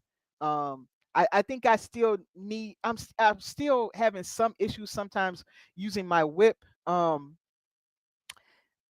really good at swinging, but I'm sometimes terrible at I don't know. Some aspects of the whip I'm still not good at, so I'm still working on that. And I'm a little awkward when it comes to some of the climbing and everything, so I'm trying to improve that. But other than that, yeah, I'm having a lot of fun. There's so much ways that you can use the whip. You know. Is it? I'm just now learning it. Like I don't know why I was such a dumb. I found out only after I got to Egypt that I can shoot these little boxes with locks on them and get money out of it. I don't know what was wrong. Oh yeah, yeah, yeah. They give I you a lot did of not. leeway. Yeah. I didn't even realize that. I guess I wasn't paying enough attention. I was like focused on other things. I just said, you know what? This box, I've seen these boxes before. I said, let me just see if I could shoot that lock off. I know that's dumb, but I was just like, let me No, see. no, no. And then I did it, and then it opened up. I said, no way. Yeah, yeah. Oh shoot. I mean, that's so Indiana Jones, you know. It is. Yeah, Yeah. yeah, it is actually. You're right. When you think Mhm. about the movies and stuff, you can't take it too seriously. If that thought comes across your mind in any part of the game, just do it. It's 10-1. You're on the right track. Awesome. Yeah. Awesome. That's the thing I love about the most about the game. Like when I'm playing it, and it's now the thing that in the beginning I kind of wish I would have hyper focused on that a little bit more is because I'm just engrossed by the story. Me, So I'm kind yeah. of looking forward, you Yeah. know, to Yep. get to the Yep. story. So like for example, I knew I could do something with the whip, but I'm like, I just want to get past this guy because I want to get past this one part because I wanted to get into the Vatican, right? To see Oh, what's okay. going on. So Yeah. like you can use your whip to cause a distraction. You can use your whip to fling something, right? You can use your whip on the guy, Yeah. right? Do all that stuff. You can make a fire, using something flammable. Um, and but for me, I was kind of like, I just want to get to the Vatican. So, and plus, I love the fisticuffs, right? Because I love the sound. Oh, that's so fun. Yeah. So Indiana, that's why I was explaining to my daughter. I was like, you don't understand. I told her, look, just imagine your daddy's age when this movie came out. You go into the theater for the first time, and then you're watching this show. And already with movies, right, they have to exaggerate to let the people know that the audience knows Yeah. what you're doing. Now Yeah. imagine you put a soundtrack on that, and the first thing you hear is like that punch, that sound that it makes. Yep. And I remember hearing it for the first time. I was like, oh my gosh, it's so visceral. And that's what I told her. I was like, this is why, and they got it down in the game. They did. It feels satisfying when you're fighting Yeah. and you hear those sounds and stuff. It does. It's really good. And if there's no music, I just play it in my head. Dun, dun, dun, dun. What? I'm just like, it's an amazing game, and I'm It so glad. is. Oh my gosh. I'm so glad it's getting recognized by DICE. I Yeah, heard it's got nominated for 15 Dice Awards plus Game of the Year. Absolutely deserves it. And unfortunately, that's what's going to have to happen for Microsoft to get that piece of the pie. You know, Yeah. I don't want to rehash with you and Heba, because I do want to get back Oh to this. yeah, yeah, sure. But I will say this. This is why I say so much that I just want them to make everybody bend the knee at this point. Right, I right. think it'll be better for them. It'll be better for everybody else. Because again, earlier me and Heba was talking about how the rhetoric's starting to come back around, right? About games going to the other consoles. Mhm. And what was the other one? Game Pass not succeeding, right? Like if Yeah. Game Pass fails or Game Pass isn't Oh, succeeding, yeah, right. Yeah. yeah, and they're extrapolating this stuff, and then I'm listening to this guy. I was like, that makes absolutely no sense. You have no money. You have no real information on it. Because if there was information out there, guys like us would have grabbed it already. Yep, yep. So, but anyway, just wanted to make that point. Good point. Oh, Kiefer Mercer. He says, Yeah. "I'll be pleasantly surprised if the unannounced game isn't Oblivion." Okay, so he expects it to be Oblivion.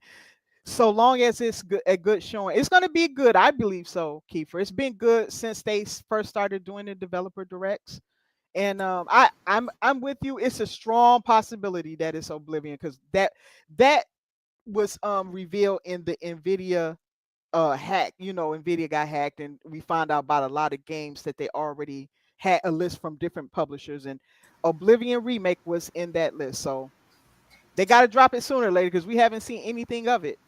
Who hacked Nvidia? Nvidia? They hacked themselves to drop some drama. I heard all kind of stuff at CES. That's why. I'm dipping into the conspiracy. Oh, Just you like, watched the CES? You watched that? I watch it every year. Yeah. Oh, okay, okay, that's nice. Yeah. It just reminds me of how inept I am and why I'll just be limited in my technological expertise. I just love those kind of shows. I love the excitement. I love the pomp and circumstance. Some of my stuff Okay. isn't focused solely on the tech, like with the graphics card. All I know is they're gonna be far exceed what you have now, and they cost Yeah, a lot. that's true. Absolutely, yeah. Yeah, I can't follow it because half the time I don't understand some of the more technical stuff. So like they can get pretty much deep in the weeds there sometimes. So I'll be like, oh my gosh, you're starting to go over like all that AI talk. I mean, was you able to follow that? a little bit but I'm looking at it from a different perspective. That's why I watched it too, right? Okay. My because of my daughter. I watch it because Oh, of her, and then we talk about it because of AI is a threat to her, the industry she wants to get into. But also I do like I follow Elon and okay. Yeah, I then follow you Satya, and yeah. to me that's the next big battlefield. So It's the AI, right? Yeah. yeah, and it's interesting, and I think like for us as gamers, like for example, if you're a person that wants to play games but you don't like playing online, that's how my friend is. If they Oh, can make AI uh, good enough, or the AI could be your friend as long yeah. as it's for other AIs, and then you could Yeah. play like Redfall I and have never an thought about experience. that. Yeah, Yeah. and Yeah. have an experience in Redfall that feels like you're playing with other people. So That would be a good use of AI. that's I to me would that's love good that. AI. Yeah, like you said, that's Yeah. good AI. But I'm also concerned about evil AI. You know what I'm saying? Right, E-boy.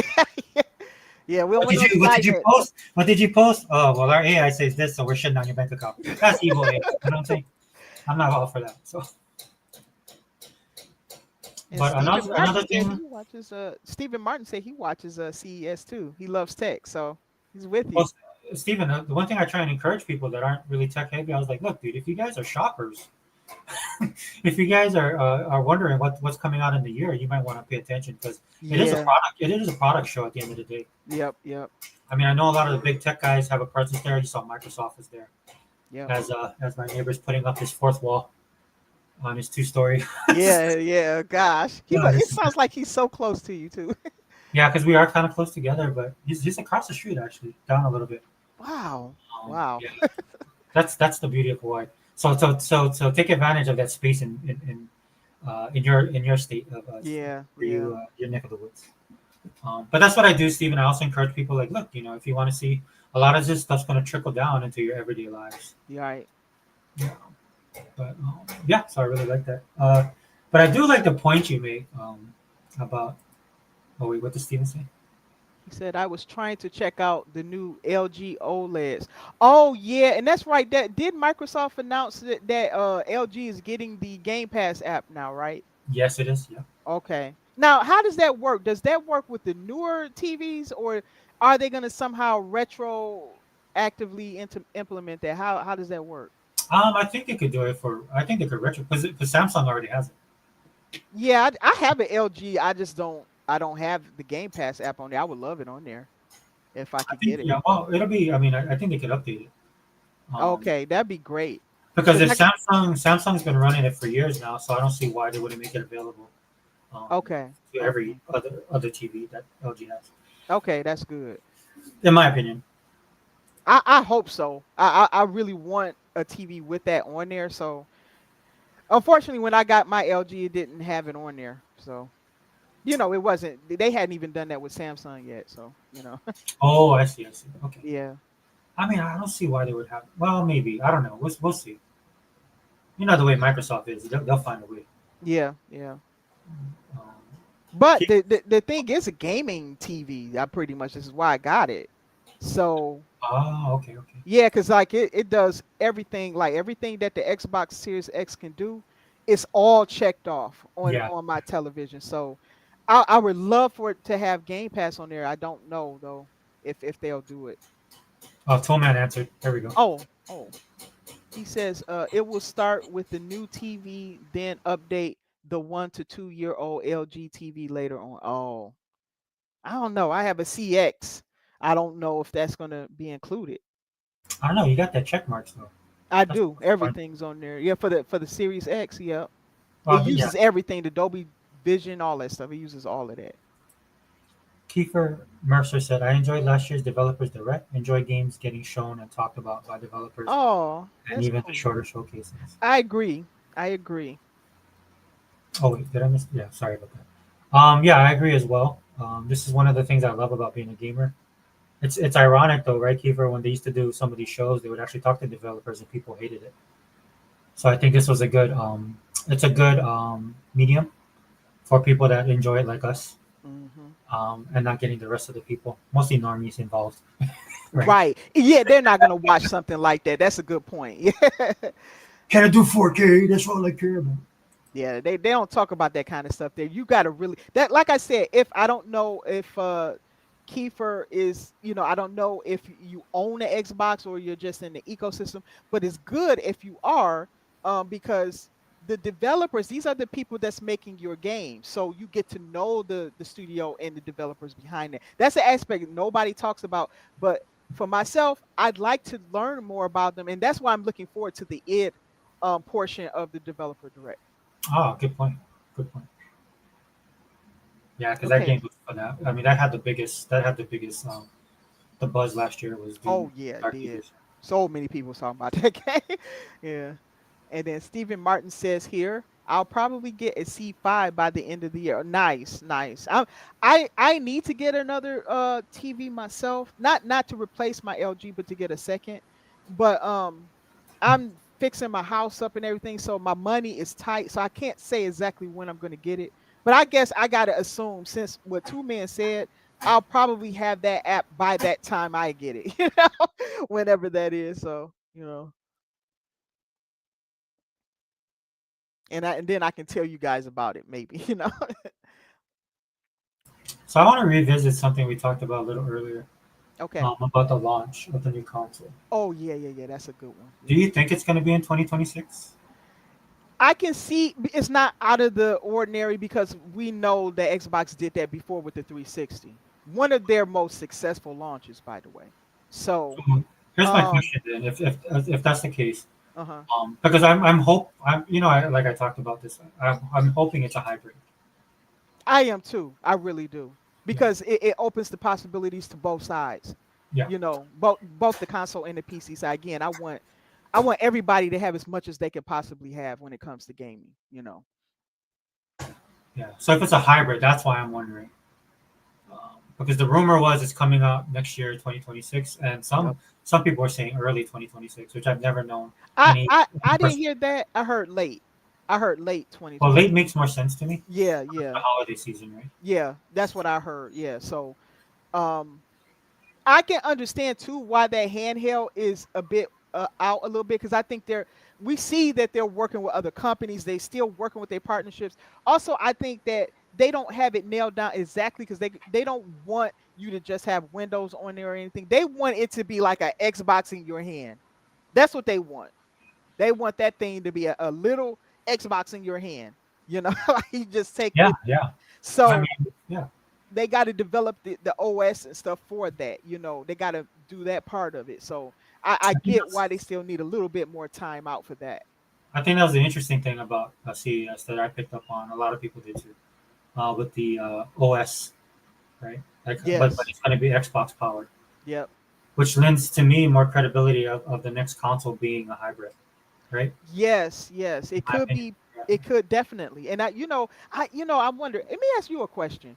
Do Sure. you think that with the handheld and all that and the console that it's still, how some people say, well, you're gonna have to dock and all that stuff, and they kind of view the handheld as something like just separate from the console, but I don't. I bet you that somehow those two are going to be able to work with each other, like if you're a person who buys both. And the reason why I think that Xbox is not, because that they're not going to have it with the handheld and it's dockable and it's all a console. The reason why I don't think they're going to do that is because they want people to have options. They want them to have choices. This is just how Microsoft does things. They don't like to tell you or force on you what to get. They learned their lesson with the Kinect, right? They rather you have choices. So if you want that, you'll go, for those who want that, they'll go out and get it. But it'll still work as if it's one. So I can imagine, like, if you have games or something. I'm sorry, I was looking at what Kiefer typed there. He Yeah, says yeah, good. he says long they get into a good cadence with release windows from announcement to launch. Think of how both Sony and Nintendo reveal to release their products. Interesting to think about. Hmm. Is he talking about from this last post? Let me see. Enjoy last year's developer. Enjoy games. Okay, okay. I think he's continuing to talk about the showcase, right? I don't know. It sounds like he's long as they get into a good cadence with release windows. I think he's That's the talking about. games. That's the games, right? Oh, Keith, are you talking? I think he's talking about the actually what you're talking about. Oh, okay, okay. Yep. So I think that I think that it's going to be. I think that the hand. Only reason why I think the handheld is not going to come out at the same time. I think they would do something like that. I just think that it's just not ready. And I think Xbox wants when they bring that thing out, I think they want it to be brought out right. They know they only get one chance at bringing it out because the competition is high. And I think the console, they're so comfortable at making consoles, they don't have anything to worry about with that. But the handheld, that's new territory for Xbox, and I think they want to do it right. So this is why we saw them at CES and the different people that they were talking to when it comes to handhelds. They really are taking this seriously, getting their homework done. And I do believe they have prototypes. They're just working on the prototypes while they're still gathering information. Yeah, it's Um, called the Steam Deck. yeah, Steve. No, I'm just kidding. I did that on this dude's channel, man. People got pissed though. Ooh. I was like, oh, just I'm just being facetious. But they were like, He said, "I'm just being facetious." yeah, I'm just like they were like, like blasphemy, burn them at the stake. I'm like, all right, all right. I thought you guys Oh, were fellow, man. Like, I was, talking about stepping on something, um, but they're always touting partnerships and stuff like that, so it doesn't yeah, surprise. But for me personally, I think they would skip the middleman and just go directly to, if they're going to connect the device, just directly to your television right, right, as a handheld, right, or right. but they are saying that you can stream your games now. I mean, who knows? They got so much stuff going on. Yeah, It'll make your head spin. You know what I mean? yeah. I'm trying to. I can't imagine how this console is going to be different because I still remember what Sarah Bond was saying. I'm thinking, what's going to make it different? Is it going to be an AI? I mean, I'm hearing from some people it may have its own AI chip or something like that. I don't know. I have no idea how this thing is going to be different. I mean, you say AI, right? That's a Yeah, good. that's what I've heard, that they may have an AI chip in it. Yeah, yeah. I could see that happening. Power, definitely, right? Because Ooh, she already said it's going to be leaps and bounds. above She anything else. did, and that's why I can't wrap my head around. I That's was why. hoping That's why. CES would tell me something, but I didn't. They was mainly talking about the handhelds there, you know. Well, that's why. I know Sega Man had mentioned that on Unlimited, and then Unlimited was asking why, and that's the only reason I say why is because or hybrid. Because Sega Man said hybrid, and then Unlimited Okay, was asking why. So to me, because of hybrid, right? you're right. According to what Sarah was saying, if it's going to be leaps and bounds, right? And already they're blurring the lines between PC and console, right? Right. As far as what they're offering, um, and performance and stuff like that would be the next to me the next natural step. You know what I'm saying? Did that make sense to you? Yeah, I Right? think so. I think so. Yep. Like if you're gonna make a bigger, better, bolder console, right? And this is a debate I hear all the time online: is, well, what's the point of getting the PC if I can just get the console cheaper, or why would I get a console that's underpowered? I'll just wait It's for options. yeah. I know it's the options, but that's the argument we constantly have, right? Right. Yeah, you're right. And so I'm I just would basing get it it. off. Yeah, I'm just basing it off what Sarah said, like the best of both worlds. Right. Because And if it's, if that's what it's I'm looking for. I'm looking for the best of both worlds. That's what I'm looking but, for. but to me, if it's leaps and bounds, like how far are you gonna? What does that? How far are you gonna take that? Because Yeah. if it's just an upgraded, if it's like a PS5 to a PS5 Pro, just check Oh that. gosh, yeah, that's not Look, even much of an Xbox, upgrade. Microsoft, Xbox, you guys don't have that type of liberty. Sony can do whatever they want to across the board. You guys don't have that. You guys don't have that type of capital. You best bring it. Right? Right. They can't make a mistake, No, they you can't. know. If it's an X Pro, Series X Pro, they'll piss off everybody. Well, honestly, piss off. We won't be able to defend you guys, right? That's No, number one. I And wouldn't even take on yeah, that battle. yeah. And we're that we're that part of the gaming industry, and then everybody else will just dump on Yeah. you. And some of them just for content alone, which I can't blame them. So, hey, Yep. what's up, brother? Who's that? Sigma man. Hey, Oh, okay. what's up, guys? Hey, What's Sega going Man. on? What's going on? What's up, Dave? How you doing? What's going on, man? What you got back? Sorry, I couldn't come earlier. I had had my son and his girlfriend out shopping, Aw. and I Yeah, no seen worries. Sega Forever. Man, I tell you what, bro. I took my son and his girlfriend out to eat, man. Man, it's expensive, bro. Yeah, It is. It is. Yeah. man. Yeah, What's, dude. Ain't what's no going joke. on with you guys, man? What we talking about, brother Sega Forever? No, we was talking about the developer direct. Yep. Yeah. Oh, that's gonna be nice. I know. I'm looking forward to it. That's going to be really, really, really, really nice, man. I don't know if you and Dea seen, I think they're talking about a lot of, I guess Xbox will be coming out with a handheld, right? Yes. That's what we're just talking about. Yeah, we're Yeah. talking about Weird. CES because that we know for certain now they're coming out with a handheld. Oh, Yeah. nice. Yeah. Now, you guys thinking maybe getting that? I am. I'm considering it. Oh, I Well, know I want the console, but I have to see what the handheld is going to be like first. Yeah, Oh, okay. I probably won't be able to get it yeah. because of my neck and my back. Oh, okay. Oh, okay. Yeah, so I can't. I'm at a position. I'm at a point in my life where, with my doctor, she gets mad at me if she sees me looking down at my phone. Oh, okay. Oh. Yeah, because I go to a chiropractor to get adjusted all the time. Yeah. So it'll depend like how much better I can get. Yeah. That's why I was doing the podcast day on Sundays. I don't do stuff on Sundays. Yeah, that's true. Yeah, I noticed But that. Yeah. I was having this therapy that they're giving me, man, the shock therapy, Oh, and it sucked. So Sundays I'll be like, I can't do anything except sit in this chair. So I was just like, oh, I just might as well do a podcast, I guess. So, okay. Yeah, that sounds kind of painful. so with the handheld, you're always looking down. So That's what true. happened. That's true. Yeah, you're right. You're right, brother Sega Forever. Yeah. I got to consider that. I hadn't really thought about that. I'm just thinking like I want something on the go. But you can with Xbox, you can play your games on your phone or anything, so it's not really Yep. locked to anything. So Yeah. Well, I'd probably get that, guys. I'm not going to get the Switch 2. I have a Switch already. I have the first one. I think I'm just good with that. I think if I was to get another handheld, I would work on like Day. I would work on maybe getting that handheld Xbox, man. I'll be right back. Sorry, go ahead, Sigmund. I'll be right Okay. back. I'd work on getting that there. I would like to. I think I would like to try that there, like getting a handheld, Handheld, yeah. a portable Xbox. I think that would be cool. Until Yeah. we, I think they're working on the new Xbox too. Till we get. Yeah, they're working on the handheld is going to come out later. A Yeah. little later, but the console I think they know exactly what they're making with that. I Oh think yeah, yeah. no hold up there. Is rumor is it's coming out in 2026. Oh man, you talking about the new console?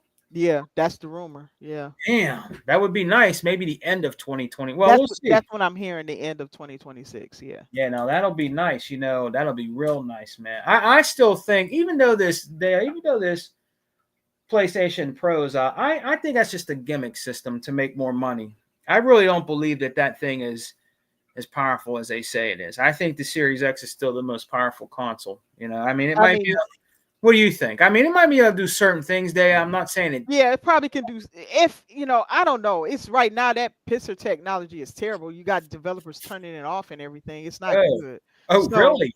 yeah, Oh, they be turning it off because it has some weird after effect on it. Like I saw how it looked when it was running on Silent Hill. They yeah, have Silent Hill remake over there. yeah. So it didn't look good. I was like, oh my gosh, this is the PS5 Pro. I would be angry if I bought that for all that money, Oh, yeah. And yeah, and I think in the end, I think they just gave an option for you to shut it off. Oh, So it's not good, in my opinion. yeah, yeah. But hey, if you say they're turning off, Yeah, some of the developers, that's what, because they can't fix the problem. I think that technology is too new and it's Yeah. not working as good as it should and stuff. Yeah. So, You know what? I got to tell you this, and if Zink was in here, he'll probably be like, "Man, Sega man, I'm just like you." I watched that. I watched that Xbox On again, man. oh, you watched that again? Yeah, I don't know what's wrong with me. I love that show when the way the Xbox started to where it's at now. I don't know what it is, Day. I just like every once in a while I'll turn that on again and watch it again because the documentary of that was so good, Day, that they were telling you, even the people that were in there, they were saying, Microsoft was doing things before, they were ahead of the game. Right. Remember now they criticized the DRM and Yeah. always being online and checking in back in 2013. They were always ahead of the game. See, they were thinking of the future. And that's all they're doing now. It's that's how it is right now. It's just back in those days, they were like, hell no, Mhm. But it's like that now. I mean, they were seeing the future. I think they just were ahead of their time with that. Mhm. People didn't understand it. But now we could say Sony PlayStation TV. Yeah, I was stunned. Right? I was stunned. I was like, oh my gosh, are you kidding me? We could barely see any games from PlayStation, but they got all these other projects, movies and TV. That's not good, man. That's that's not good. Because they're gonna already struggle to try to keep up with, they can't really keep up, but to keep up with the output that Xbox can do with all Yeah. these games. Yeah. And that's why Avowed is coming out. What, when does Avowed come out? Is this is it Next this month month. or next month? Oh Next yeah, month. that thing is close. I mean, Yeah, City Forever sitting there. Yeah, next month. oh my God, I'm losing track of it because I'm still stuck on like playing through Indiana Jones and stuff. My God, see, this is what keeps happening to me. I don't know about you guys and you guys in the chat. I keep running into like, okay, I'm playing the game, and see, I play it slower than most people because I have to work in time. Yeah. And then all of a sudden, another game is about to drop, so I'll drop that game and then I pick up another game. I cannot even finish games anymore. I can't even do it. And I'm gonna go back real quick since Second Forever's back. Can you take it back to Kiefer's statement at 6:17? It says for Nintendo Switch 2 is waiting on a game software, in my opinion. Okay, they're waiting for a game software. Yeah. Okay, so so they was holding back Switch 2 for that reason. Okay, and I would be surprised if for Xbox it's OS and software. I agree with that, Kiefer. I think they want those two things to align. I agree with that 100%. And I don't believe they're gonna bring it out unless they're both there, right? And no problem, no, you don't have to apologize. I understood. And he said, We cut each other off all the time. Too. yeah, he do. No sense in- We have to work in because it's a conversational type of podcast. It's not like, Unlimited is everybody takes a turn, but yours is different. It's conversational. So, let's see. He says a unified OS between whatever device you're playing Xbox Game Pass on. Yep, I agree. Yeah, we're on the same page.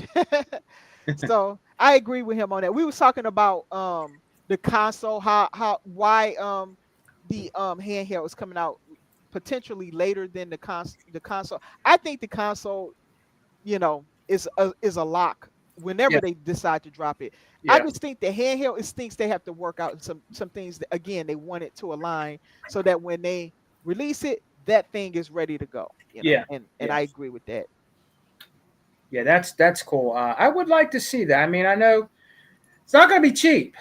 I It's don't believe so. And not going to be cheap. But that's why I got that Best Buy Okay, card. okay, wait. $5.99. Oh man, well, how much is the Switch 2? I want to know, because that give me a benchmark. How much? I think that's going to be $4.99. Switch 2? $4.99. Yeah. I was banking 400, but yeah, I could see it. Okay. Depends on how good the screen and all that stuff that's kicking. Yeah. Hey, you know what? Look, listen. If you had the first one, you're still good with that. You could still enjoy the first one and wait for that darn thing to go on sale, man. Because it's going to be at least $4 something, bro. I'm telling you that's going to be at least $4 something. If that's the case, then what do you think the Xbox handheld is going to cost? Ooh, $5.90, maybe $500 something. If the Switch 2 is like you saying $4.99, man, I bet you the Xbox one will probably be $6. Oh, That's what I'm saying, because it's going to be a high-end handheld, right? You're right, man. You're right. Hey, that's why I'm glad I got that Best Buy card with 3 G's on it. Oh, nice. I can get it, but I usually use it for emergencies, like different things. I don't use it just to use it. I use it like I used it for Christmas for the kids and stuff, like some things they wanted, but I don't go out and splurge on it at all. You know what I mean? Right. If I need a controller, maybe I'll use it to go get a controller or something like that, but I don't like go out and buy all kind of shit and run the card up. You know what I mean? Nothing like that. I'm very picky nowadays because I got a budget. So, but I did have to give in. I got this Xbox Ghost controller. I think. Oh it's called yeah, the Ghost. Yeah, I love it. I got the white one. Yeah, There was a good sale on that though. Man, this thing was so good. I was like, I couldn't pass it up. I was like, oh, I love this Ghost. I know it was a blue and a white. I went with it's like a blue and a gray, and mine is like the ghost color one. Yeah. Look what she's doing, Sega Forever. Now I might think about Brother, you could have got it for $45 last year. Damn. Whoa. Yeah, the Walmart was like $45. Oh man, I should have got that then. Yeah. I didn't pay that much. I that low. I didn't pay that low for it. You know what I got to do, Day and Sega Forever. My I don't know what happened. My Elite controller, it's still working, but when I picked it up and I shook it, it's something broke in it. Did it? I don't know what happened. I still have to pick up. Yeah, I got to get another one. I'm thinking of getting one next month. It still works, but I don't know what broke inside of it. Like you can hear something jailing in there. Like it still works, the buttons, the triggers. So I don't know what it is, but I'm like, oh man, if it's a part like rattling around in there. That's still not good. So yeah, you might just keep an eye on it because it's something's wrong in there. Yeah, and then I called them. The lady was so nice, and she was like, "Oh, I'm sorry, it's out of warranty." And look, Sega Forever. Let me tell you what I did there, man. I put her on the spot. I was like, "Oh, thank you." I said, "Yeah, you got a nice voice. You married or something? You know what I mean?" Oh my gosh, no way. It was so. Hey, listen, it was this Indian lady. I was cracking up, man. I was just messing with her. Oh my god, she got all embarrassed. Oh no. I said, okay. Oh shoot. Oh man, let me read Keeper's statement. He's so silly, segment. Okay, he says, "Yep, still playing Stalker." Oh yeah, I had dropped Stalker for Indiana. So you see the problem I'm in. But he said he's playing Stalker, Mech Warrior 5. That's a good one. Indiana and Flight Sim. Whoa, so you got 1, 2, 3, 4. Oh man, you about to have a 5th game, Kiefer. You about to have a 5th game. What? He dropped COD. Wow. So all these games pushed him out of COD. Never really been a fan, but zombies is fun. A lot of people say that if they're not into the other stuff of COD, yeah, they love zombies. Yeah, the zombies. I've never been a really big fan of COD Zombies. This year is different. Oh, okay. Yeah, it's really really fun. That's how I leveled up so fast, just playing zombies. Oh, okay, cool. Yeah. But And that's a good selection of games right there, brother. real good. He got some good taste. All of those are really good games. Oh, And I haven't even touched Stalker. I did a little bit of Stalker and I got my butt handed to me. It's like Stalker just gave me my own butt and I was just looking. I was like, what? I died so much. I don't even want to say. I'm not gonna even say because I play a lot of FPSs, but boy, did that game kick my butt. And I played other Stalkers before, but geez, but yeah, I got it. That takes so much, a lot of concentration, thought, and patience and stuff. And I don't have that right now, so I have to put that on the back burner until later.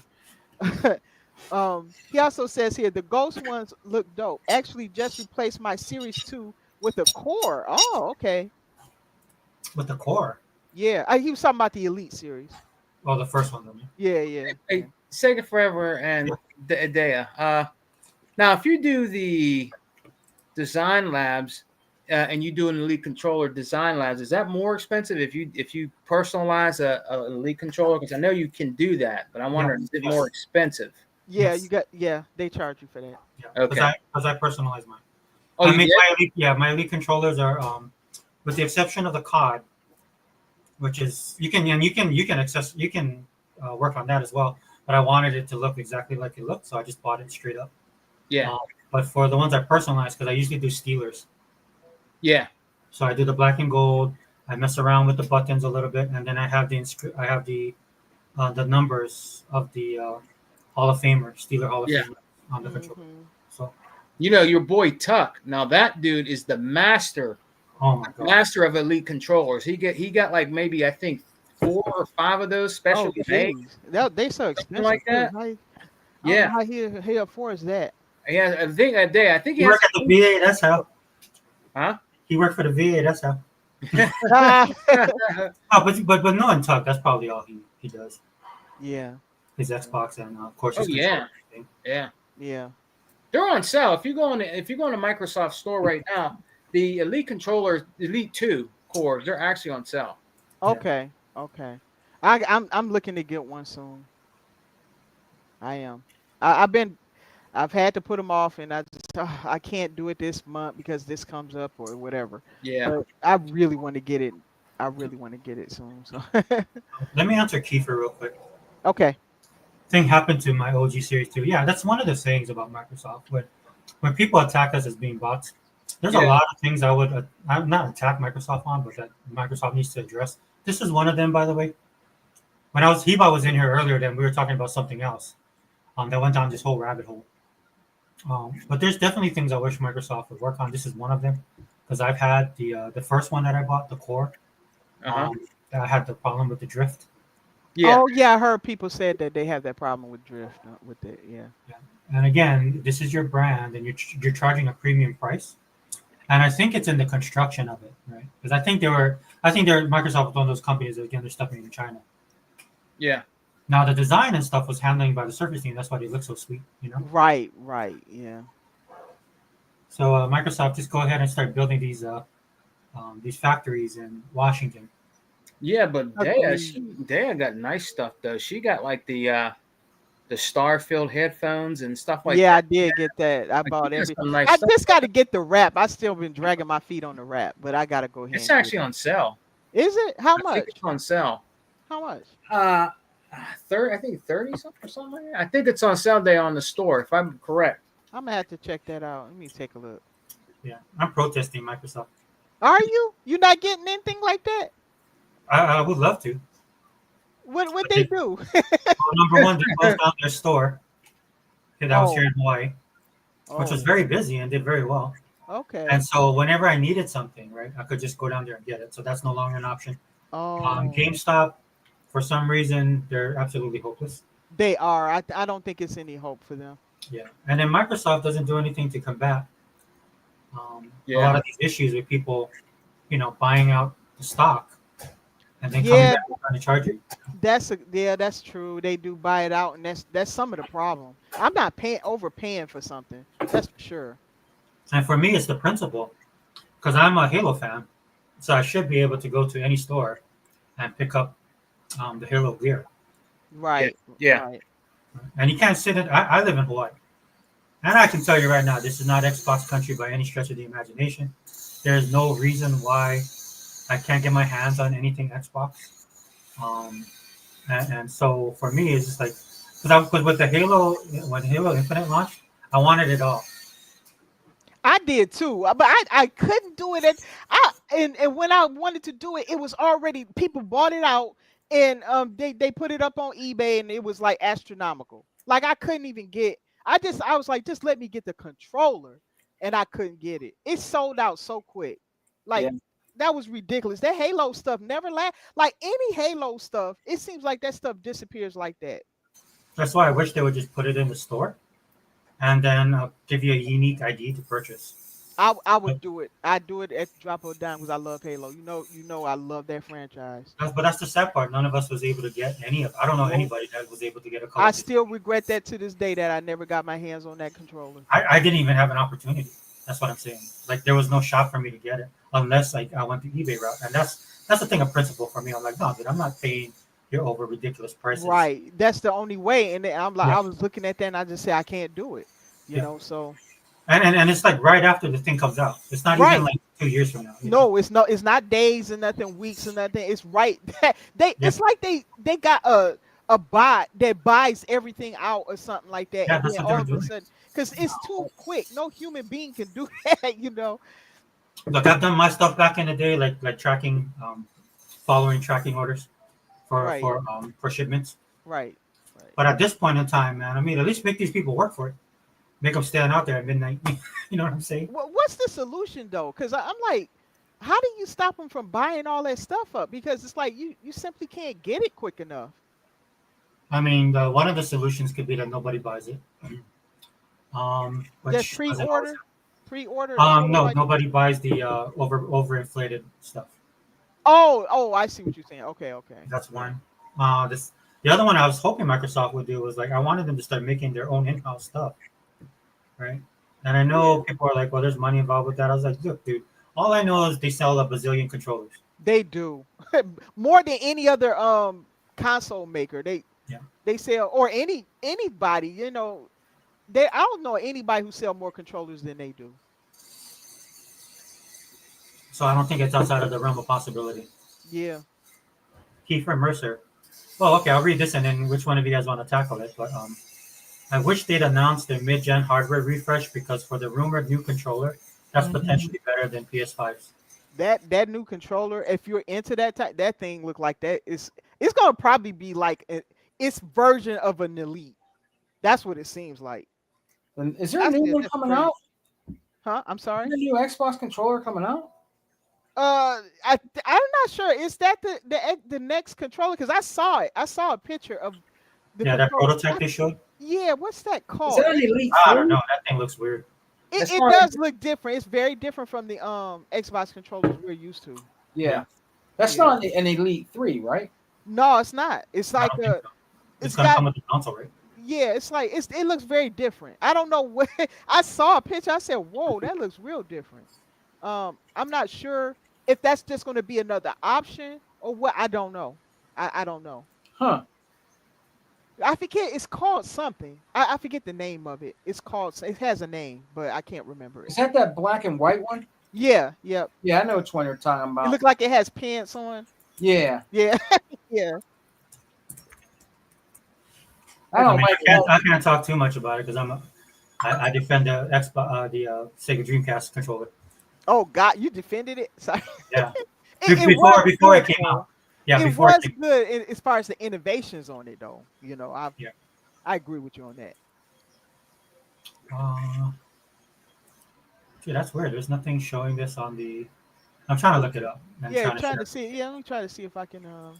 See, this I is why I just can't checked stand. it. This is why I can't stand the media, because I put up the new Xbox controller and all I'm getting is that stupid Hyperkin controller. Oh, that right. That's third party controller, whatever that thing is. Yeah, Yeah. I see it. Yeah, you're right. That Hyperkin. That's what I'm seeing. We're not Not talking sure. about that. That's not the one we're talking about. The thing that makes me mad is that if you look at the article, like Digital Trends, perfect example. Hyperkin's new controller is a PS5 DualSense for your Xbox. It's always with Sony. It's always in Yeah, the they got to tie it into Sony. Yep. It does look like a Sony controller. It doesn't really look and feel like an Xbox controller. Yeah. I'm gonna tell you what, guys. I'd rather keep the Xbox controller. I hate the. I have a PS4, right? I can't stand that controller. It feels cheap and hollow. It's a terrible controller. Just it is. I'm not just saying that, day. I can't. I don't like. I never like their controllers, man. They just feel cheap and hollow. When you hold an Xbox controller, it's nice and solid. Like it took some time with it. You know what I mean? No, darn it, this is the wrong one. Okay. Okay, I think I found it. It's kind of mixed in with darn it, they still showing that that HyperKid controller. I'm not trying to find that HyperKid controller. Oh my gosh, you would think that's the only controller they have. Oh man. So that's the bias I always talk about, right? Yeah. You said it's a HyperKin controller? We're not even talking about that. That's that PlayStation like controller. We're trying to find that new controller that Xbox designed. They designed a new controller. Yeah, the one looked like it has pants on. Yeah, yeah, that one. Yeah, I can't. Absolutely ridiculous. Wow, it's hard to find that thing now. Before when they talked about it, you could find it everywhere, pictures and articles on it. Now I can't find it. Yeah, this is why it's frustrating to me. I'm just like, Xbox, come on now. Let's get serious here. 2025. Let's start picking up these studios. Let's start. Let's get these dudes. Yes. Bend the knee, man. I'm getting tired of this. You know what I'm saying? Everything is Sony centric, and they're actually hurting the industry right now. Yeah. You guys need to just go ahead and move forward and take over.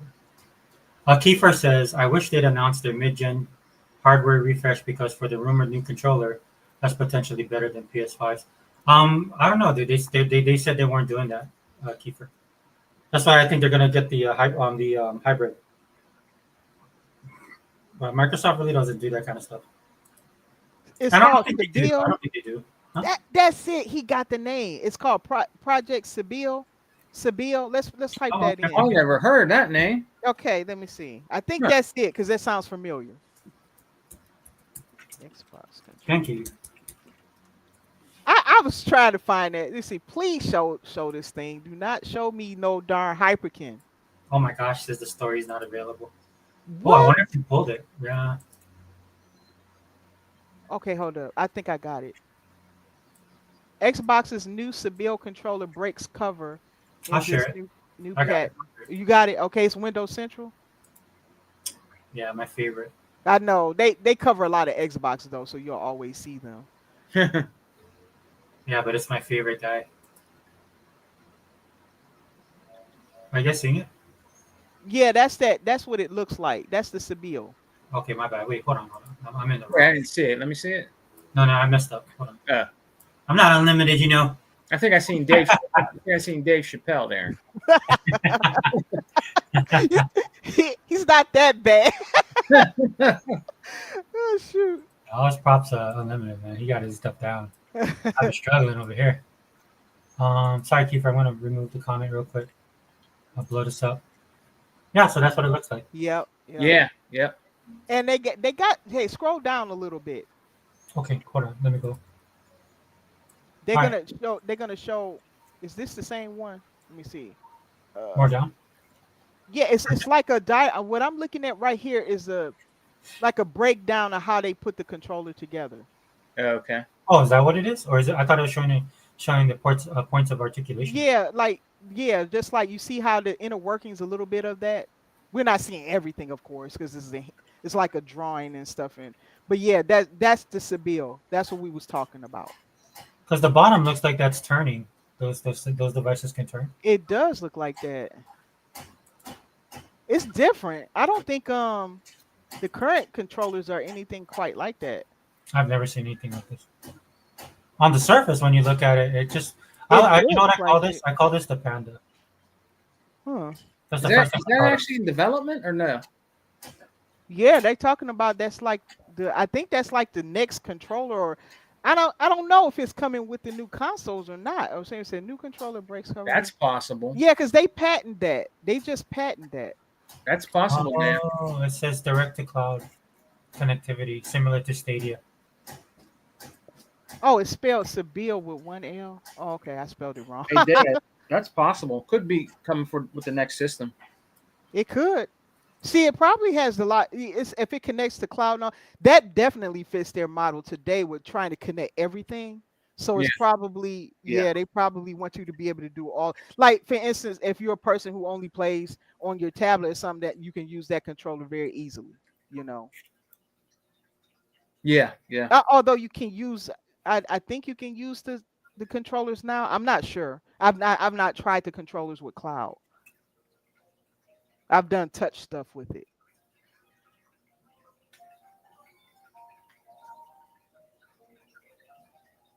They said Brooklyn was canceled, so maybe that was the name before. Oh, really? Yeah, it was called Brooklyn before, but it's called Sabille now. So maybe that's like the next version of it. Could be. Yeah. Could possibly be. Yeah. And it says, and it's planned to launch alongside the next generation of Xbox console hardware. So that might be your next Xbox controller, you guys. Yeah, possibly. That would be nice, man. I'll shoot. I'll take it.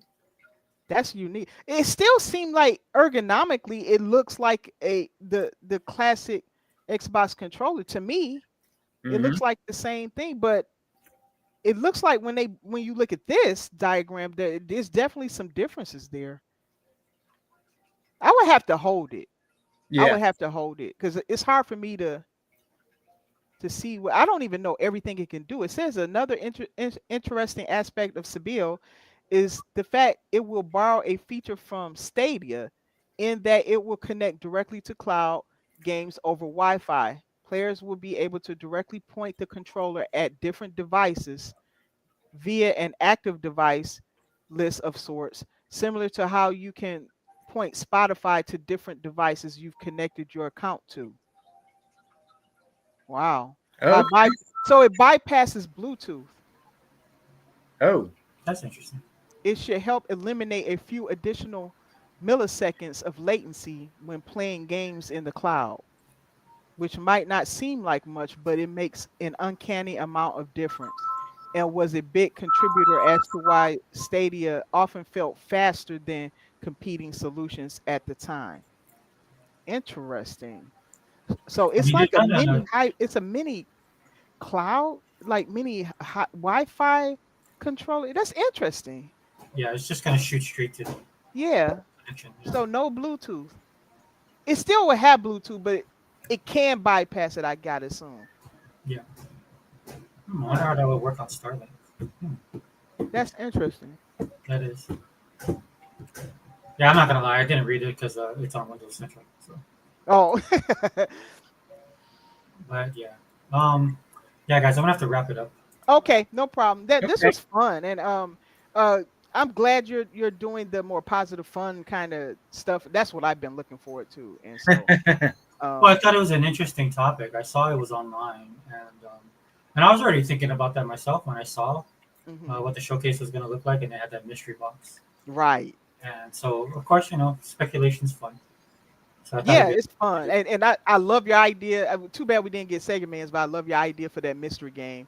I'm fingers crossed. It's Forza Horizon 6 in Tokyo. That would be fun as heck. Oh, a mystery game? That would be cool. Yeah. Yeah. That'd be cool. If it turns out to be that, I said Killer Instinct 2, so we shall see if either one of us are close or. Yeah, we even mentioned your game, Sega Man. Oh, yeah? Gears of War. Gears of War eBay. It could be that. Yeah. Now, what if it was a brand new, what's that game called where the girls wrestle? What's that called? The fighting game? Rumble What's that Roses. Yeah, what if it was a new Rumble Roses? Check it out, Sega Fever. And they had Doja Cat, Cardi B, and I don't know who else, man. Some other. Doja Cat, Yeah, I have Cardi B, Doja Cat. What's that one real raunchy girl everybody talks about that the kids like? What's her name? Pussycat or some crazy shit? I don't know. I forgot her name. Gorilla or something like that, or something like that. These kids, man, they like these some of these artists they've been coming out with. It'd be crazy, man. I think it's funny, man, because number one, Microsoft would never allow that. No, no. Number two, if they did, they canceled I themselves. just think that's Sega Man's fantasy there, you know. Yeah. Now, in fairness to Rumble Roses, it is a fire wrestling game. I like it. Rumble Road. It's also an expensive game. I actually have that. It's expensive. Oh, Yeah, Rumble Roses is expensive. But yeah, the Gears, man. Oh man, I mean, that would be awesome, man. That would really, really, really be awesome if they did. Do you have any games you might think? Sega Man? You mean a surprise game? yeah. Yeah. Okay, let's go with this, guys. Now everybody always forgets about this. Well, maybe it's Contraband. Oh, that was Toolman brought that Two up. Man brought that up. Yeah. No, good point. Yeah.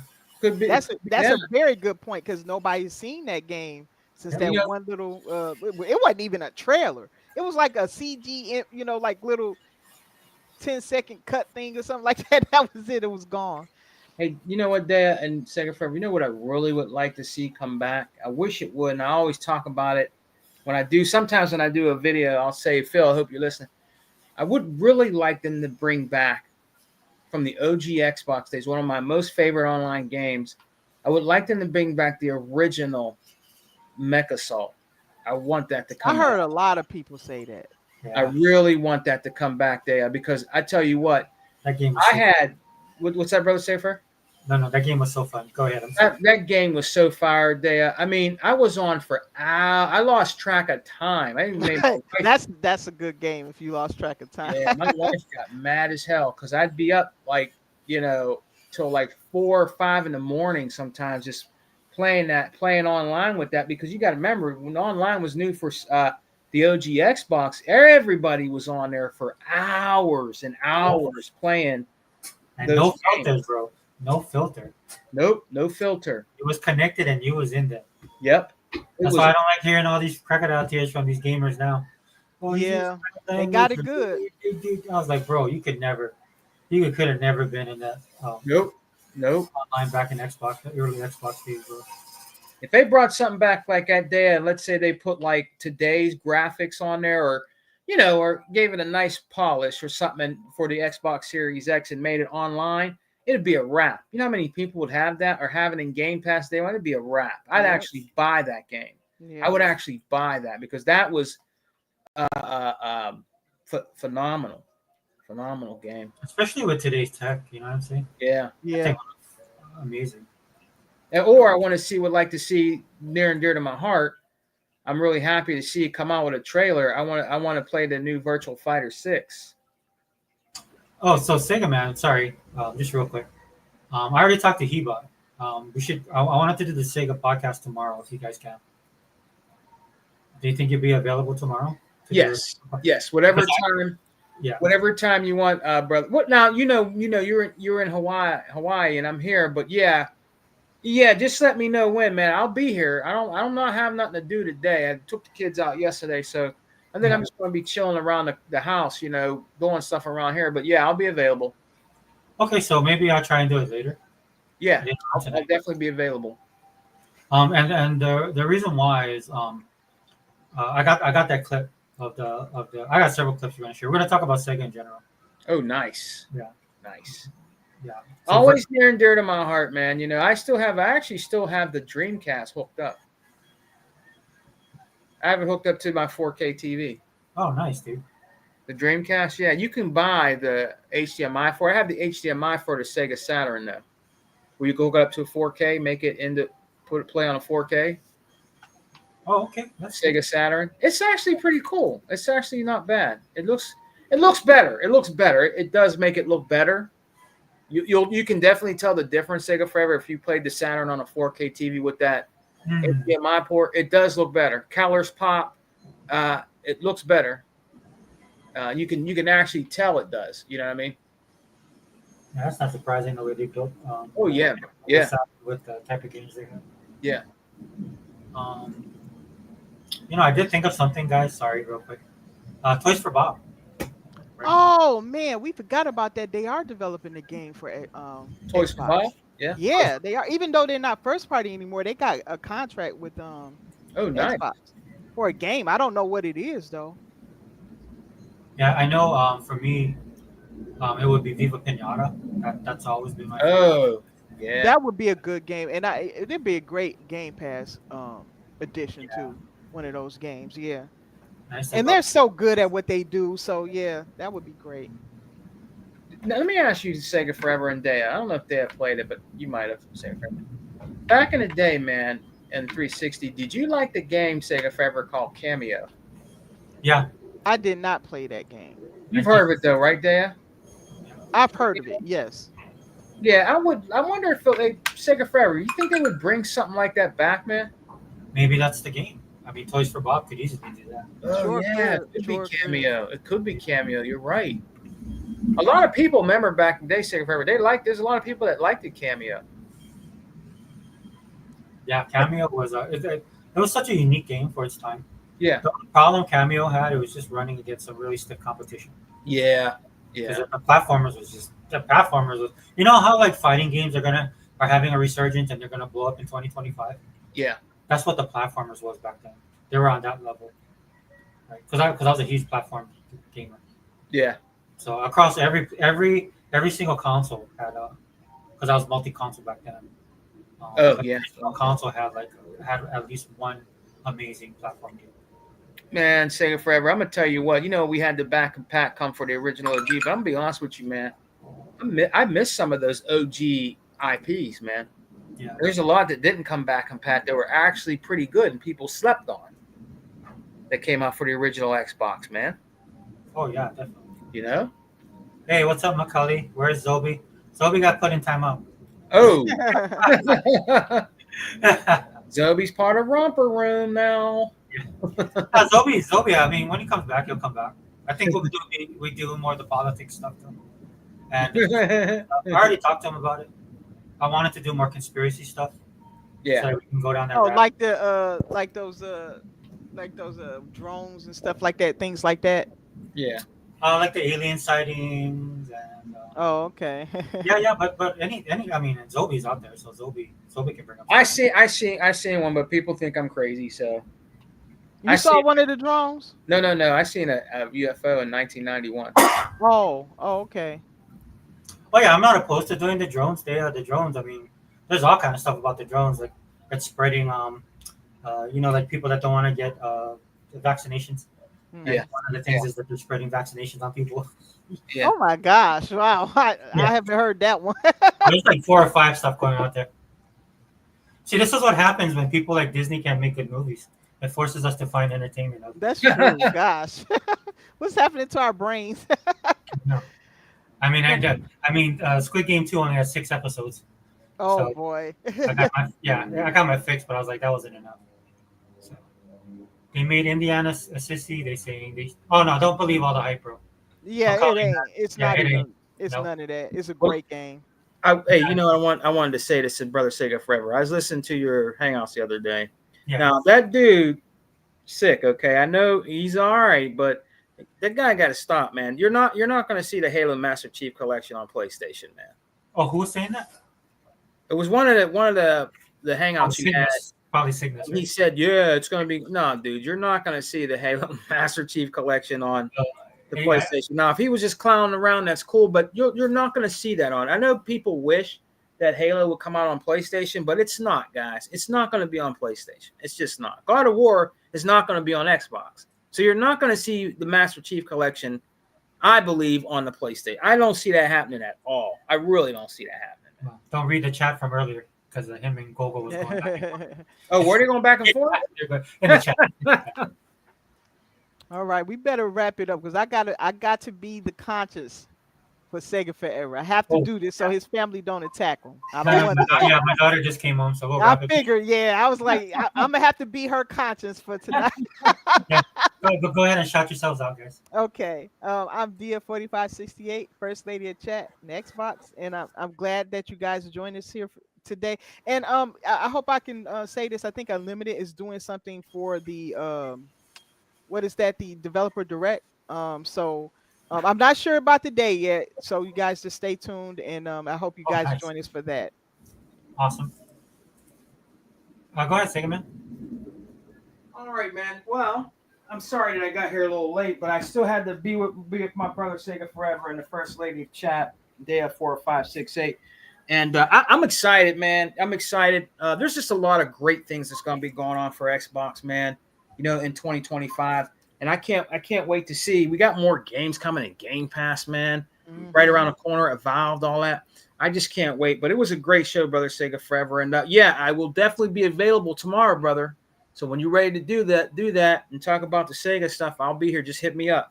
I'll try and contact Hebot, or I mean, we can do it tonight, but it's got to be a little bit later. And announce it to the chat, Sega Fair. Make sure they know if it's a certain time you have in mind, so they can join you. Yeah, that's the problem. I'd like to do it tonight, but I don't know if they If you they know, can it's come early back. for me. Yeah, Right. so nighttime for you guys is probably now. Right, it is. Yeah, Yeah, Afternoon for me. So it maybe gets dark tomorrow. early here too. So do it tomorrow, brother. We'll be here when you Okay. just send us a thing when you're ready. I told you I'm available. I believe I'm available all day. I definitely want to join you and talk about that. Okay, good. And you All want right, to tell Hebon or Yeah, if you can. all I right? think his phone died though, because he it dropped. did. He never came back. So He never yeah. came back. When we were on talking, he tried to call me. Oh, okay. Can When you we were ask on him? talking, I'll call him. He tried to call me, but we were on, so I'm gonna Oh, call him okay. back. Yeah, and let him know if you can. Okay, I will. I'll tell him. I'll say, hey, we're gonna do the Sega thing tomorrow with Brother Sega Forever, just to make sure if you can be available. I'll Yeah. be sending us links. So yeah, I'll tell him. Well, I guess people can find out if they hit that little bell, right? Sega Forever or something. Yeah, That'll- yeah. Okay. So you guys, if you're interested in the Sega podcast, they're going to be talking about the upcoming Sega games. Please hit that little bell icon so that you can be alerted and you can join in. That'd be Yeah. cool. Yeah, appreciate that. Yeah, I mean, especially if you're a hardcore Sega fan. We're not going to get into the weeds, but there's a lot to be celebrated if you're a Sega fan. Oh yeah. It is. It is. And don't worry, I ain't going to turn into Tim Dog or Crap Gamer. yeah. I have my issues with Xbox right now, but it's nowhere near. The good for us, the good definitely outweighs. It does. It absolutely does. Yeah. And some of my stuff is more. It makes sense, right? Some of this, like the controllers we talked about earlier, Yeah. that just makes sense to me. They need to work. Yeah. Yeah. Vontae, man, thanks for being here as well. Hi, Macaulay, Vontae. What's up, Vontae? yeah, Macaulay. Sorry, we have to wrap it up and stuff like that. But I agree with you. Master Chief should not go anywhere but Xbox. Kiefer, thanks for being here, brother. Mr. Kima stopped in as always. Thank you, my man. Other Zinc was in here. Toolman, Steve Martin, man. If that's a shout out to the comedian Steve Martin, or is that just your name? But thanks for being here, brother. You had some really awesome insight, as well as Kiefer. Really What's appreciate your it. man? Steve Martin was here. No, Stephen Yeah. Martin. His name is Stephen Martin. So I'm sorry, I'm a big Steve Martin fan. So. The man Jerk with is two my all-time brains. favorite movie. So. Others think, yeah. Shout out to you, Cygnus, man. I know, and Gogol. I know you guys was going back and forth. Thanks for keeping the chat lit. That's how I lost control of the chat because I couldn't follow. Go in here. Yeah, he's probably listening. They not all typing at the same time. So Oh, okay. Toolman. I sent him the link. He said he didn't send it. I sent it again, but I think it might be my Twitter, dude. oh, okay. Hey, Dad, we Both got. of you guys, I sent it to you guys on Instagram. Yeah, Yeah, I got it. it. That's how I got in. Yeah, so might be my Twitter account.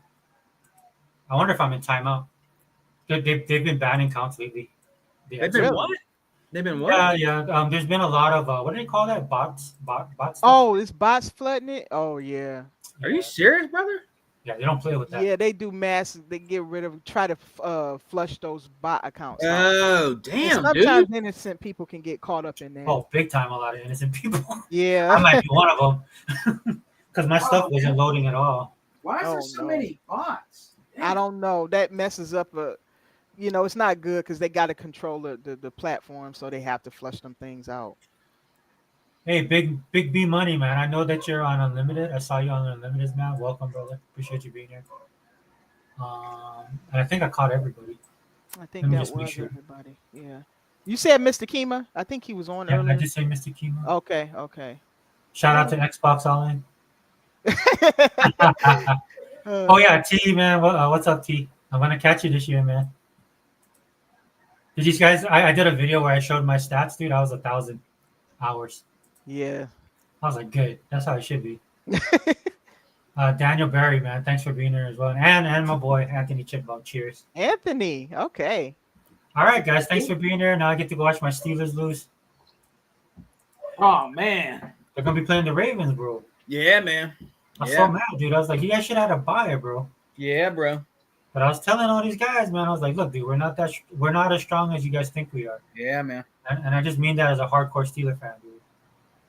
But it Man, is what it is. I'm so sick of hearing about the Kansas City Chiefs, man. Just tired of hearing about Well, that. I hate to tell you this, brother, but I think we're gonna hear about him again this year. The way this season's going. All they do is talk about him and what's her name. I can't stand her, dude. Oh, Taylor. Swift. I can't stand her, man. I'm just gonna put it out there. I don't care if you guys hate me or not. Okay, she can write songs, she can sing, but that Yeah. girl cannot dance. I don't know how he has told her that she's. Have you guys seen her dance? It's terrible.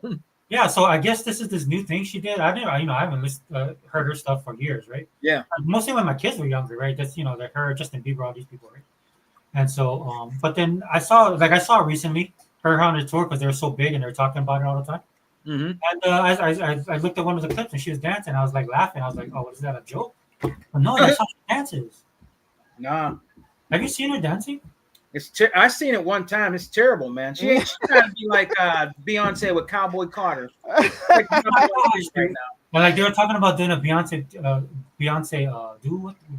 a team up. I'm like, look, dude, by all that's holy, whoever, if you're her true friend, if you're what's her name, Taylor Swift's true friend, right, be a good friend and tell this girl she cannot dance, and absolutely tell this girl not to share a stage with Beyonce. All right, Yeah, that would not be good for the country. This country will fall apart. I'm telling you right now, do not do it. I'm like watching this girl and I'm like, dude, no.